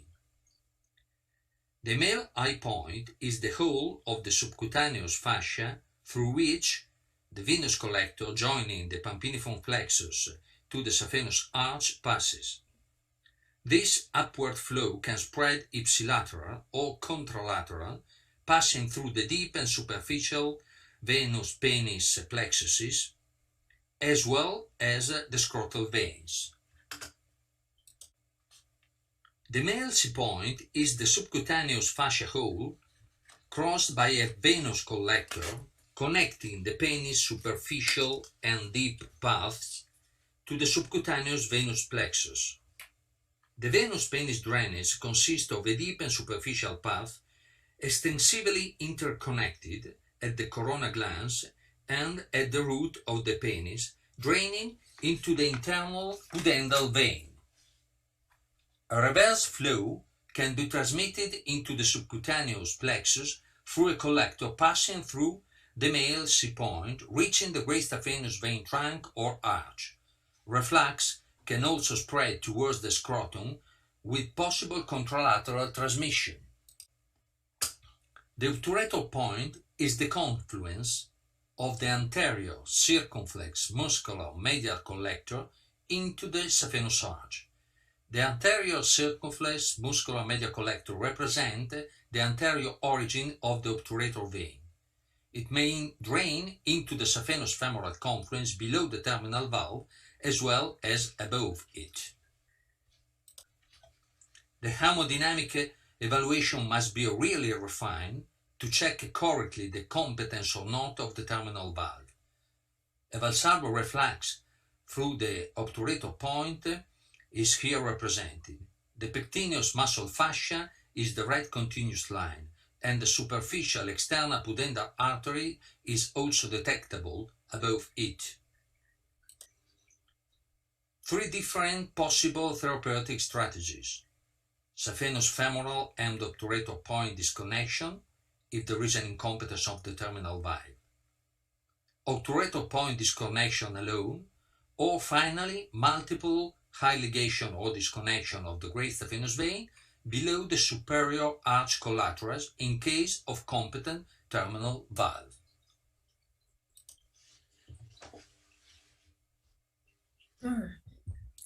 Okay, thank you, dear Fred. If there is no questions, I think I have 2 questions for Delfred. And the first is, once you confirm the patient had a pelvic reflex point, will you routine do the venography for the duodenal veins and to make sure whether the patient have pelvic congestion? No, it's not necessary because if you are enough skilled in echoductless evaluation, you can do by yourself. And it's, I think, even better than venography. Okay. Okay. And have you ever tried to use sclerotherapy for the pelvic reflex point, especially the PP? Or do you see, we are delayed? So we'll go to the next topic. The topic is come from Professor Massimo Capelli, and the topic is the systolic shunts. And before it, I should introduce Capelli briefly. Wait me a moment.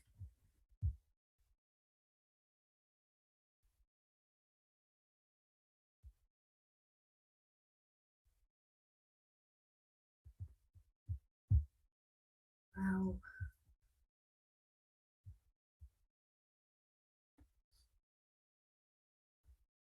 Massimo Capelli, Italy, phlebotomist, Vice President of the Board of Directors, SIF, Italian Society of Phlebology, and Professor of Postgraduate Course in University of Siena and Perugia, Organization of Chiva courses in Italy. Okay, now please, you can begin your presentation. Thank you very much. Good morning or good evening, it depends where you are. Now let's start with this topic, the systolic shunt. First of all, we have to define what a shunt is. The shunt is characterized by an overload system in the superficial or in the deep system by an escape point. The escape point provides a condition for the diverting flow in a part of the venous network, and it presupposes the presence of a re-entry point. It's a diverted flow. Thanks to the dynamic maneuver, as explained by Roberto, we can develop systolic event or diastolic event because we can develop systolic gradient or diastolic gradient. For that reason, the shunt can be classified in 2 types, essentially, the diastolic shunt or the systolic shunts. It depends on when the shunt is performed. For example, During the diastolic shunt, we can have a diastolic escape point represented, for example, the saphenofemoral junction, and re-entered perforator levels, or the event can be developed by a systolic event. In this case, we have an escape point, for example, at a perforator level, a diverted flow in the superficial network, and a re-entry in downstreams, the escape point phase. The systolic phase, in this case, all the systolic phase is engaged by the reflux. The second part is a proto-mesosystolic reflux. The proto-mesosystolic reflux is characterized by the presence of the systolic just in the initial phase of the systolic event. For example, in this case, we have a systolic event in the first part of the systolic phase. Then we have an anterograde flow in the systolic phase because it's related to the flow in the superficial network that goes to the deep system. And then also in this case, we have a diastolic reflux. Well, the holosystolic reflux are always correlated with a systolic shunt. The proto-mesosystolic reflux extinguishes not far from the escape point. It's not so important. And so we have to focus on the systolic, the holosystolic events. Well, for developing a systolic reflux, we need an increase in the lateral pressure from a system towards the other. In this case, for example, from the deep system toward the superficial network. An extra increase in pressure, because physiologically, during the systolic phase, the pressure increases in the deep system, much more than in superficial, because the flow in the system, in the deep system, is higher in relation to the superficial one. Well, physiologically, we have an increase in the lateral pressure, but we need something more. In this case, for example, the downstream resistances. If we have an increase of resistances downstream escape point, in this case, this is engaged an hemodynamic stenosis. And so we have an increase in lateral pressure. And this allows the formation of an escape point, in a systolic escape point. Other condition, for example, depends on the ostium size and the angle shot, even if there is no increase in resistances downstream the escape point. It's just the geometrical variables provide the condition for the extra increase in lateral pressure and developing the systolic reflux. And so we can classify the holosystolic reflux feeding a vicarious shunt as an expression of a diverted pathway to overcome an obstacle, or a not vicarious shunt in relation to the geometric variables such as angle shot of the ostium and the ostium size. Where can we find the systolic shunt? We can find the systolic shunt in the superficial network. For example, escape point from the saphenous trunk towards tributaries. These are always correlated with geometric variables, or between the deep system and the superficial network. Excuse me. The superficial network, such as at saphenous femoral junction, or a systolic shunt at saphenous popliteal junction level. In this case, in the majority of cases, these are always a vicarious shunt, as we'll see later. But now let's focus on the systolic shunt at saphenous popliteal junction. we have the majority of the holosystolic reflux comes from the saphenous-popliteal junction level, and just 3% came from the twin veins correlated in the saphenous-femoral cross, saphenous-popliteal cross. And these, in 50% of cases, came from the saphenous-femoral junction, saphenous-popliteal junction, and 3% from the gastrocnemial veins.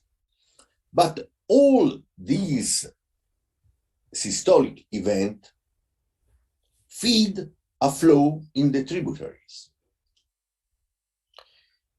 And we have to examine the valve orientation that physiologically in Giacomini vein and the tight extension of short saphenous vein are towards the limb proximity.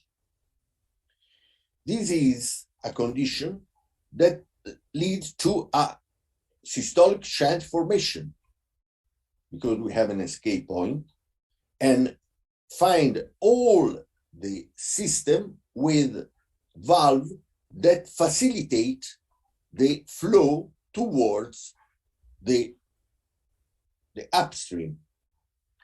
This can origin from the saphenous-popliteal junction through the Giacomini and to the saphenous-femoral junction. This case can feed the systolic shunt from the saphenous-popliteal junction, feed a flow in the tight extension saphenous vein, and until a re-entry perforator at the tight level.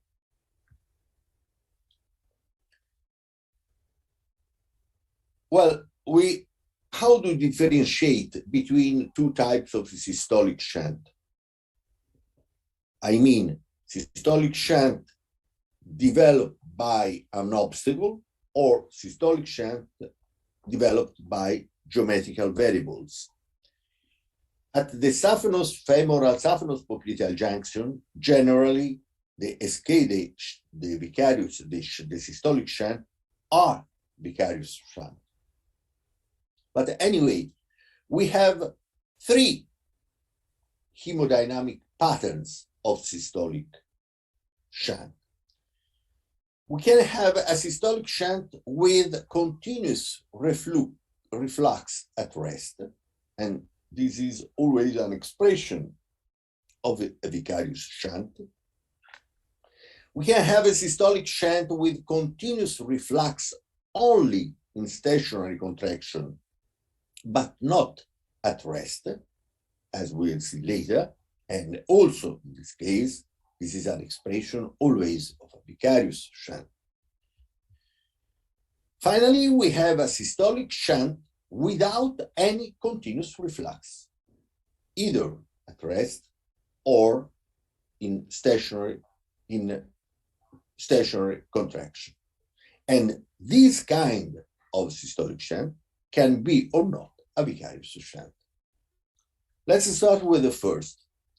For example, in case of obstruction, complete obstruction of the femoral trunk, in this case, we have a continuous reflux from the saphenous-popliteal junction toward the Giacomini, and it depends by the increase of the residual pressure. Obviously, during the contraction, the gradient increase, and we have a systolic reflux, systolic shunt, and this is a systolic shunt with a continuous reflux at rest. It's always an expression of a vicarious shunt. The second one, when you have an incomplete recanalization in the femoral vein, any flow can be detected at rest at the Giacomini level. But if you invite the patient to tiptoe and standing in that position, shifting his body on the leg to examine, an anterograde flow can appear in the Giacomini vein from the systolic reflux represented always, in this case, for example, by the saphenous popliteal junction. It means that a stenosis non-hemodynamic in this case become a hemodynamic stenosis in this one because the contraction reduced the volume of the vein. And so a partial obstruction can be transformed in an hemodynamic stenosis with the increase of pressure down upstream.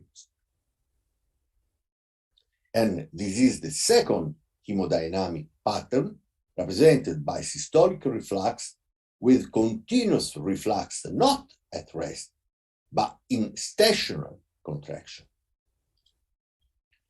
The last one is a systolic reflux without any continuous component. We can detect just a systolic reflux at the Giacomini level from the saphenous popliteal junction. It depends on a dynamic obstruction of the femoral popliteal axis at the entrance of the anterior canal. This is the vastoadductor membrane. This is the long adductor. This is adductor magnum, vastomediale. This is the base of the canal, and the popliteal vein can have an angle at the entrance and develop by the contraction.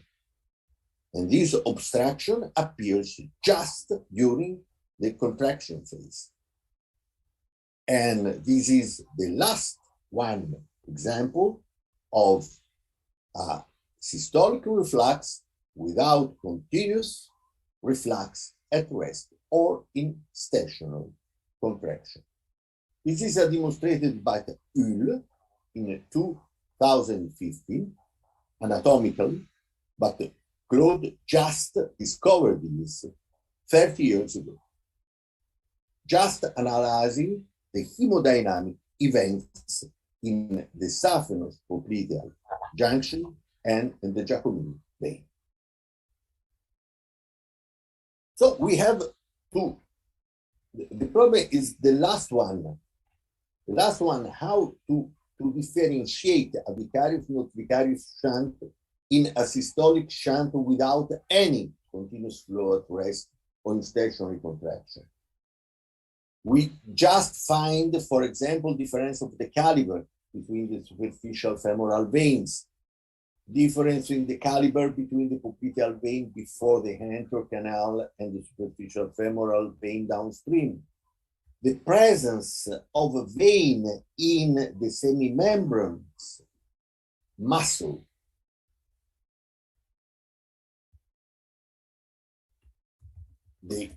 there are, before the entrance of the popliteal femoral vein in the anterior canal, there are always the vein that goes through the semimembranes muscles that represented a physiological bypass with veins that re-enter into the femoral vein downstream the anterior canal. The fact for which you can see a dilation of these vessels, for example, the inferior vein of the semimembranes muscle, is an expression of activation, this physiological pathway of bypass to overcome the obstacle at the anterior level. We can also perform a test in case of a physiological, an obstruction, a functional obstruction. If we close the Giacomini vein during the systolic phase, we have an increase in the residual pressure downstream, and always focalizing the Doppler sample on the popliteal, in the popliteal vein, during the diastolic phase, always compressing the Giacomini vein, we can detect an anterograde flow, a diastolic anterograde flow in the popliteal vein. And so compression of the Giacomini vein, dynamic test, analyzing popliteal vein, relaxation always with compression of the Giacomini vein, and appearance diastolic anterograde flow in the popliteal vein. This is the expression of a vicarious shunt. Let's glance to the mixed shunt, because the same escape point of a systolic shunt can be shared with a diastolic shunt. This is, for example, two cases where we have a systolic event, a systolic shunt, and a diastolic shunt. This is the saphenous popliteal junction. Also, in this case, we have a systolic shunt and a diastolic reflux feeding a diastolic shunt. This is a mixed shunt characterized by that the same escape point shared a systolic event and a diastolic event. This is very important for the treatment because we can separate this cartography in two parts. The systolic shunt in this case is always open, and this is the diastolic shunt that is a closed diastolic shunt.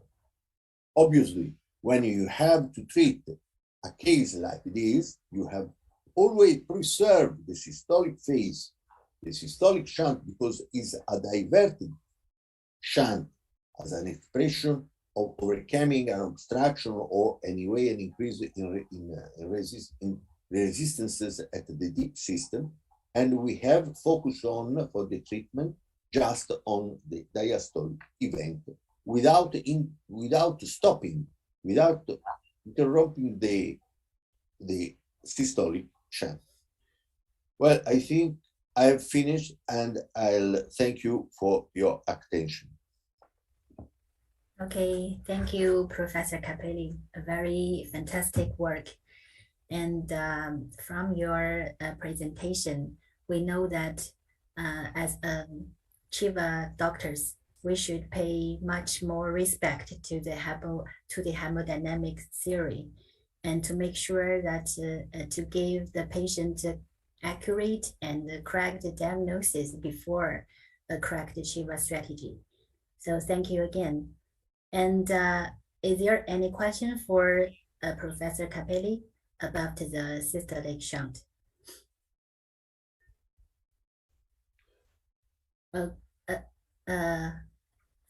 Francesco, please. Yes, but well, it's just a comment. You know, once again, Massimo Capelli has shown that if you want to understand something, you just have to study it. If you don't study it, you never know. That's the point. And hemodynamic is not part of venous insufficiency. It is venous insufficiency. If you don't know hemodynamic, you can't understand what happens. And you just treat the veins. The venous system is a system, not limited to the veins. Another point I just want to is you have two things. You have strategy and tactics. Strategy depends on the model you have of hemodynamics. For example, with Shiva is where to disconnect a shunt, for example, or to fractionate the hydrostatic pressure. The strategy with a destructive is we have to destroy any vein where you find a reflex. That's another one strategy. And tactics is how to disconnect the technique and how to destroy. So we can make progress in science, understanding more the venous system. If we, for strategy and for tactics, we can try with, instead of surgery, for example, how to perform a correct disconnection. Why not? But up to now, I think that only surgery is more efficient than the others. But perhaps tomorrow we have some techniques to disconnect as good as surgery, and I hope better. So no confusion. And Shiva is not a technique, you know, it's a concept, and you have to revise the pathophysiology. That's the point. And I think that Massimo Capelli is a fantastic example of this. Thank you. Thank you, Franceschi. Yes, stay hungry, stay full. And we still have a lot of work needs to do, and show our respect and burn our brain, right? Yeah. Okay. And then before the next topic, I would share a good news with you. It is as of 2:40 a.m. Beijing time. On this session, the total number of live listeners is over 30,000. It's a great number. Okay. Now, Dr. Du, Victoria, as I speak for 1 minute. Okay, please. I have to thank to Dr. Professor Capelli because I met you in 2018. So that time I know more about hemodynamics, and I learned, I read some papers about systolic shunt, systolic reflux. It was the first time I heard about this concept. So now I can check a lot of cases in my clinical work. So I think it's really important for all the physicians to know about the systolic shunt. So later I will share my point. My presentation is about mixed shunt and is a bit similar. So I would like to thank you so much. It's not 现在不放. Okay, thank you. Okay, later. Thank you. Thank you so much. Thank you. Ciao. Okay, now here we go to the next topic. The next topic is experimental data and the interpretation of the flow length, a non-dimensional hemodynamic index for peripheral circulation. And the speaker is Professor Fausto Passarello. And I will give a brief introduction of Professor Passarello. Passarello is come from Italy. He is a vascular surgeon, and he is the director of the Vascular Center at the Vascular Life Foundation, Napoli, Italy. And he is also the editor-in-chief of the G0 Aprovascular Research. Okay, now please, you can start your presentation. Thank you. I will treat a topic which is a little bit difficult because there is a little bit of mathematics. I will start sharing my screen.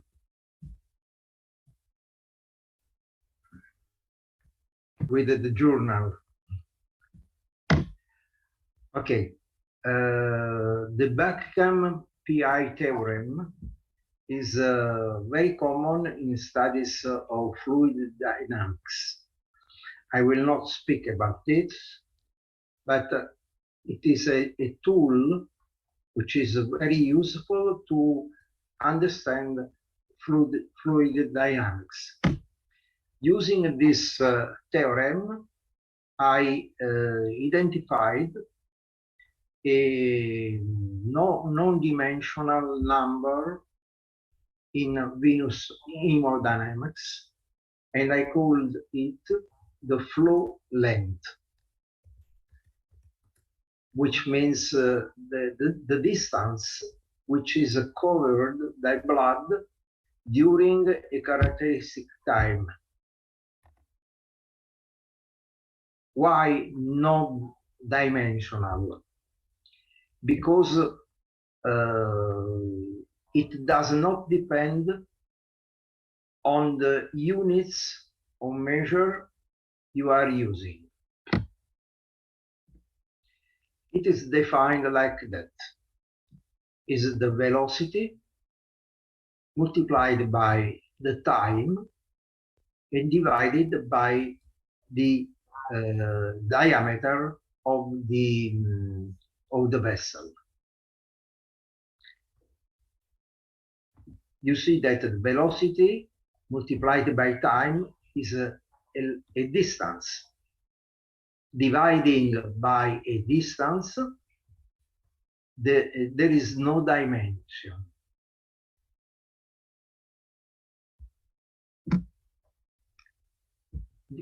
The flow length answers to the question, this distance, how many diameters is? You can see this in this picture.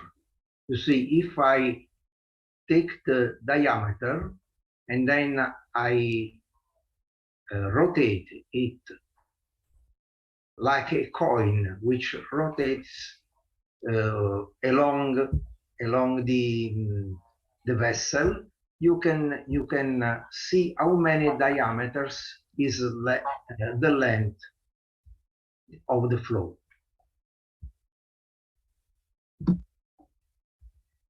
Another important thing is that sometimes vessels are not circular, but they are ellipsoidal. So they have a max and minimal diameter. So you can compute a equivalent diameter using this formula. You multiply the minimal and the maximal, and then you take the square root. It seems complicated, but it is very simple. Then I analyzed some patients, but I took all healthy veins. And you see, there is a formula to compute the area of the section, and this is the equivalent diameter in the mean of the equivalent diameter in 75 patients. Then I compared the flow length with the other non-dimensional numbers, which are very often used in fluid dynamics. These numbers are the Froude number and the Reynolds number. The Reynolds number is very famous. And the Froude number has a critical point which is worth 1. It means that if the Froude number is less than 1, the flow is laminar in normal velocity. Otherwise, if it is greater than 1, you get a quick flow. For Reynolds, the critical point is 3000. If you get a Reynolds number less than 3000, the flow is laminar. If it is greater than 3000, it is turbulent. So the critical point is a threshold value, and it divides two different flow regimens. I have performed a linear regression analysis, and I found for the comparison between flow length and Froude number, a critical point of 35, which is equivalent to the Froude number 1. And you can see that the Froude number is almost 3% of the flow length. There is a linear relationship. For the Reynolds number, I did the same, and I saw that the critical point is 99, almost 100. And the Reynolds number is 30 times the flow length. Now, this is if the flow length is between 35 and 99, you have a quick laminar flow. If the flow length is greater than 99, you have a quick turbulent flow. You see that in this case we have two results. We have three types of flow instead of the two types, laminar and turbulent, of Reynolds. We are used to think that using the Reynolds number you can classify into different types. Here you can do it with classifying in three types. Then there is another important thing. You have to use velocity, time, and diameter. So you don't need very difficult variables. You can measure by echo Doppler. Many of you do not use Reynolds number in their clinics, but FL is easily computable. An example. Let's see this reflux. This is a diastolic reflux. And you see that the maximal value is not written here, is almost 55. And then you can get between 2 points, you get the acceleration of the flow. Some devices give the acceleration of the flow, some devices do not. If you have devices which does not provide a acceleration, you can compute it looking at two velocities and then dividing by the time. And this is the acceleration. So if you divide the max velocity, is 55, by the acceleration, you get the time needed to reach the maximum.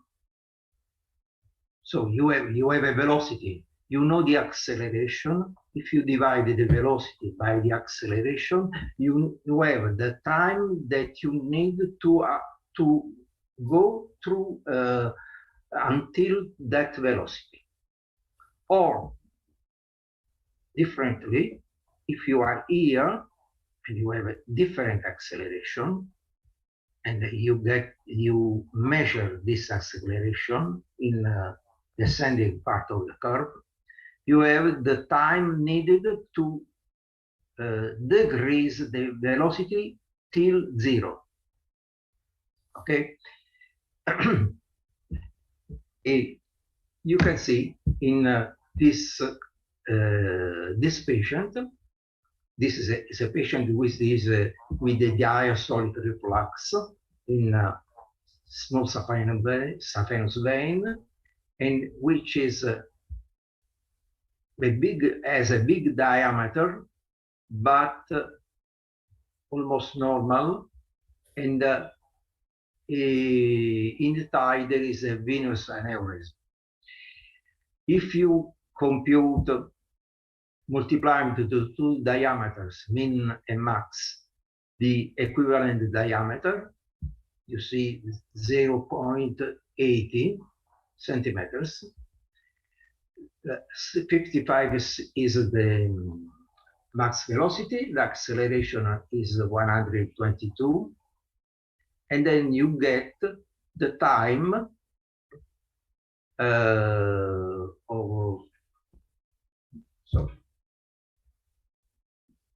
the time needed to reach the maximum, and you compute velocity per time multiplied by time divided by diameter, you compute the flow length, okay? And which is less than 35. So you have a slow laminar flow.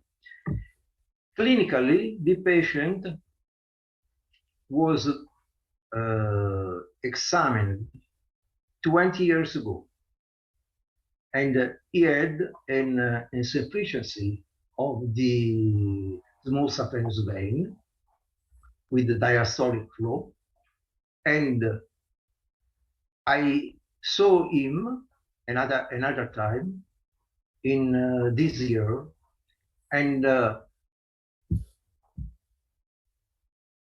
the patient has a minimal clinical expression because maybe there is a great insufficiency of the small saphenous vein, but there is a slow laminar flow. So there is no turbulence, and there is not an increase in the process of varicogenesis. This is a case in which mathematics can be useful in clinical practice. So flow length is adequate to analyze non-continuous flow, while Froude number is better for a continuous flow, and well, it's finished. So I think that the essential thing is that we can access a difficult variable like the Reynolds number with a much simpler computation to have some information about the regimen of flow, which was never analyzed before. The only thing that we have to analyze the regimen of flow is a spectral analysis, where you can see there is a spread of velocities through the window of the spectral analysis, and it is the only information. Thank you very much. Okay, thank you, Professor Passarello. Is any questions for Professor Passarello? Well, if there has no hemodynamic analysis, much easier and much accurate. So I think the study of yours, the study in your lecture, could be help, because we need a logic tree. We need a logical tree to through some certain parameter, and to help the software to confirm which one is EP, which one is RP, and then we can get the shunt type by the ultrasound software in it. So I think your research is very worth. Thank you. Thank you. Okay. Well, here is the next topic. The next topic is mixed shunt, and the speaker is Sophie Zhu. I'll give shortly introduce. Sophie Zhu, attending surgeon of the International Vein Center, Dr. Smile Medical Group, China, Vice President of Dr. Smile Medical Group, Chairman of the Fluid Biology Specialist Committee of Chinese Aging Well Association. So please, Sophie, you can start your topic.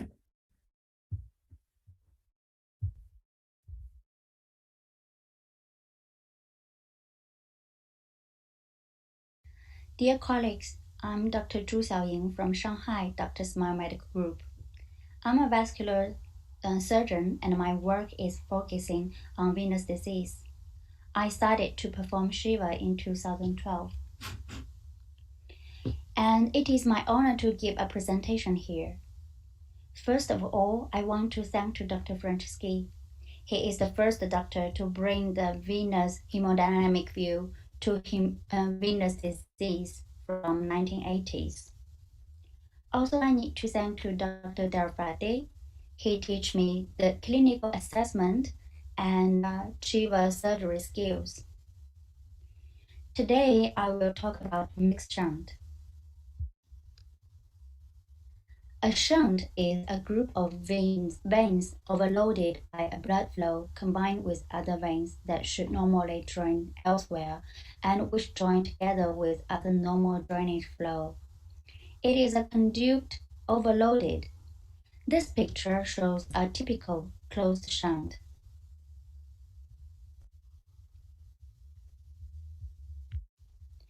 In a shunt, you can recognize that the point of blood entered in the shunt that is defined as an escape point, and the point that the blood drained back towards the deep veins, we call it a re-entry point.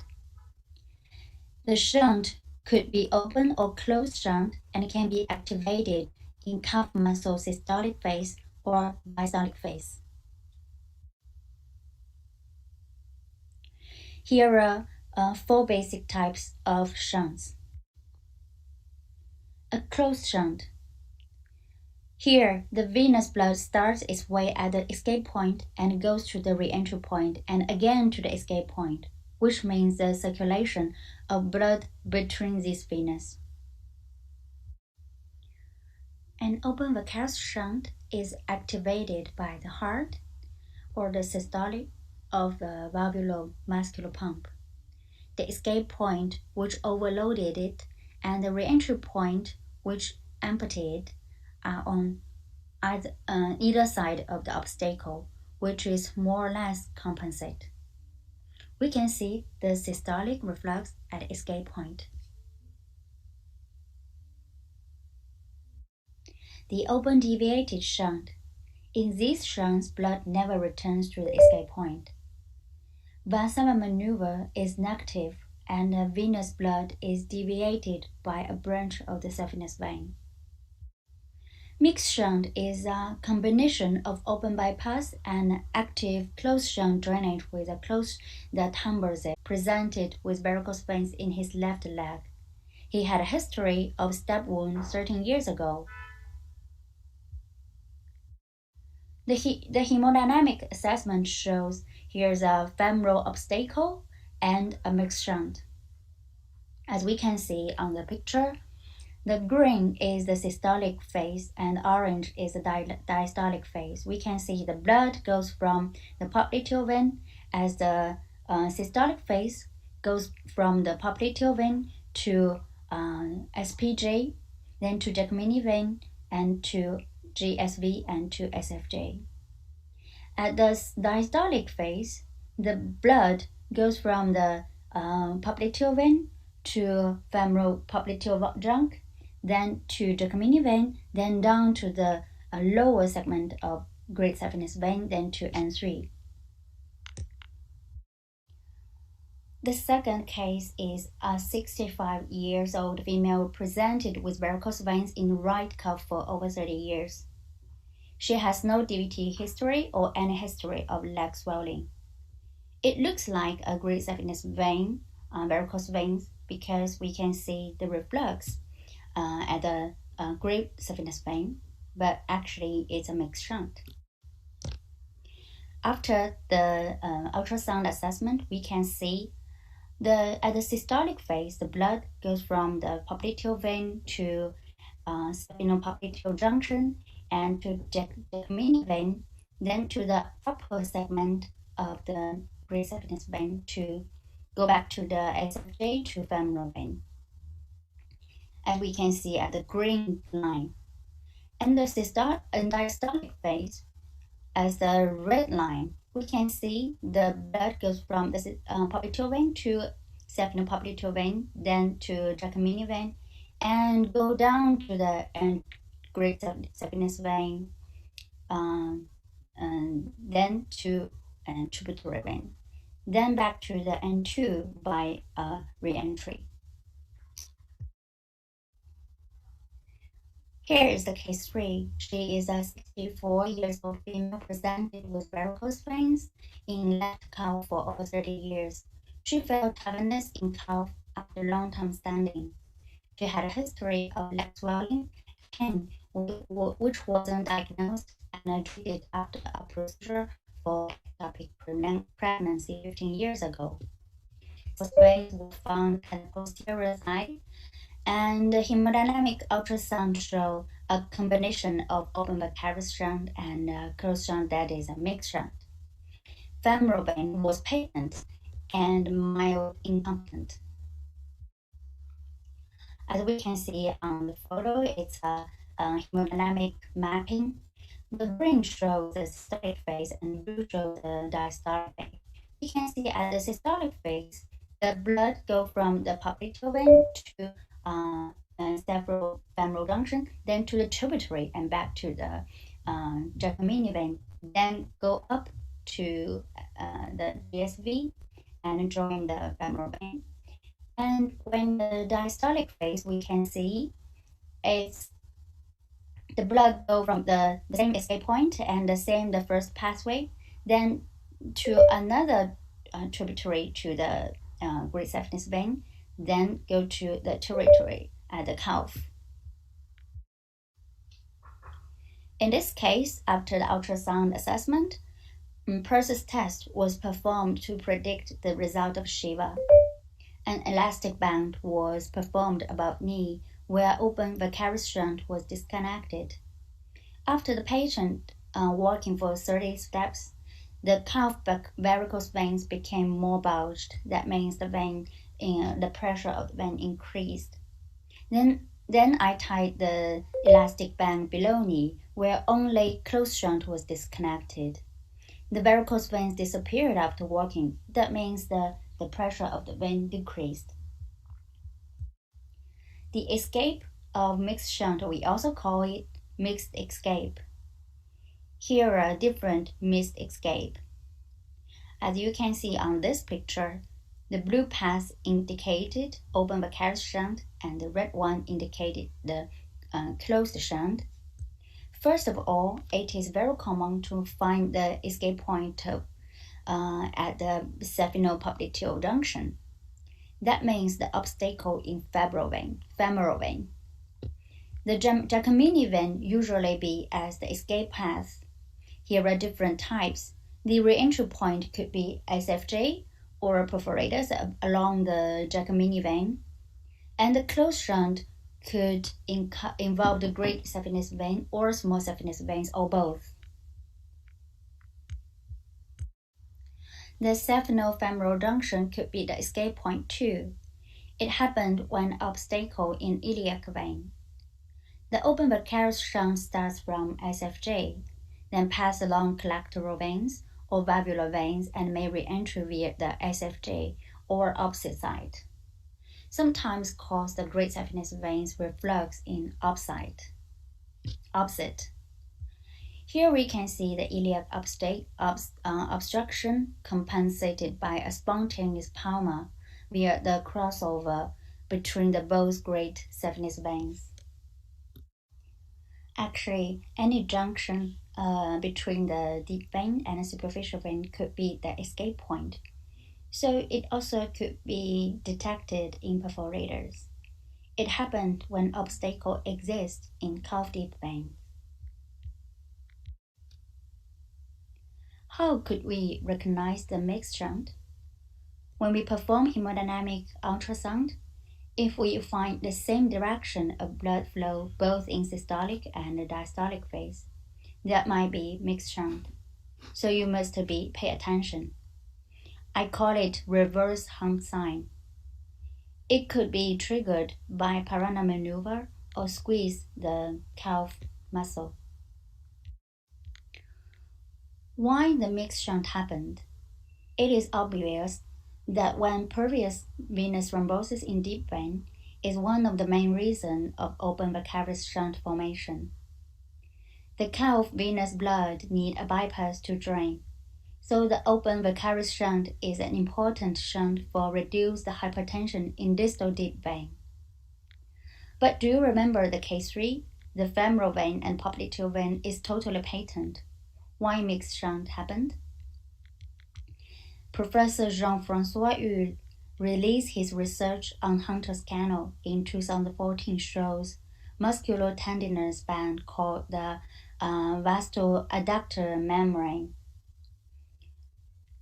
which join the adduct tendon to the vastus medialis, can create a notch with a venous stenosis that the outlet of the Hunter's canal, usually located 12 to 14 centimeters above the femoral condyle.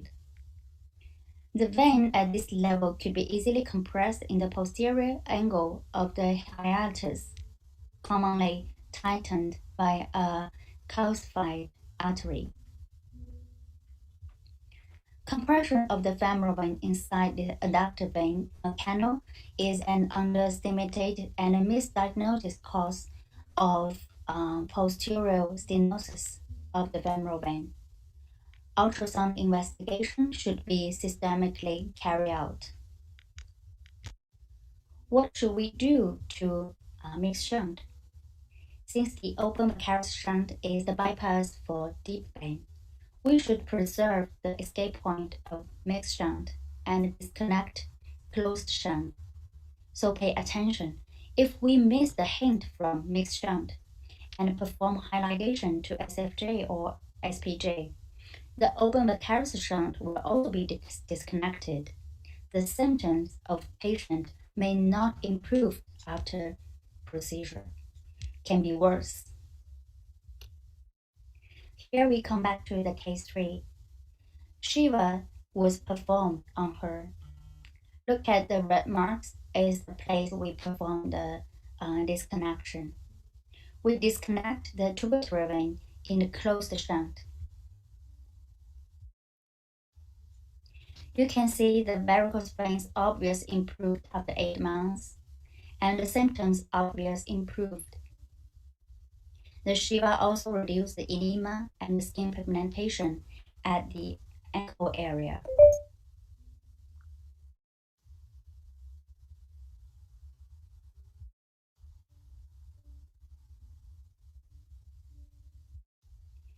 In conclusion, mixed shunt is a combination of open vicarious shunt and closed shunt. It is not rare. It will be recognized by the reverse hump sign in the junction or perforators. The open vicarious shunt should be preserved. Before the surgery, pulse test can help to predict the result. Thank you for your attention.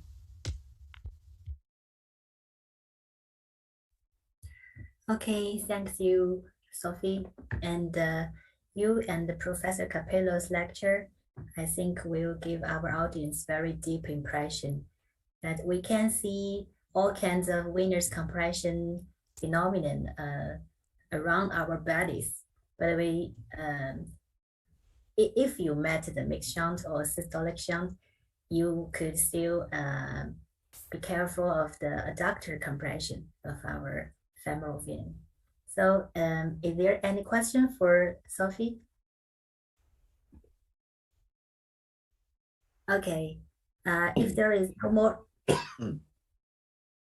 if there is no more questions, we will go on through our agenda. And the next topic is the deep Shiva.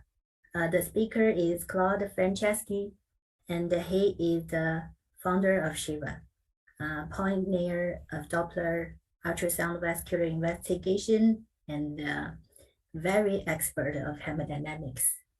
So, Claude, here you are.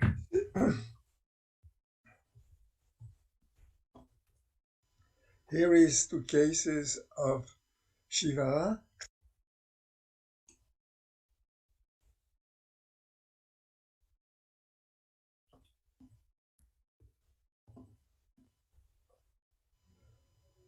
Case number 1, venous ulcer due to iliac obstruction with spontaneous spelma and femoropopliteal vein incompetence. Popliteal total reflex. Systole, diastole. Systole, diastole. Now I check it with Superficial femoral vein total reflex.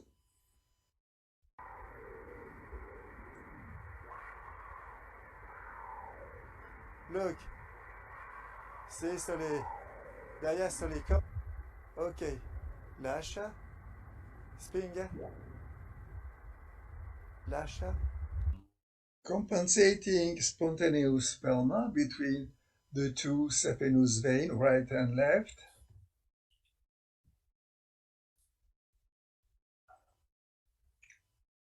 The deep femoral shunt is attested by the competent deep femoral vein and incompetent superficial femoral vein.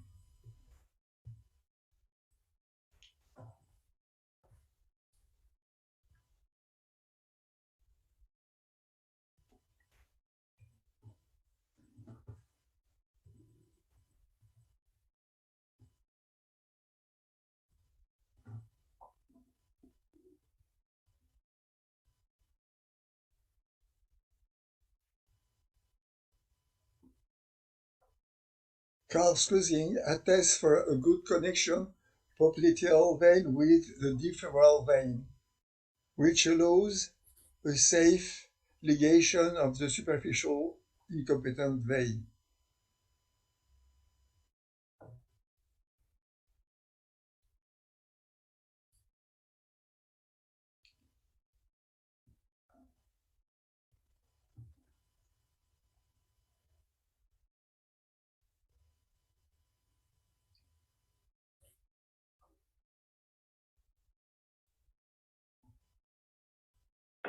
A normal Doppler venous pressure assessment will show a correct compensation of the iliac obstruction by the spontaneous spelma.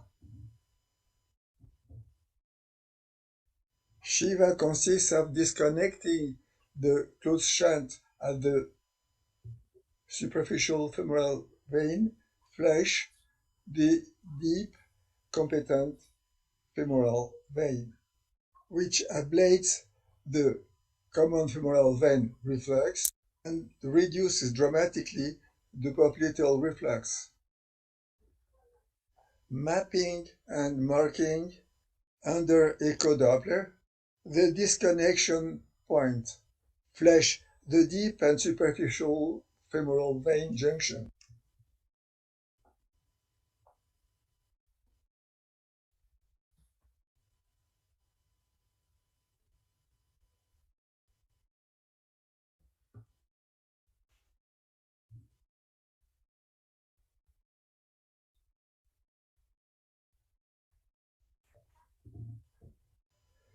Case 2 is a resistant ulcer due to an incompetence iliofemoral-popliteal and tibial reflex with a tibial closed shunt.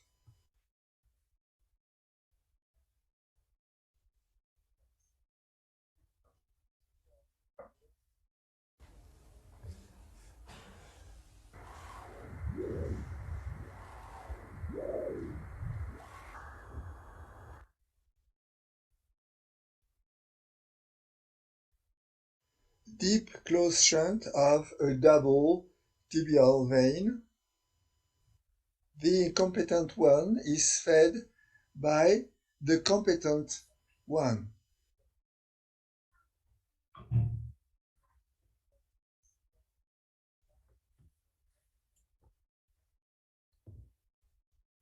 Both are antegrade during the systole,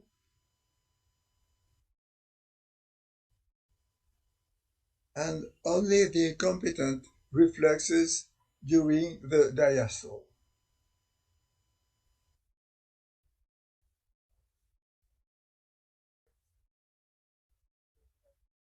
Shiva disconnects the shunt by ligation of the incompetent branch.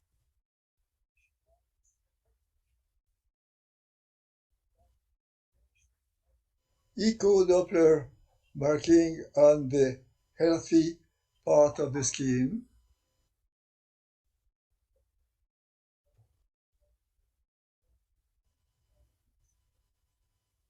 Echo-guided disconnection by resection of 2 centimeters of the incompetent branch of the tibial veins.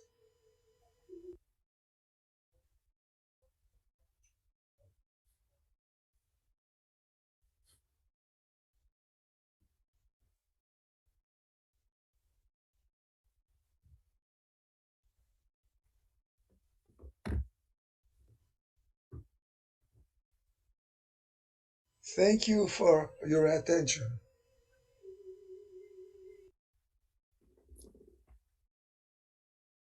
Okay, thank you, Professor Franceschi. And is there any question for the Deep Shiva? Yes, I have one question. And you said in the video it's several cases. So how many cases you perform Deep Shiva, and what kind of patient is indicated for Deep Shiva? Is it like after C4 or before is? That's my question. Well, the number of Deep Shiva is since so many years is around 20. Okay, the indication is like Shiva. It depends on the clinic. If you have, for example, a patient with a deep shunt, like in these cases, but without any pain, any problem, you don't touch it. So it depends on the clinical. And usually, the first cases were patients with resistant ulcer, venous ulcers. In that case, I thought, well, if I treat them, I try for the first time this Deep Shiva, maybe it can't be worse than now, And so we treated them, and afterwards, even all the patients without ulcer were treated because they had edema and pain and clinical problems, and so we treated them. In many cases, you have a closed shunt, a deep closed shunt, and you can do it. And the operation is easy, light, and you use under echo Doppler control. You control it with echo Doppler, and you can see everything. And it could be very, very light, like even for venous malformations and so on. So indication is if you know some about venous insufficiency. Indication depends also on the doctor. If the doctor knows enough about venous insufficiency, hemodynamics, and echo Doppler. At this point, it's possible, and if the indication is good, for the patient. But the decision is clinical. Yeah. And the Deep Shiva strategy is based different patient.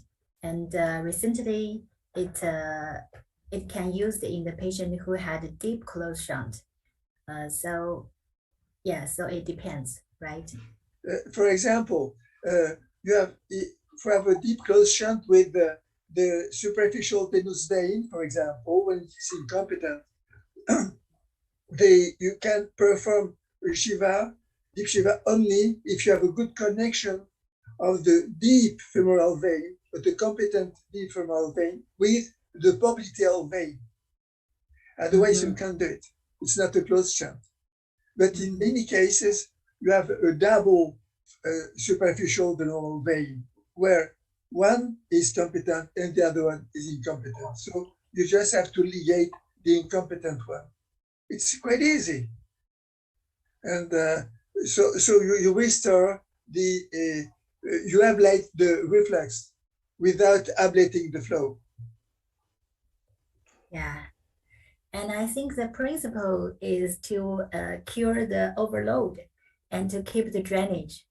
So yeah, and based on this principle, and the doctor can have their own way to treat the disease. Yes, but you know, it's confusing.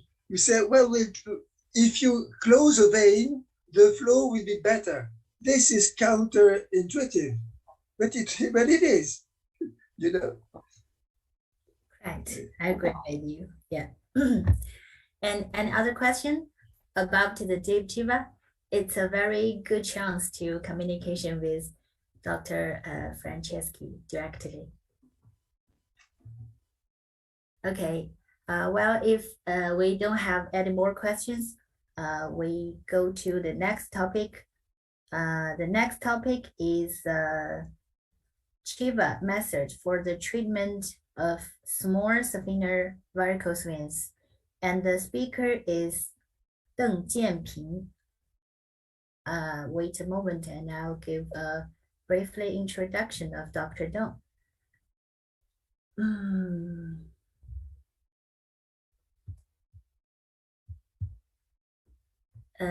Deng Jianping, Dr. Smile Medical Group International Vein Center attending doctor, Master of Surgery, Tutor of Surgeon, International Phlebiosis Colleague, Guest Speaker of the first IVF, Speaker of the second Shiva Live Academy Conference. Okay, now Dr. Deng, you can start your presentation. Okay, thank you. Can you hear me?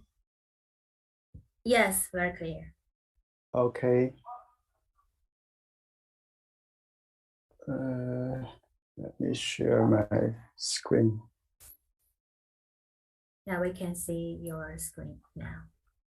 Okay, good afternoon, ladies and gentlemen.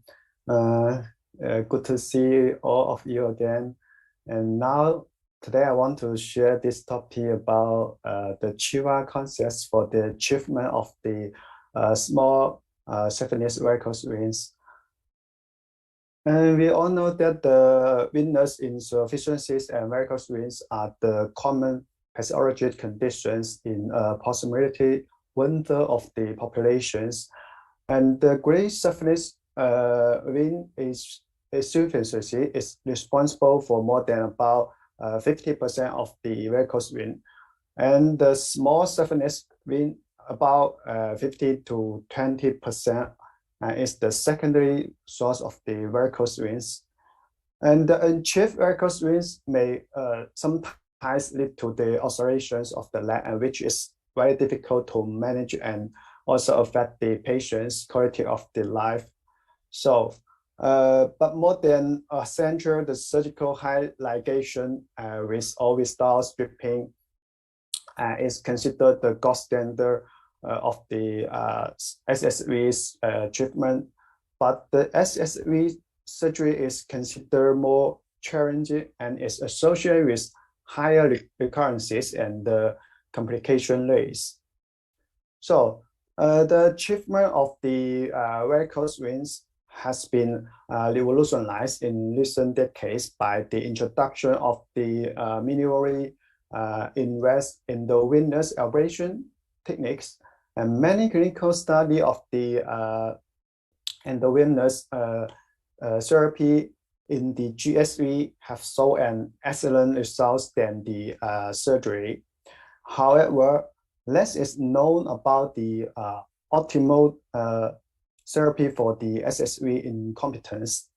the nerve injuries remains a risk with the thermal aberrations.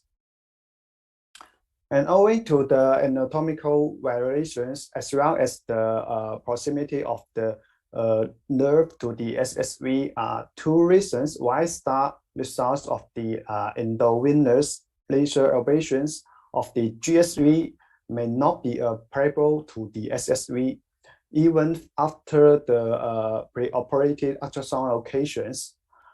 And we often know that the GSV, the SSV is very closely to the SN, and that is mean when we do the surgery, we may damage the nerve. And here is some about the neurological damage.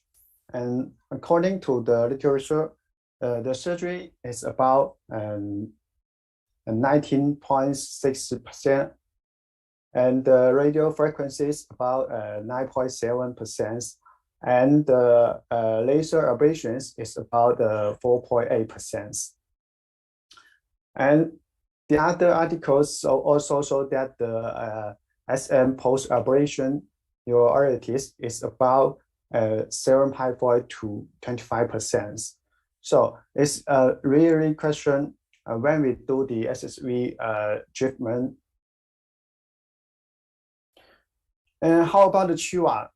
Here is the review article about the CHIWA methods for the treatments of the CVI. And here we can see that the nerve damage risk ratio is 0.05. It's very, very low. And it also shows that the recurrences and the safety is more than the traditional surgery. So that was the first article. And here is another article and compare about the laser and CHIWA therapies. So you can also see that the CHIWA, after the CHIWA treatment, there are 0 numbers, but the traditional surgery and the lasers have higher numbers. That's about the nerve and some damage. And here is two RCT results. We can see that there are 0 CHIWA procedures after the 286 procedure, but the stripping, they have 26 nerve damage. That is very high. So how we break through this big problem? I think we also want to treat the SSV varicose vein, but we also want to protect the nerve, and so the patient's quality of life is higher. So, and when we during the CHIWA treatment, we only use the local anesthesias. That means we can protect the nerve because the patient can react when you touch the nerve. So you know, oh, here is the nerve. So you maybe start your operations. So that is a very good way to protect the patient's nerve. And another is about the nerve mapping. So because now we can we can do the ultrasounds, and we can see the nerve and pre-operative. So we can also mapping the nerve. So it's also is a good way to protect the nerve. So we consider that the CHIWA concepts cause the 0 nerve damage and maybe the advantages for avoiding such side effects. Okay, let's talk about the SPJ variations. And if you personally perform the hemodynamic evaluations, you will find that the SPJ will have a variety of the anatomical variations. Sometimes the SSV is directly import into the PV. Sometimes the SSV extend to the side, and sometimes it emerges with Giacomini vein and then enter to the PV. And sometimes the SSV has nothing to do with the deep vein. So all of this situation we need to clarify before the treatment. I think that is very important because we understand, we know that the anatomical, so we can do a very clear and very small incisions. Okay, here is another question: how we can make this very small. Okay, here is some question we must answer when we do the surgery before. The first one is, where is the real SPJ, in the upper or the lower part of the popliteal regions or to one side? And is the reflex source of the Giacomini vein the SPJ of both? And how big is the curvature of the vein of the Giacomini and the flow durations? And lastly, do any muscle veins flow into the SSV distal of the SPJ? Until we answer this question, we will not know for sure what is the EP, what is the RP, and where the blood flow pathway really are. Sometimes if you just focus on the SPJ, the junction, you may miss the real source of the reflex.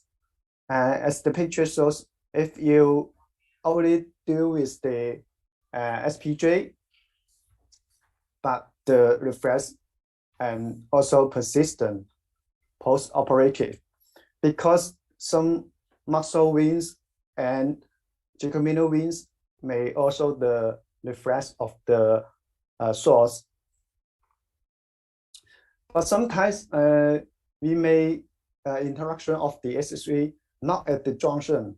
So you can see in this picture, and because the junction may be the entry point. So every situation we must to analyze before the surgery. I think that is very important.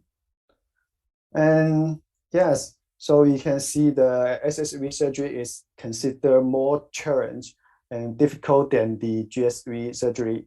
But we still get a lot of good results. And this is a single center in south of China and published data about the Chiwa method for the treatment of the SSV. And this table is about the demographic characteristic of the patients. And we can see that most of the patients are mainly concentrated in C3 to 4, and the Sun classification is 1 and 3.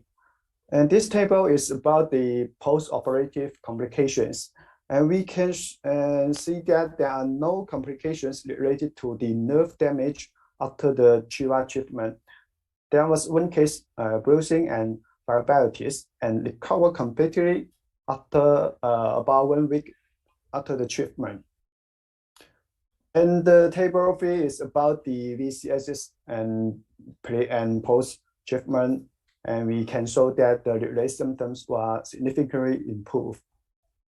And this table is about after 1 year to follow up after the Chiwa treatment. And we can see there are 2 cases of Sun-free patients during the follow-up. And we can see the effective entry point was seen in the trunk. So they received step 2 treatment. And there are 1 case, popliteal veins reflex was improved after the treatment. And just only 1 case show ultrasound canalization with varicose veins patients who had a large preoperative varicose veins range, and the Chiwa techniques was also used to solve his problem, and with only 2 small incisions. And here is another patient, and we can see the reflex of the SPJ to the SSV, but here involve the GSV resulting in the obvious pigmentation and ulcerations of the medial ankles. But after the treatment with Chiva, the varicose veins of the patients were obviously retract and the ankle conditions was improved. So I think Chiva is one of the best solutions for the treatment of the small circumference varicose veins. It can protect the nerves and reduce the recurrence rate. In conclusions, I think Chiva treatment of the small circumference veins can protect the nerves and avoid the nerve injuries events. And the Chiva can preserve the veins and also the probability of the variability and DVT or VTE after the operations is very low. And Chiva is a safe and effective and very comfortable way to treat the SSV. Okay, that's what I want to share with you. Thank you. Thank you for your attention. Thank you for Dr. Deng's very fantastic work. And I have a question for you. In your clinical work, have you been met the nerve injury after Chiva for the SSV?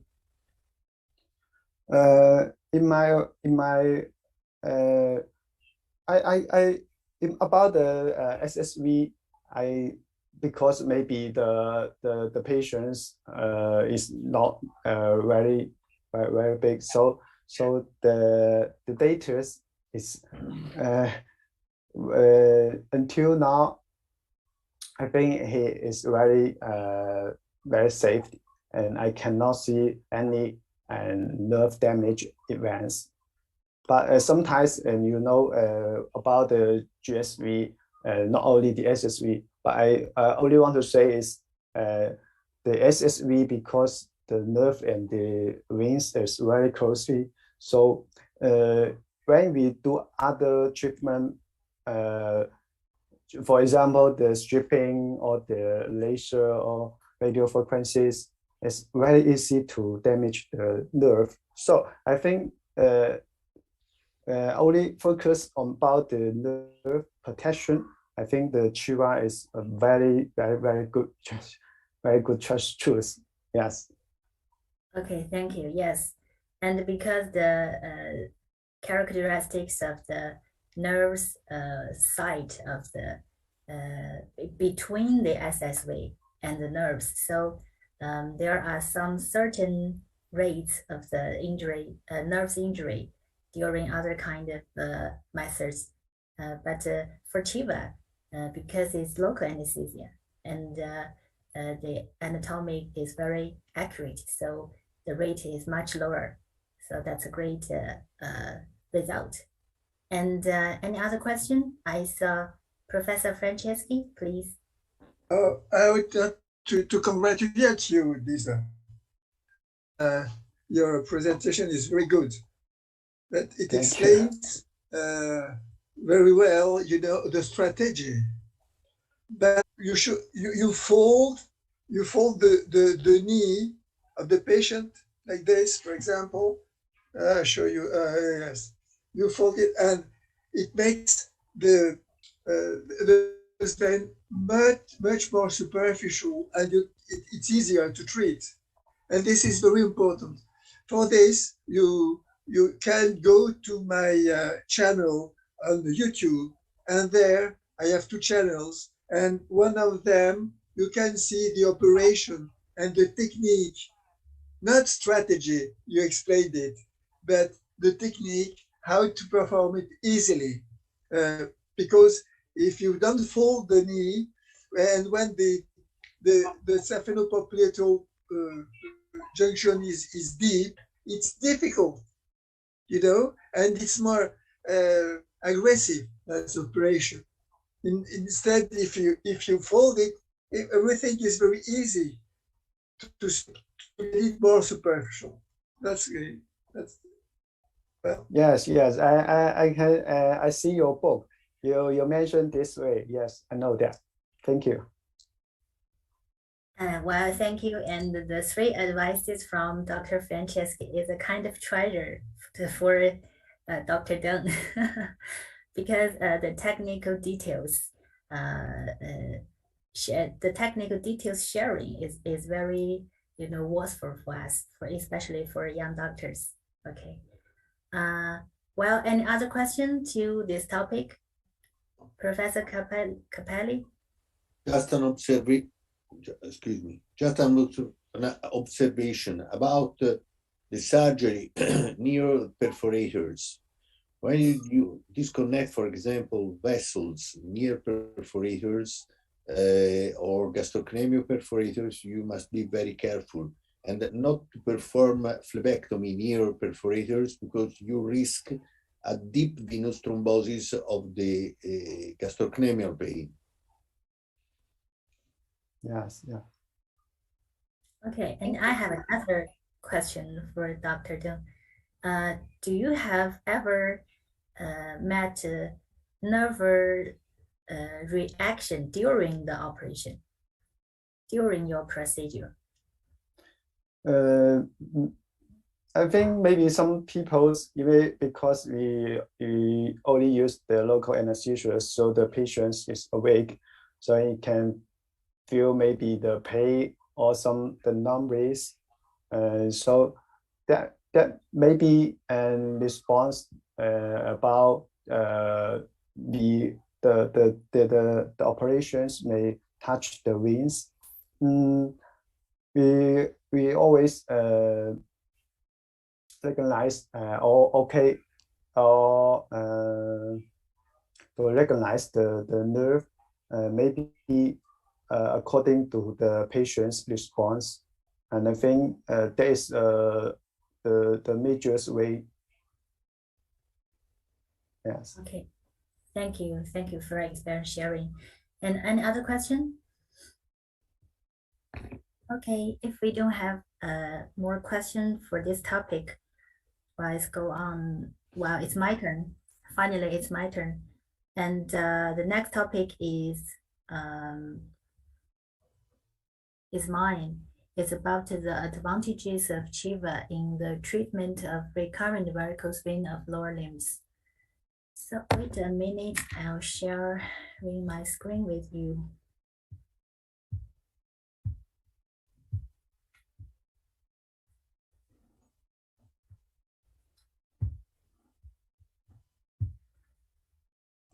Okay, can you see my screen?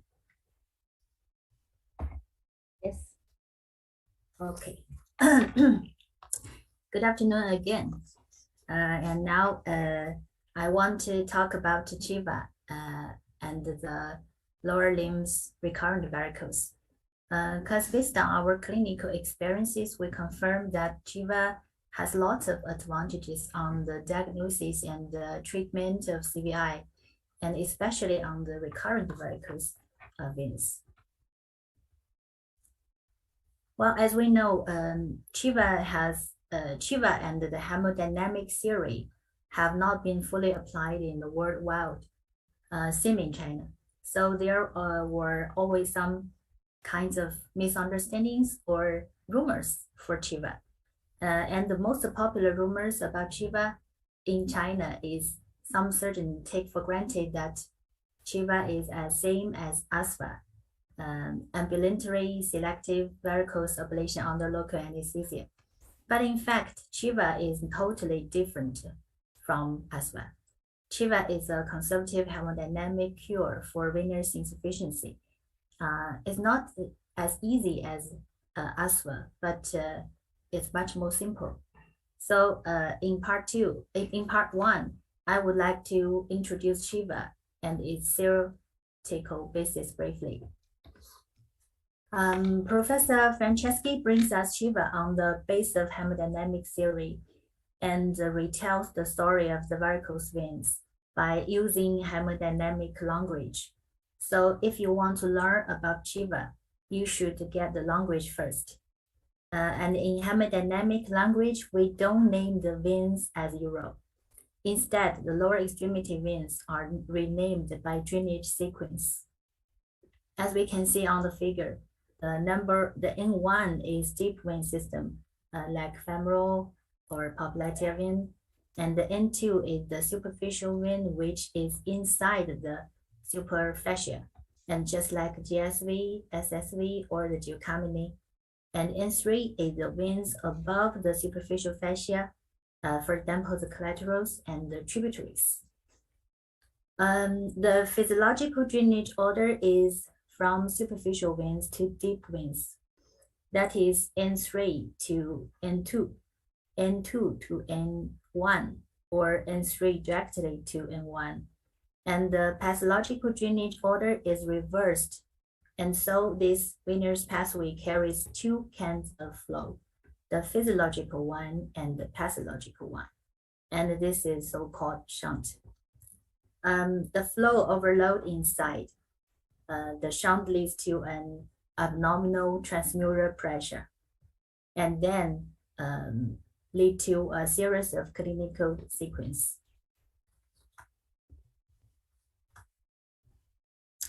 And here in Chiva strategy, the drainage sequence and the overload shunt is the aim of treatment, but not the direction of the flow or the varicose vein itself.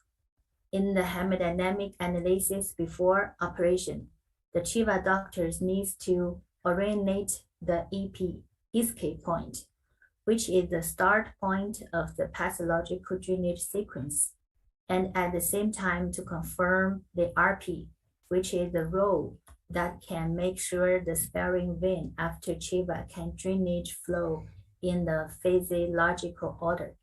So look at this figure. After Chiva treatment, the vein is sparing and the drainage order is correct. Even the flow direction is downward. And this is so-called deflex. It's different from reflex. After all, the clinical symptoms of CVI as the sequences of abdominal TMP. So when we resolve the abdominal TMP by finish EP and keep RP, CVI can be cured without destroying the veins. Chiva is indicated for patients in clinical stage 2 to 6. And the clinical results of stage 5 to 6 are as same as effective as stage 2 to 3. Here are some cases of our, and Chiva is not asthma. It aimed at correcting the drainage sequence. And the treatment target is abdominal TMP, but not the varicose veins. Well, part 2, Achilles heel. And why I say so? Firstly, lower extremity varicose veins is a kind of common disease in human, and it affected about 10 to 40% population. And it mainly affects the quality of life and workforce, and the advanced venous disease brings social economic burden. And now there are two main treatment theories. One is destroy veins through different methods. We can say we get stripping, ablation, RF laser, microwave, glue, foam sclerotherapy, and so on. And all these kind of methods is to get clinical cure by sacrificing certain veins and their function, including and so on. The other one is sparing the veins and their function, that is Chiva. Chiva get clinical cure by correcting the drainage order and the abdominal TMP. While human already fight with varicosis for 1,000 years, and now we develop several different treatment methods for it. For general invasive to minimally invasive way, but as the world is always not perfect, here is not perfect too, and each method has its own recurrence rate, higher or lower, range from 7 to 64% of patients following treatment, and they remain a common and upside and the complex and the costly problem. And the treatment for RVV is technically more difficult and more risks, and patient satisfaction is poor than primary intervention. So I call it Achilles heel. And what is RVV? What is the definition? And in my opinion, the definition of RVV shouldn't be same in the different treatment theory. And here is the definition of RVV in the destructive methods. As we say, because the aim of destructive methods is to destroy the veins, so the definition gives more concern on the morphology. A concern about the morphology. But here is the definition of RVV in Chiva method. I have discussed it with Professor Franceschi some time ago. And in my opinion, because Chiva is aiming at correct the drainage order and abnormal TMP, so Chiva don't destroy veins, but spare veins. So the definition of RVV in Chiva gives more concern on the hemodynamic function rather than the morphology. So the difference between them is when a Chiva doctor faces to RVV, we would like to focus on our mind, on the cause logic behind it, but not the varicose itself. Although the definition of RVV is need to distinguish, but the main reasons leads to RVV is same.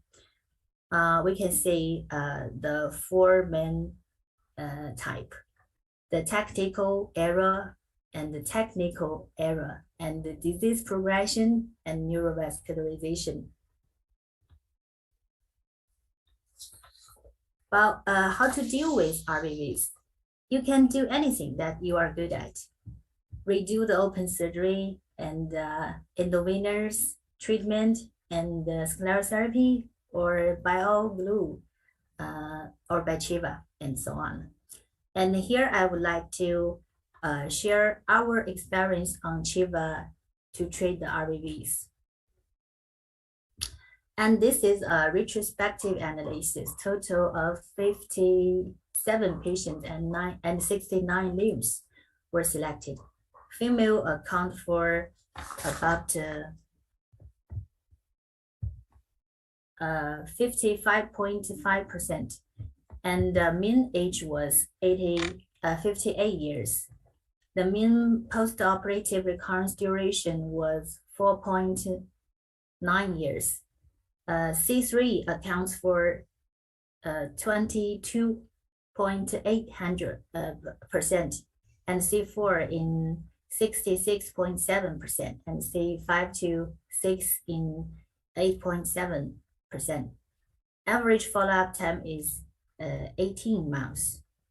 And here is the exclusion criteria. Well,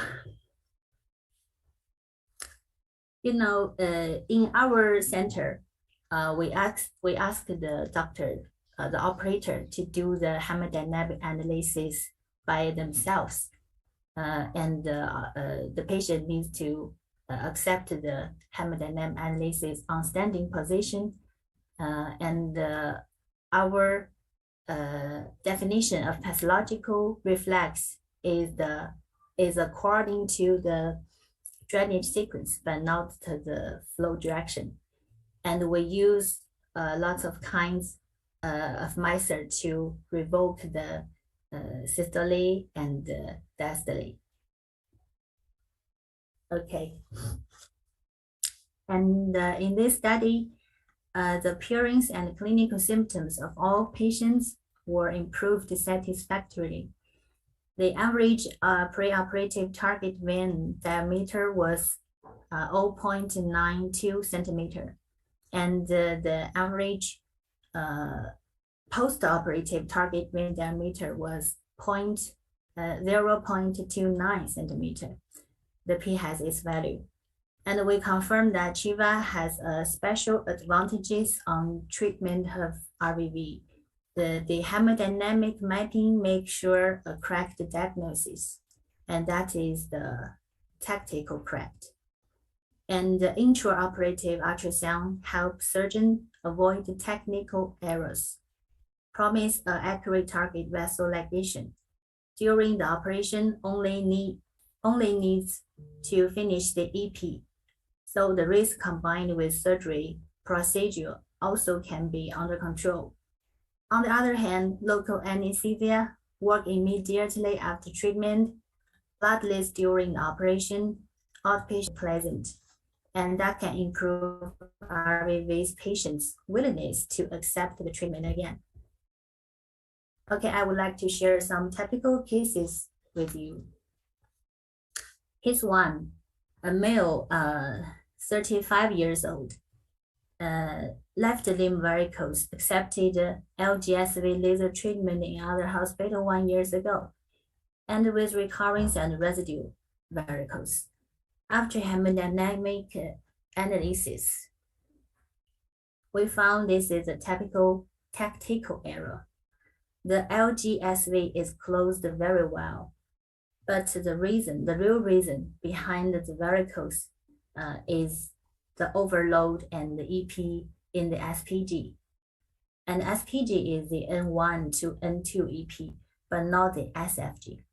So once the diagnosis of reflex resources is correct, the treatment strategy could be correct. And then only 2 tiny incision, the RVV has gone, and it's already 3 years from the last treatment. Okay, and here the case 2, female, 57 years old, LGSV stripping 2 years, with recurrence 1 year. Hemodynamic analysis found that the SFG is the N1 to N2 EP is the SFG. But look at this incision here. Can you see the incision here and here? Well, the patient most likely suffered with technical error. The real SFG has missed in the last operation. So this case recovered also quite well. Okay, case 3, female, 71 years old, LGSV stripping 30 years, and with recurrence for 15 years. And this case is a neurovascularization. Look at those tortuous vessel and the reconnected distal of the GSV stump to the tubulatories.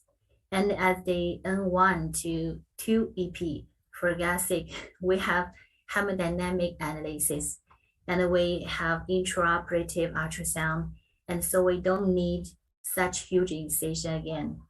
And the minimally invasive also can reduce the chance of neurovascularization. And this is the mapping of these patients. And this is the follow-up. Also is much more effective and sparing the venous function. But of course, we need more data and more studies. And the conclusion of the part 2 and 3. Well, the definition of RVV in destructive method and sparing method should be different. The most common reason for RVV is technical error and disease progression and neurovascularization. And the CHIVA is focused on the cause logic behind RVV, but not the varicose itself. And this is helpful for avoiding tactical error. But learn to use ultrasound during operation can help surgeons to avoid technical missing. CHIVA just need to finish the EP, so it is much more minimally invasive and increase the safety of the RVV treatment. Well, we confirm that CHIVA has precise, safe, and effective advantages in the treatment of recurrent varicose veins of lower extremities. And of course, we need much more data. So please feel free to contact me if you have any questions or any ideas on the venous hemodynamic. Okay, thank you. That's my presentation. Okay, is there any question for this Yes, topic? wonderful presentation. Thank you, Victoria. So we all know it's not easy to treat recurrence, especially the new vasculation at the saphenous junction. So do you have any techniques or any experience to treat this? Thank you. I'm sorry, to treat what? The recurrence at the saphenofemoral junction, especially the new vasculation. Oh, well, there are two kinds of situation in my experience. The one is you can find a stump of the GSV and the collaterals or the neurovascularization veins, they are connected the stump with other tributaries. And the other situation is the neurovascularization is directly from the connected the femoral to the other tributaries. And for the prayer, I mean, if you can find a stump and you can do a very tiny incision and remember to use ultrasonography during the operation and to make a accurate, incision and accurate, orientated. So that's a kind of way to avoid blind anatomical. But for the second situation, if the neurovascularization are very tiny and tortuous and connected the femoral directly with the tributaries, and maybe you can use some sclerotherapy to avoid incision directly and to help reduce the risk during the procedure. Thank you. Thank you so much. Okay, any other questions? Just an observation. I completely agree with Victoria about the strategy of the treatment in case of cavernoma, because if you find a stump, the better thing is to disconnect surgically the stump. But if you don't have any stump or the situation is much more complex, it's better to use scleromousse with a very viscous mousse that move very slowly without problems. Another aspect is to find always to look for a segment of the saphenous vein left during the stripping. And these pieces are very useful to drain all the recurrences towards a perforator, because frequently this part of saphenous vein left during stripping have just always a little perforator that can be used to drain the recurrences toward that part left. Okay, I agree with you. Thank you. And other question or complimentary? No, I just say congratulations once more, Victoria. But you know, you and Ethan and Sophie and so on. You are the example of the wonderful, very good Chinese school of hemodynamics. And I am very proud of you. Thank you. And that's very good. No, you are the example. The secret to understand is to learn and study. And otherwise, you can't understand. If you don't understand what you do, it's hazardous. But congratulations again. Thank you. Thank you. And you are our treasure always. Okay. If we have no any other question for this topic, we'll go on and go on to our last topic in this session. The topic is diagnosis and treatment of SHAM2. And the speaker is Dr. Li Xiao. She is the attending doctors of Dr. Smell Medical Group, China. So please, Li Xiao, you can start your presentation. Okay, good afternoon, professors. I'm feel greatly honored to be here today. I'm Dr. Li. My topic refers to the Franciszki professor's book. I learned a lot. Now I will play my video.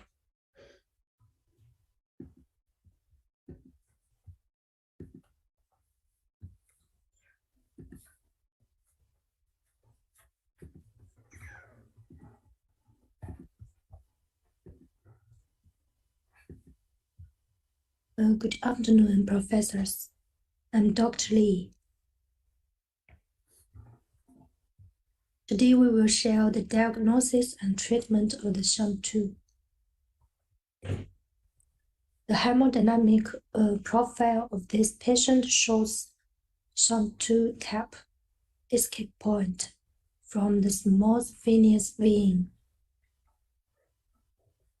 to tributary veins as an N3 network vein with the small venous vein incompetence. The entry is here from small venous vein to deep vein. Without escape point, deep vein from deep vein to small venous vein. Type 2 shunts, superficial escape point N2 from N2 to N3, not supplied by deep vein, is N1. A shunt opened and more rarely closed shunt, advocated by diastole of the valve muscle pump, but negative vascular, not systolic vascular reflux.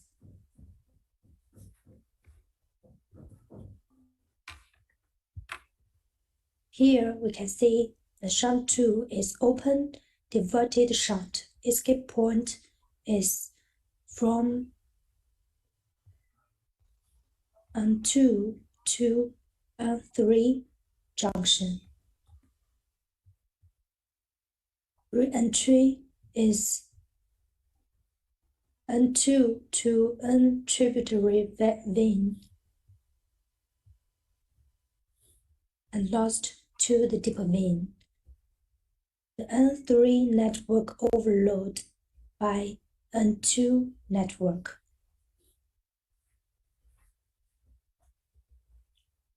Shunt 2 have 3 subgroups. The A, you can see the picture. The escape from N2 network to the tributary vein, then 3 network, and lost back to the N1, N2 network to N1 network. So from the report, we can get the Chiva strategy is disconnection here, disconnection the escape point.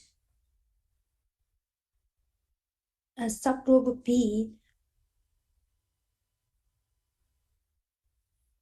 you can see N2 network to N3 network and lost back to the deep vein with the N2 incompetence is the great venous vein is incompetence.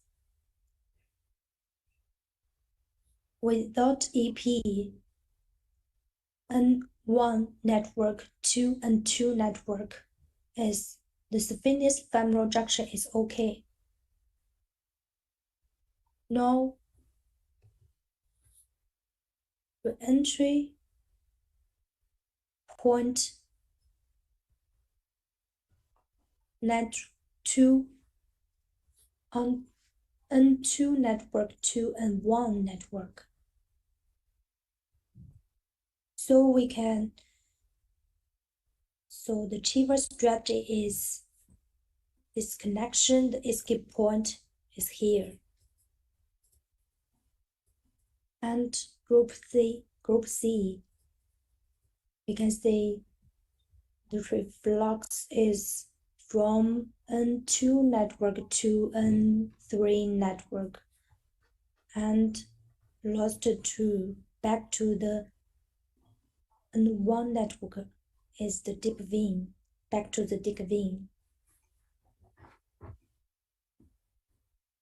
And we can see in the N2 network is great saphenous vein. We can see the ring and entry point back to the deep vein.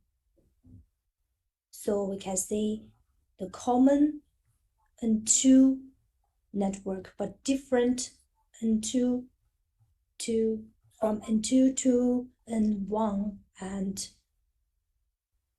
the N3 network to the N1 re-entries back to the deep veins.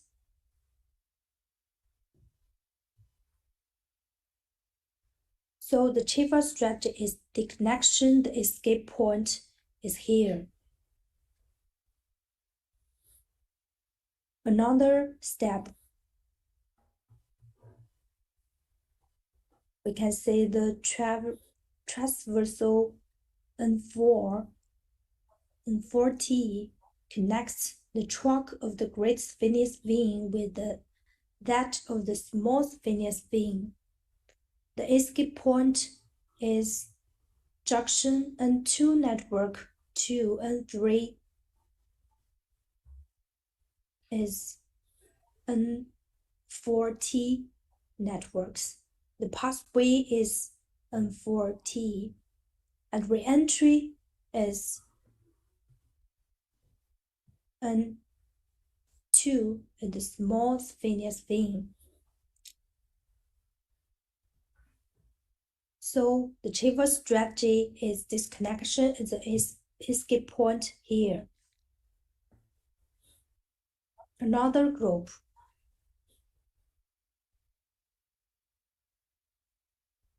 Longitudinal N4 connects to level of the trunk of the great venous vein and the N4 shunt N4L closed but without deep escape point.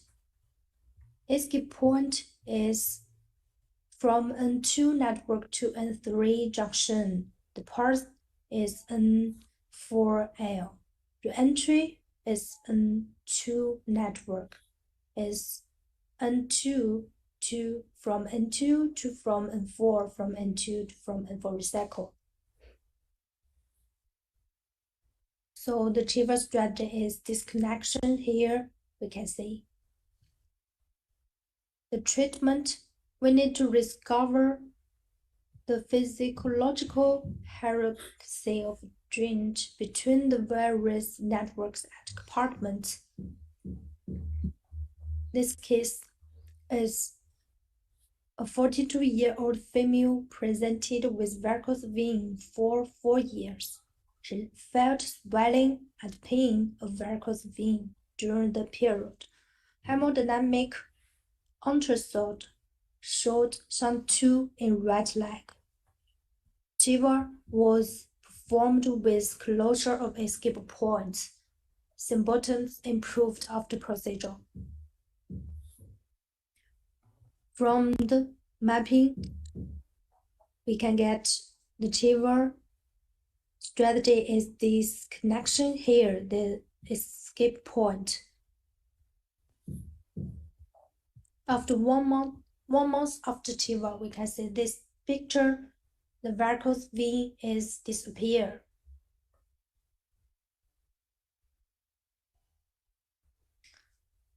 In clinical practice, we just have to remember and apply the basic principles to look for the escape point that overloads the veins, the pathway of the shunt, the re-entry point where the joint flow in, according to the systolic and diastolic phase of the Vasava and Prana maneuvers. The report this hemodynamic data on a map. This mapping will be crucial as well as for the strategy as for the statistic of the hemodynamic treatment as Chiva according to the shunts. That's all. Thank you. Okay, thank you, Li Xiao, Dr. Li Xiao. And your lecture brings me remember the lecture of Dr. Faccini, and he will combine some sclerotherapy to treat some kind of shunt 2 cases. So in your experience, only use Shiva with a very tiny incision can get also quite good clinical result. So do you have any opinion on combined with sclerotherapy for shunt type 2, please? In my learning the Chiva period, the shunt 2 is simple in my opinion. Maybe I don't understand a lot the hemodynamic of the varicose vein. So in all of the shunts, I think it's simple for me to understand that. So I chose it. So you will treat shunt type 2 with Chiva, right? Okay, Dr. Li Xiao is our youngest attending doctor, and she is doing very well in our group. And in my opinion, the Chiva, the correct Chiva for the shunt 2 is much more minimally invasive, and we can get a quite good clinical result. So it's not necessary to sclerotherapy for all kinds of shunt 2. Unless the patient have very strongly cosmetic complaint or consultation, and that's my opinion. For me, I think I need to learn a lot to understand the Chiva. Yeah. Okay. And there, Professor Franceschi, please. Yes, congratulations, Li Xiao. It was very clear. And but once again, we must add the technical problems of this mini surgery. And I would say this under the control of Massimo Capelli, who stressed the necessity to disconnect, flush the great saphenous vein, and don't leave behind a stump in order to avoid recanalization. This was every time shown by Massimo Capelli.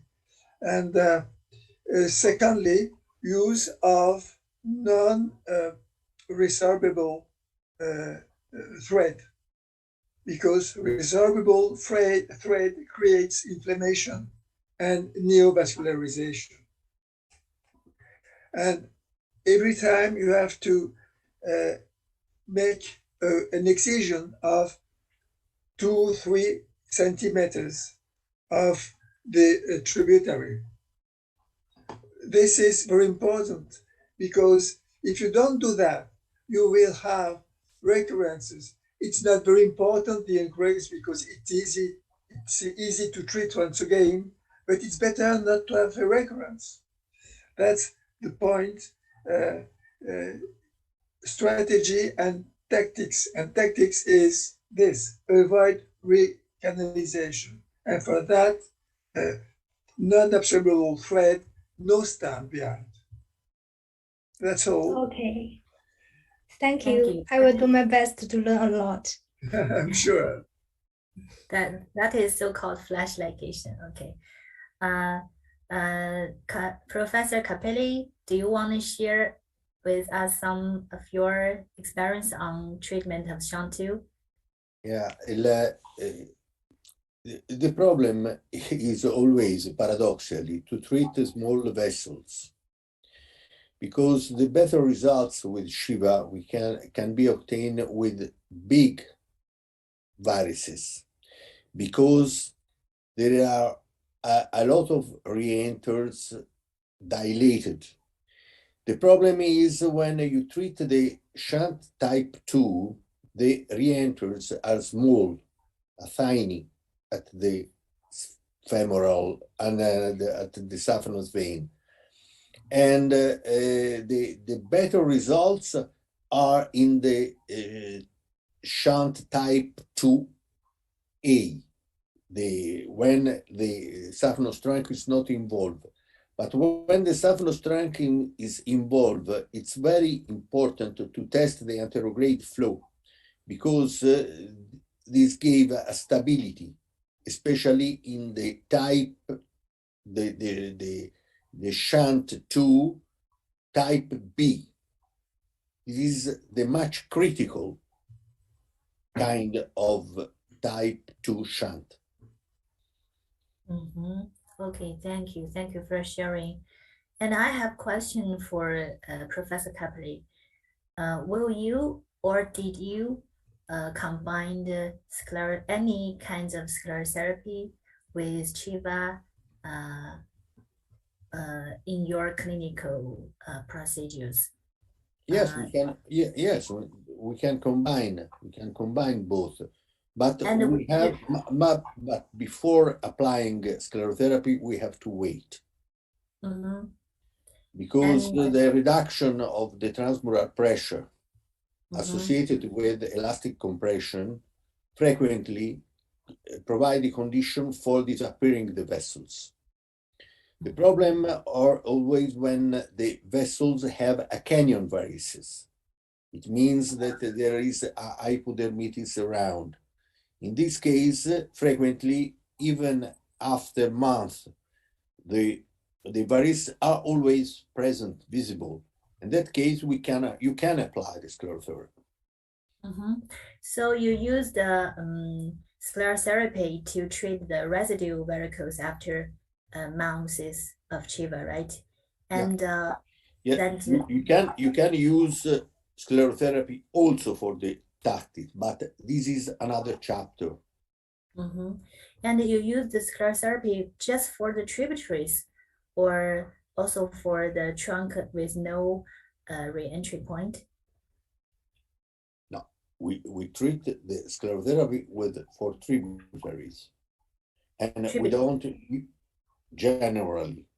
We can use the sclerotherapy for the tactic of Shiva in particular cases, but as completement of the Shiva treatment, you use sclerotherapy for tributaries disconnected, and usually you use liquid, no mousse, because it's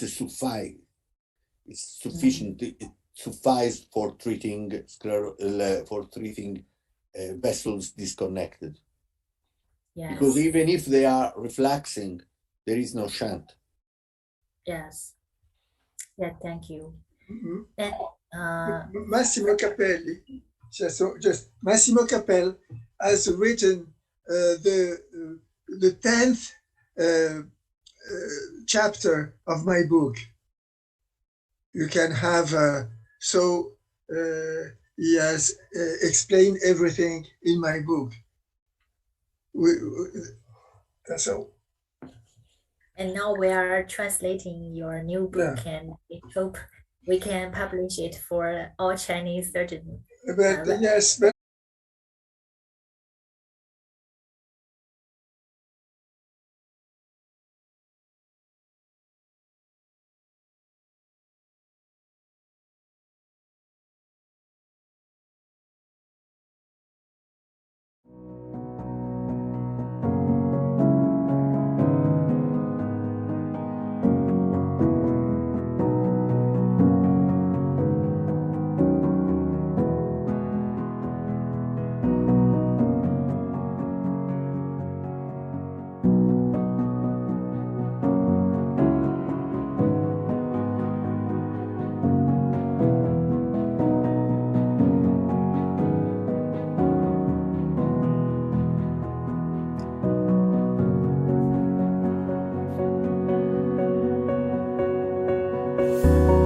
现在是我到现在还是会议终止了。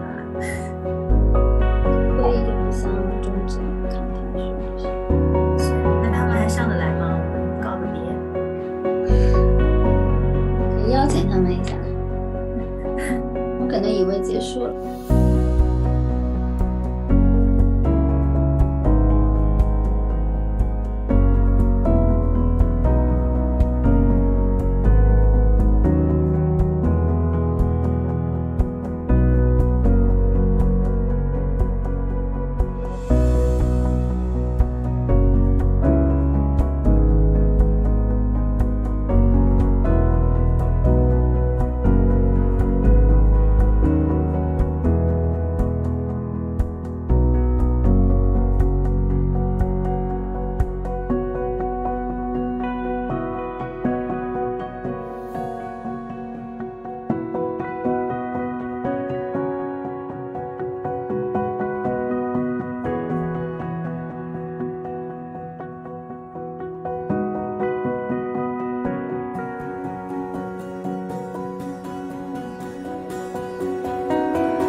Well, it seems like we have already running out of time, and please allow me to make a short summary for this fantastic session. And CVI is a common disease affecting millions of people. Thanks for the development of hemodynamic theory. Thanks, Claude Franceschi. And that allowed us to find a more logical treatment way than pure destructive. And thanks for all the speakers. Thanks for your thinking, spirit of innovation, and sharing. Wish more and more vascular surgeon and phlebotomists to learn and study with it, with the hemodynamics, and that we can make much more benefit for more and more CVI patients. Thank you again. And our session has a happy ending. See you in tomorrow morning, the DVT and the Venous intervention session will start at 9 o'clock a.m. More fantastic topic is coming. Join us on time. See you. Bye-bye. Bye. Au revoir. Bye-bye. Bye. Bye.